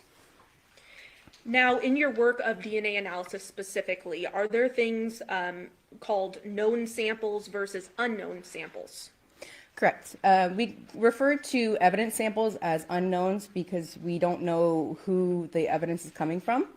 And then known samples are also referred to as reference standards. So that's when a sample is collected from the inside of somebody's cheek, and then we use that as that individual's known standard. So those terms are interchangeably used then? Correct. So known sample and reference standard? Correct. Okay. If you have a known sample or reference standard, how would you go developing a profile from that sample?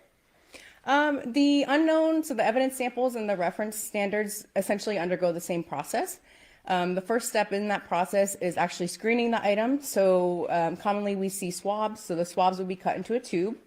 Then the next step is called extraction, and that's where chemicals are added to the tube. And what those chemicals are doing is essentially trying to break apart the cells to get to that DNA. And then once we have that sample, we take that to quantitation.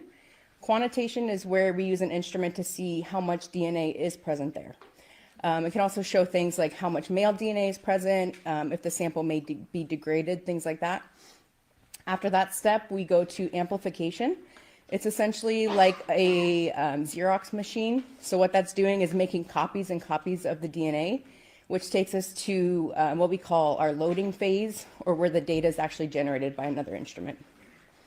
So when we're dealing with an unknown sample now, is it common to obtain multiple different DNA profiles from that? So we can see different things. So we can have what's called a single source sample, which means that it's only coming from one individual. Or we can have a mixture sample, which means that we're seeing multiple people's profile in the same sample. And is it possible with an unknown sample, occasions where you may not get a profile at all? Sure, it depends on a lot of different things. So environmental factors. So say, for instance, if a sample was left out in the summer in Las Vegas, that DNA would be very degraded and we may not get a good sample. But There's different things such as, say, if someone is really good about washing their hands, they may not leave much DNA behind. If an item is out in the public and a lot of people could be touching it, we would see more people on that sample. So there's quite a few different environmental things that can play a part in that. Another example could be someone wearing gloves, right? Correct. Less likely to leave something behind in that case. Yes, that's correct. Now, you touched on this a bit. Are there different sources of DNA? I know you talked about trace DNA, but are there other sources of DNA? Yes, commonly within the laboratory, the best sources of DNA that we see are things like blood, semen, and saliva, so those biological fluids. When you say best sources, what does that mean? They commonly are just, those fluids have a higher amount of DNA present compared to skin cells that can be left behind. And then again, the trace DNA is skin cells that are left behind? Correct.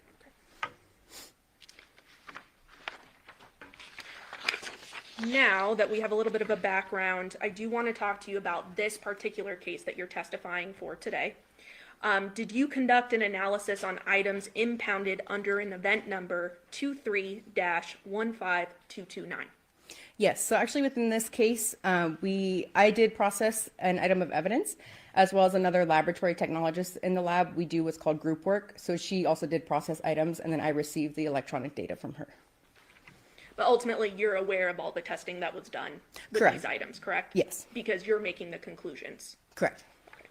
And it was under that event number, those items, correct? Yes. And that's a Henderson event number. Correct. And there were several items that were tested, correct? Yes. Mm-hmm. Can you talk to us a little bit about when the lab is receiving items, how are they packaged? Most commonly, we see items within manila envelopes or brown paper bags. Everything is sealed with evidence tape, and on that tape, it typically has the date and the person's initials and P number, or their personnel number. So that's the person that actually packaged those items, impounded them into the laboratory. And then when we receive those items, they are processed through an evidence technician, and then there is also an electronic chain of custody. And a report number is typically listed on the items as well? Yes. Okay. Now, when you're conducting an analysis of different items, such as the ones in this case, are there precautions that are taken to ensure the integrity of the items and that remains intact? Yes, so within the laboratory, when we are first receiving a package, we make sure that everything is sealed, there's no signs of any tampering or tears within the package. Then whoever's handling the package does wear gloves and a face mask and a lab coat. We make sure that there's only one item of evidence open at a time, so that way nothing can be mixed up, put into the wrong package. The main thing that we're trying to prevent is any contamination. So I was grocery shopping, my us into bad. the item or from item to item. And then once we examine an item of evidence, we do swap out any paper that we use on our lab bench. We bleach down all of our instruments. And again, we just make sure we only have one thing out at a time. So then, knowing that, I want to turn your attention to some of the samples that you did an analysis on in this case. Specifically, I want to start with And now I got to do homework. standards from both Jonathan Willett, which was lab item 5, as well as Devin Michaels, lab item 11. You're aware of both of those, correct? Yes. Specifically, the reference standard for Jonathan Willett was in an impound package number 1678-004. Correct. And then the reference standard for Devin Michaels was in an impound package number 1554-001. Correct. Can you walk us through the analysis done on those items? So with the reference standards, we actually examine all items of evidence first before touching the reference standards. Again, that's just to make sure that there's no contamination between the known samples from the individuals to the items of evidence. And those items essentially undergo the same process. So they go through the extraction stage, quantitation stage, amplification, and then the data is generated from those. Okay. And are these reference standards, I mean, do they come in what we call a buccal swab? Correct. So the buccal swab kit is just a little white envelope. Those are again sealed with evidence tape. And then inside is commonly a swab box with two, they look like very large Q-tips. And those are what's used to swab on the inside of somebody's mouth. And that's what was done in this case? Correct. Now I want to turn your attention then to an apparent hair lab item 19.2. There wasn't a long analysis on that, correct? No, that was not tested. Okay. And that was just found during your analysis of all the items, correct? Correct. The laboratory technologist found it on another item of evidence, so she just packaged it and put it with the original evidence. Okay. Then going to lab item 1, there was swabs from Jonathan Willette's cell phone screen, is that correct? Correct. And that was from an impound package number 2312-004? Correct. And did you prepare a report in conjunction of your analysis of that sample? Yes. Okay. And your understanding of this sample was that there was a positive presumptive blood test, correct?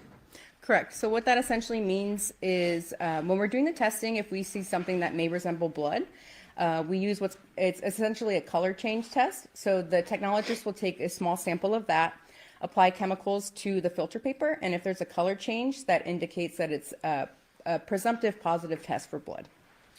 And in this case, you were aware that the owner of the phone was Jonathan Willette, correct? Correct. So he was then considered an assumed contributor, correct? Correct. We do what's called an an assumption when we are aware of, say, swabs are coming from somebody's body or an item of someone's, in this case, it was his cell phone.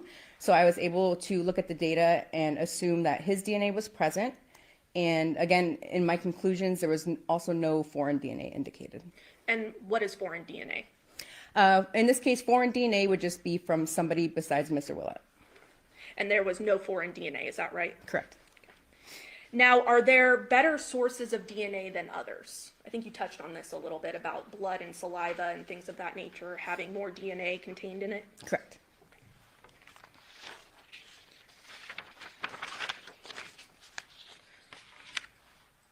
Then turning to the swab from underneath Jonathan's left-hand fingernails, that was lab item 6, correct? Correct. And that was collected under impound package number 1678-003. Yes. Walk us through the processing of that item. It was essentially the same processing. So again, it went from the extraction stage to data generation. In this case, again, since it's a swab coming from his body, I'm able to make the assumption. So assuming that he is a contributor, there was also no foreign DNA present. Okay. Now let's go to the swab from underneath Jonathan's right-hand fingernails, lab item 7, correct? Correct. That was impound package number 1678-003. Correct. Same sort of processing as the left hand. Correct. Okay. Any results from the right hand? In this case, for this sample, looking at the data, it was what we call too limited, which means that there wasn't enough data there to basically make any interpretations. And when you say not enough data, what do you mean by that? Within the laboratory, we have internal validations, which essentially show values for how much DNA we're expecting in a sample to generate a profile. So looking at this sample, because it didn't meet our thresholds, it wasn't processed further, or once it was processed, can I start over with that one? Sure, go for it. It did meet our validation, so it was processed to the data generation phase, but then once we received the data, at that point, there weren't enough alleles present to make any further interpretations. And are you surprised by this at all? No, we commonly see that. Okay. Now, I just want to go back briefly to the swab from Jonathan Willette's cell phone screen that you conducted analysis on, that we just talked about. You recall that? Yes. Did you look at the profiles of it and compare that to the alleles? So what we do when we're looking at data first before we make any comparisons. So looking at the cell phone sample, it appeared to be one male contributor. And then at that point, I take that profile and I do compare it to the reference standards. So it was consistent with Jonathan Willette. And the reference standards, plural? Yes, all evidence samples are compared to all reference standards. Okay, and in this case, there were multiple, correct? Correct. Devin Michaels and Jonathan Willette. Correct. Okay. Moving on then to the swabs of placard number A, that was lab item 2, correct? Correct. And that was contained in impound package number 1951-005, correct? Yes. How was that item processed? For this sample, there was also a positive presumptive blood test. So again, it was a color change test, and the color change was indicated. So the laboratory technologist did take that forward. And then with that sample, when I looked at the data, there was one male contributor detected. And when we're looking at our data, we also generate statistics. So our statistic is called a likelihood ratio. And essentially, what a likelihood ratio is trying to do is answer the question of how many times more likely is it to observe the DNA profile if the person is a contributor than if they are not a contributor. So in this case, I did generate a likelihood ratio for Jonathan Willett. Okay, and do you recall what that was? May I reference my report? Absolutely. Your Honor, may I approach? Yes. And with Your Honor's permission, I believe there's stipulation with defense. If I could leave these reports up here, just because there are multiple pieces of DNA that she may not have memorized. And that's completely fine. Absolutely. Okay, thank you. We're just not testifying from it. So specifically, swabs of placard number A, do you recall the likelihood there? Yes. What was it? So Devin Michaels was excluded from the sample. And it is 223 octillion times more likely to observe this DNA profile if Jonathan Willett is a contributor than if he is not a contributor. How many zeros is that? It's 223 with 27 zeros. 27 zeros? Yes. Okay. Anything else from that specific item? No. Okay. Moving on then to the swabs of placard number B, lab item 3. Correct. And you conducted testing on that. Yes. Impound package number 1951-005. Yes. And did that item undergo the same processing as the sample from placard A? Yes, I had the same, a positive presumptive blood test, and then it was also one male contributor with the same statistic as the previous sample. And what was the statistical conclusion again? It is 223 octillion times more likely to observe this DNA profile if Jonathan Willett is a contributor than if he is not. And was someone excluded? Yes, Devin Michaels was excluded. Again, 27 zeros Yes, for the inclusion of Jonathan Willett. correct. Anything else from that sample? No. Okay. Moving on to the swab of the lemon ammonia bottle, lab item 12. You conducted testing. Yes. That was in impound package number 2102-001. Yes. What was the testing conducted on that item? This item did not undergo the whole process. So once we got to the quantitation stage, it was determined that there was not enough DNA present in order to produce a profile. So we did not take it forward. What determines whether or not there's enough DNA? Again, with our internal validations, that's kind of what determines our values when we're looking at the quantitation stage. And then based on those values, if it doesn't meet that threshold, then it's called we drop the sample, or essentially we just don't take it forward. Now, certain surfaces can provide more conclusions, right? Meaning some surfaces hold DNA better than others. Sure, certain things, say if something is more porous or there's more textured surfaces, that can often be better sources of DNA. But again, it just depends on a lot of environmental things, or if the items were cleaned, things like that. Including wearing gloves, right? Correct. Now I want anything else from that sample? No. Okay. So moving on then to the swab of the soft scrub cleanser with bleach bottle, lab item 13, you conducted testing. Correct. That was in impound package number 2102-002. Yes. And there was testing conducted on that item, correct? Yes. And what was the result of that? That again is sort of like the last item, so it did go up to the quantitation stage, and again, there was an insufficient amount of DNA, so it wasn't taken forward to data generation. Anything else from that sample? No. Moving on to the swab from the textured surfaces of a wooden stick, lab item 15. You conducted testing. Correct. And that was in impound package number 2102-004/001. Yes. And there was testing conducted on that. Correct. What was the process for that? In that case, a profile was generated, But within the profile, there was indications of a mixture, so I could see that there was more than one person present. But again, because the data was too limited, I could not make any further comparisons.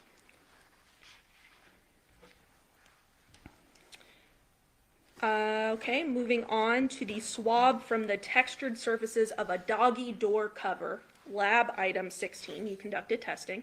Yes. And that was in impound package number 2102-003-001. Yes. What was the testing conducted on that item?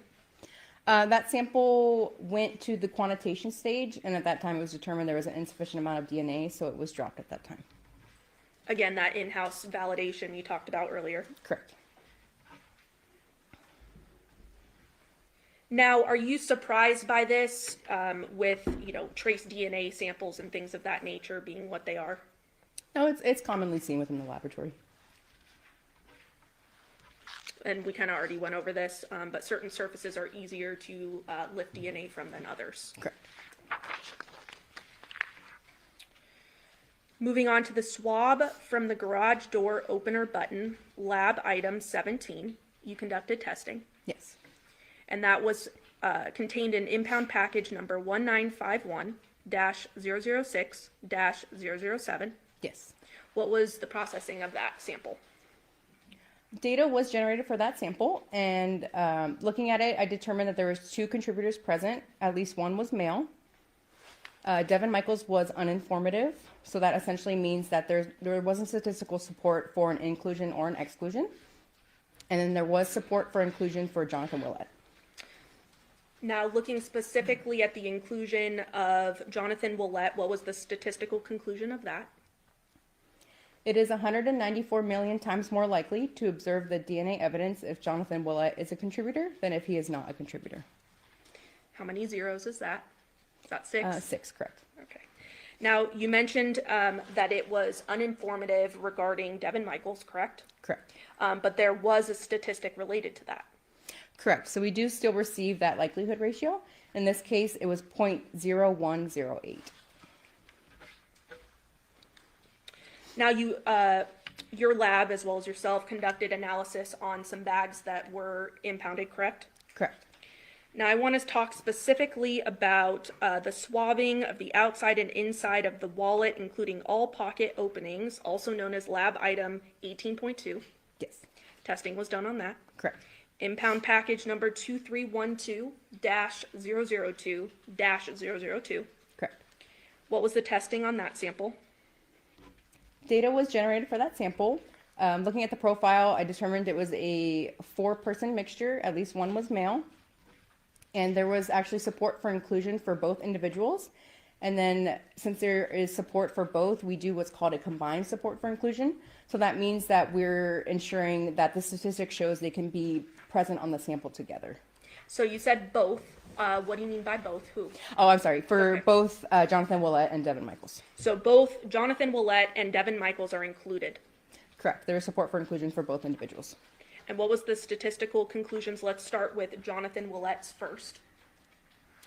His likelihood ratio was 13.6 times 10 to the 27th, which is the octillion. And how many zeros is that? 27. Okay. And how about Devin Michaels? 766 times 10 to the 21st, which is sextillion. 21 zeros? Correct. Now, the combined statistical conclusion, what was that? It is 2.8, I'm sorry, I'm going to read this just because it's long, septendecillion, which is 10 to the 54th, times more likely to observe the DNA evidence if both Jonathan Willett and Devin Michaels are contributors than if they are not contributors. And how many zeros is that? 54. Anything else from that item? No. Okay. Let's move over to swabbing of entire contents of wallet, also known as lab item 18.3. You did testing of that. Correct. And that was contained in impound package number 2312-002-002. Correct. What was the testing on that sample? Data was generated for that sample, but looking at the data, I determined that there was a mixture of at least 5 contributors. And our software program, we are only validated to evaluate samples with up to 4 contributors. So in this case, it's called too complex, so I could not make any further interpretations. Anything else from that sample? No. Moving on then to the swabbing of a knot of plastic bag containing wallet, also known as lab item 18.1. You conducted testing. Correct. And that was found in impound package number 2312-002-002. Yes. What was the testing of that item? Data was generated, and it was determined to be a mixture of 3 contributors with at least 1 male. Jonathan Willett was uninformative, and there was support for inclusion for Devin Michaels. So you mentioned what uninformative was previously, but you were able to come up with a statistical conclusion still, even though it was uninformative. Correct. What was that statistical conclusion involving Jonathan Willett? The likelihood ratio for that is 6.18. And then how about Devin Michaels, who there is support for inclusion? It is 90 octillion times more likely to observe the DNA profile if Devin Michaels is a contributor than if she is not a contributor. And how many zeros is that? 27. Okay. Now you mentioned that there are multiple contributors to this bag, correct? Correct. Okay. Are you surprised by that? No, it's commonly seen. Again, it could be something in the environment, or think about if you get bags from the store, you don't know how many people are touching the bag. So it's commonly seen with trace DNA like that. So if bags are reused multiple times, there could be more than one contributor. Correct. Now, can you talk to us briefly a little bit about transfer DNA and what that means? Essentially, transfer DNA, I can give an example of, say, if we're shaking hands, and then, so I would get some of her DNA onto my hand, and then I go to touch the door when I'm leaving, I could possibly leave some of her DNA on that door, even though she hasn't touched the door yet. So we commonly do see transfer with items, but within our testing, we're not able to say, like, to what degree, if any, DNA was transferred. Moving on then to swabbing of social security card from Jonathan Willett, also known as lab item 19.1. You did testing on that. Yes. That was contained in an impound package number of 2312-002-005. Correct. What was the testing of that sample? Within that sample, it was determined to be a mixture of 4 contributors with at least 1 male. And there was support for inclusion for both Jonathan Willett and Devin Michaels. And then, so since there's support for both, I also calculated the combined support for inclusion. Let's start with the individuals. So let's start with support for inclusion of Jonathan Willett. It is 32.3 trillion, so 10 to the 12th. And then what about Devin Michaels individually? 413 million, which is 10 to the 6th. And now the combined inclusion, including both. It is 6.28 nonillion, which is 10 to the 30th, times more likely to observe the DNA profile if both Jonathan Willett and Devin Michaels are contributors than if they are not contributors. So 30 zeros, correct? Correct. Court's indulgence? Pass the witness? Yes, briefly.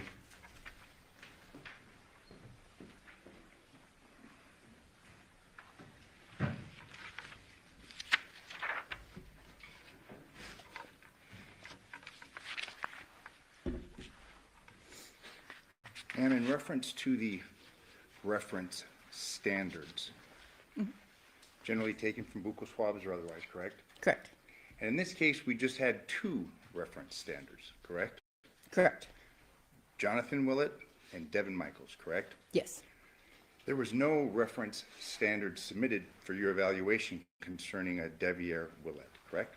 No, I did not receive a standard for him.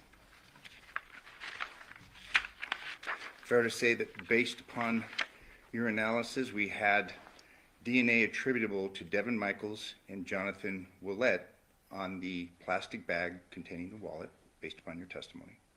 So yes, there was support that they could be contributors to the profiles, yes. Same thing concerning the outside and inside of the wallet, correct? Yes. Devin and Jonathan, correct? Correct. And again, you're not able to say how long that had been there. It could have been a day, it could have been months, but we have basically DNA that's attributable to these 2 individuals, correct? Correct. Within our testing, we're not able to say when someone's DNA was deposited or how. We're just able to say that it's there or not. And again, this DNA is possible to be transferred. There have been questions concerning that, but also just by merely handling it. We leave epithelial cells, we can leave DNA on things that we touch, correct? Correct. And again, you found that DNA attributable to both Devin Michaels and Jonathan Willett on the bags that you evaluated, correct? Correct. As well as the wallet. Correct. The cell phone, however, there was only one individual, correct? Correct. I was only able to, again, assume Jonathan Willett on the cell phone, and there was no foreign DNA noted. Specifically that of Devin Michaels, correct? Correct. She was excluded. She was excluded. As far as the swab taken from underneath Jonathan Willett's right hand, that was lab item number 7. Okay. Your findings were the DNA profile obtained is consistent with at least one male contributor, correct? Correct. That would be, there could have been more male contributors, correct? Based upon the wording of this, at least one. Well, for example, for this sample, the data was too limited, so I'm not able to make any further comparisons. I was just able to see, based on certain gender markers that we have, there was data present showing that there was a male, but I wasn't able to make any further comparisons. Okay, and that would be one male in addition to Jonathan Willett, correct? No. So within the sample, I'm not comparing it to his DNA. I'm just essentially looking at the data, seeing that there is at least one male present, but the entire profile is too limited, so I'm not comparing it to Mr. Willett or Mrs. Michaels. Okay, and just so we're clear, you just had the 2 reference standards, correct? Yes. Thank you. I have no further questions.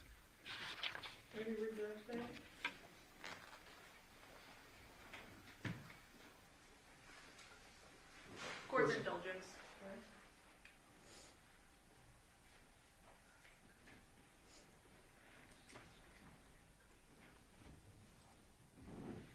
And just briefly, if something has blood on it, is it possible to subsume other sources of DNA as a result? Are you able to reword the question? Yeah, that was probably very confusing. So if there's a blood sample, is it possible that the blood being so saturated that it could subsume other sources of DNA? Well, within our testing, we're not confirming if it is blood or not. Our testing is just a presumptive test, so it gives the indication that blood may be present, but I can't, I can't confirm that it is blood present. So what we're doing is just showing, blood may be indicated and then DNA is also there. So we're not able to say for sure this DNA is coming from the blood. And then also, I'm not sure how the cell phone was swabbed, so I wasn't the one collecting it, so I'm not too sure, how they handled that evidence.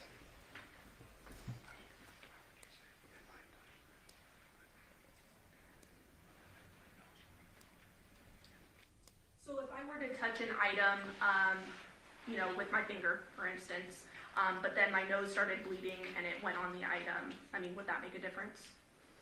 Well, in that case, I wouldn't be able to tell, if her DNA came from the skin cells or if it came from her blood. Essentially, it would just be showing that her profile would be present. Past witness. Follow-up question. This is my cell phone. I handled it. You'd presume that my DNA would be found on this, correct? Yes. And that would come from the epithelial cells of my fingers on this cell phone, correct? Yes. So presumably, if a person handled the cell phone or carried it, you would expect to find that person's DNA on the cell phone, correct? Correct. And in reference to the cell phone that you had tested, only Jonathan Willett's DNA was found, correct? Correct. No further questions. And no foreign DNA, correct? Correct. On the phone? Correct. Nothing further. Any follow-up? No, Your Honor. Gentlemen, the jury have any questions for this witness? Okay, could you write your question and forward to the table with your name and your jury number?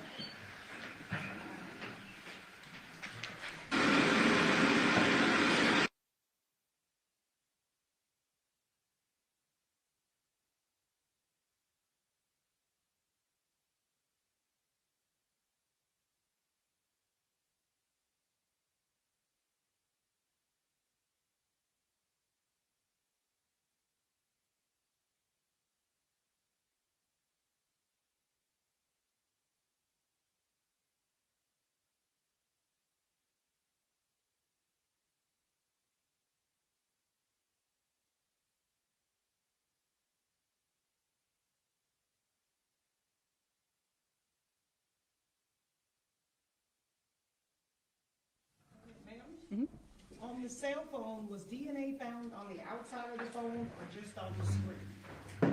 Again, the swabs were collected by the Henderson crime scene analyst, so I'm not sure how they swabbed the phone.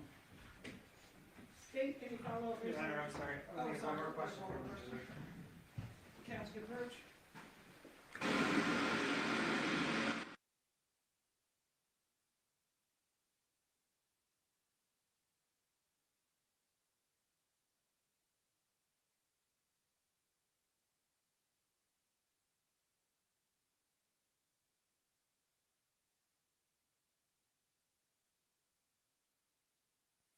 Ma'am, there's been testimony that Devin and the kids touched the phone. Why would there not be DNA?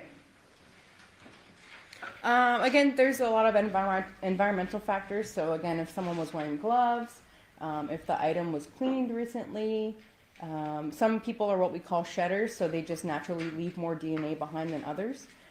So there's a lot of different factors that can play into that. State, any follow-up based on your question? Court's indulgence.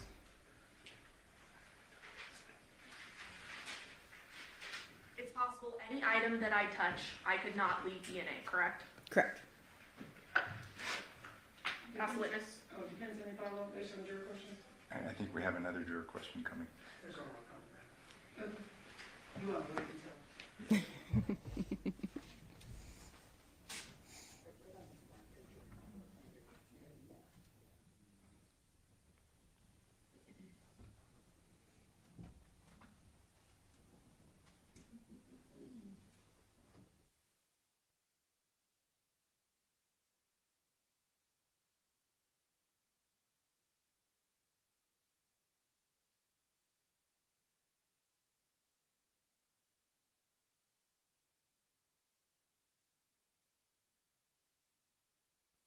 Ma'am, would a child be less of a shedder? I don't have any indication for that. We don't really study that within the laboratory, so I'm not sure. Okay. State, any follow-up based on that additional question? No, Your Honor. Does the defense have any follow-up based on any of the juror questions? Just briefly, you have to rely upon what's provided to you, correct? Correct. We just receive a very brief case scenario, so I don't know, much of the information. I only know where some of the swabs are coming from, and then the parties within the case. You have to rely upon law enforcement, presumably in this case, that collected this evidence and ultimately turned it over to you, correct? Correct. Thank you. No further questions. Any follow-up on that, State? No, Your Honor. Do ladies and gentlemen have any further questions for this witness? Okay. Write your question on a 4-sheet paper with your name and your jury number.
Given the blood on the cell phone, is it more likely that that area was swabbed?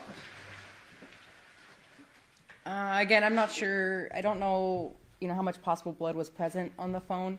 So I'm not sure if that was the only area that the crime scene analyst swabbed or if they swabbed the entire phone.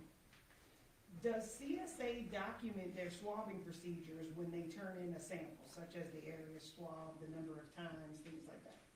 I'm not too sure, especially since it's an outside jurisdiction. I'm not sure how Henderson handles their cases. I do have a couple of questions. State, you're just gotta go to order, Mr. Garcia. Thank you, and that brings forth a question. The samples that you had analyzed on the phone, you would testify that obviously it was Jonathan Willette's DNA, correct? Correct. You're not able to say whether that was in fact blood, are you? Correct. Again, it was just a positive presumptive test for blood. So it was an indication, not a confirmation. Okay, so it could have been epithelial cells and not blood. Correct. It could have been fluid from a blister, something like that, correct? It could be a mixture. So with the test, it is, it gives the indication that it's blood. So not, we're not going to have all these different substances that would give or a positive test. There are a few things that could give a false positive, like certain, there's certain food, like enzymes in food that can get, I can't name one off the top of my head, but there's different things like that that could give a false positive, but the test is specific to enzymes within our blood. But you can't say that it was blood, correct? Correct. I can't confirm that it's blood. Thank you. No further questions. Any follow-up, Ms. Summer? No. Ladies and gentlemen, jury, have any further questions for this witness? Okay, seeing no response, ma'am, you are excused. Thank you very much for your testimony here today. Thank you.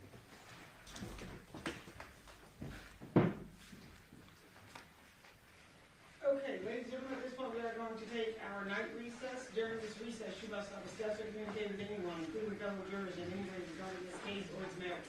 Either by voice, phone, email, text, internet, or other means of communication or social media. You must not read, watch, listen, or news, media, counsel, comment about the case. You must not do any research, such as consulting dictionaries, using the internet, or using reference materials. You must not make an investigation, test the theory of the case, recreate any aspect of the case, or in any other way investigate or learn about the case on your own. You must not form or express any opinion regarding this case unless it's submitted to you. Ladies and gentlemen, we will be at recess until tomorrow at 11 a.m. All rise for the jury.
All right, y'all. That's it. I'm finna call Truth and see if she got something scheduled.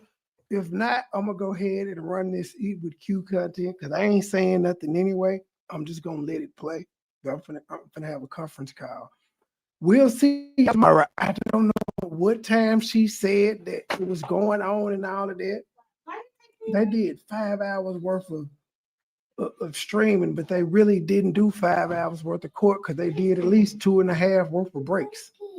But until the next episode, little channel, big voice.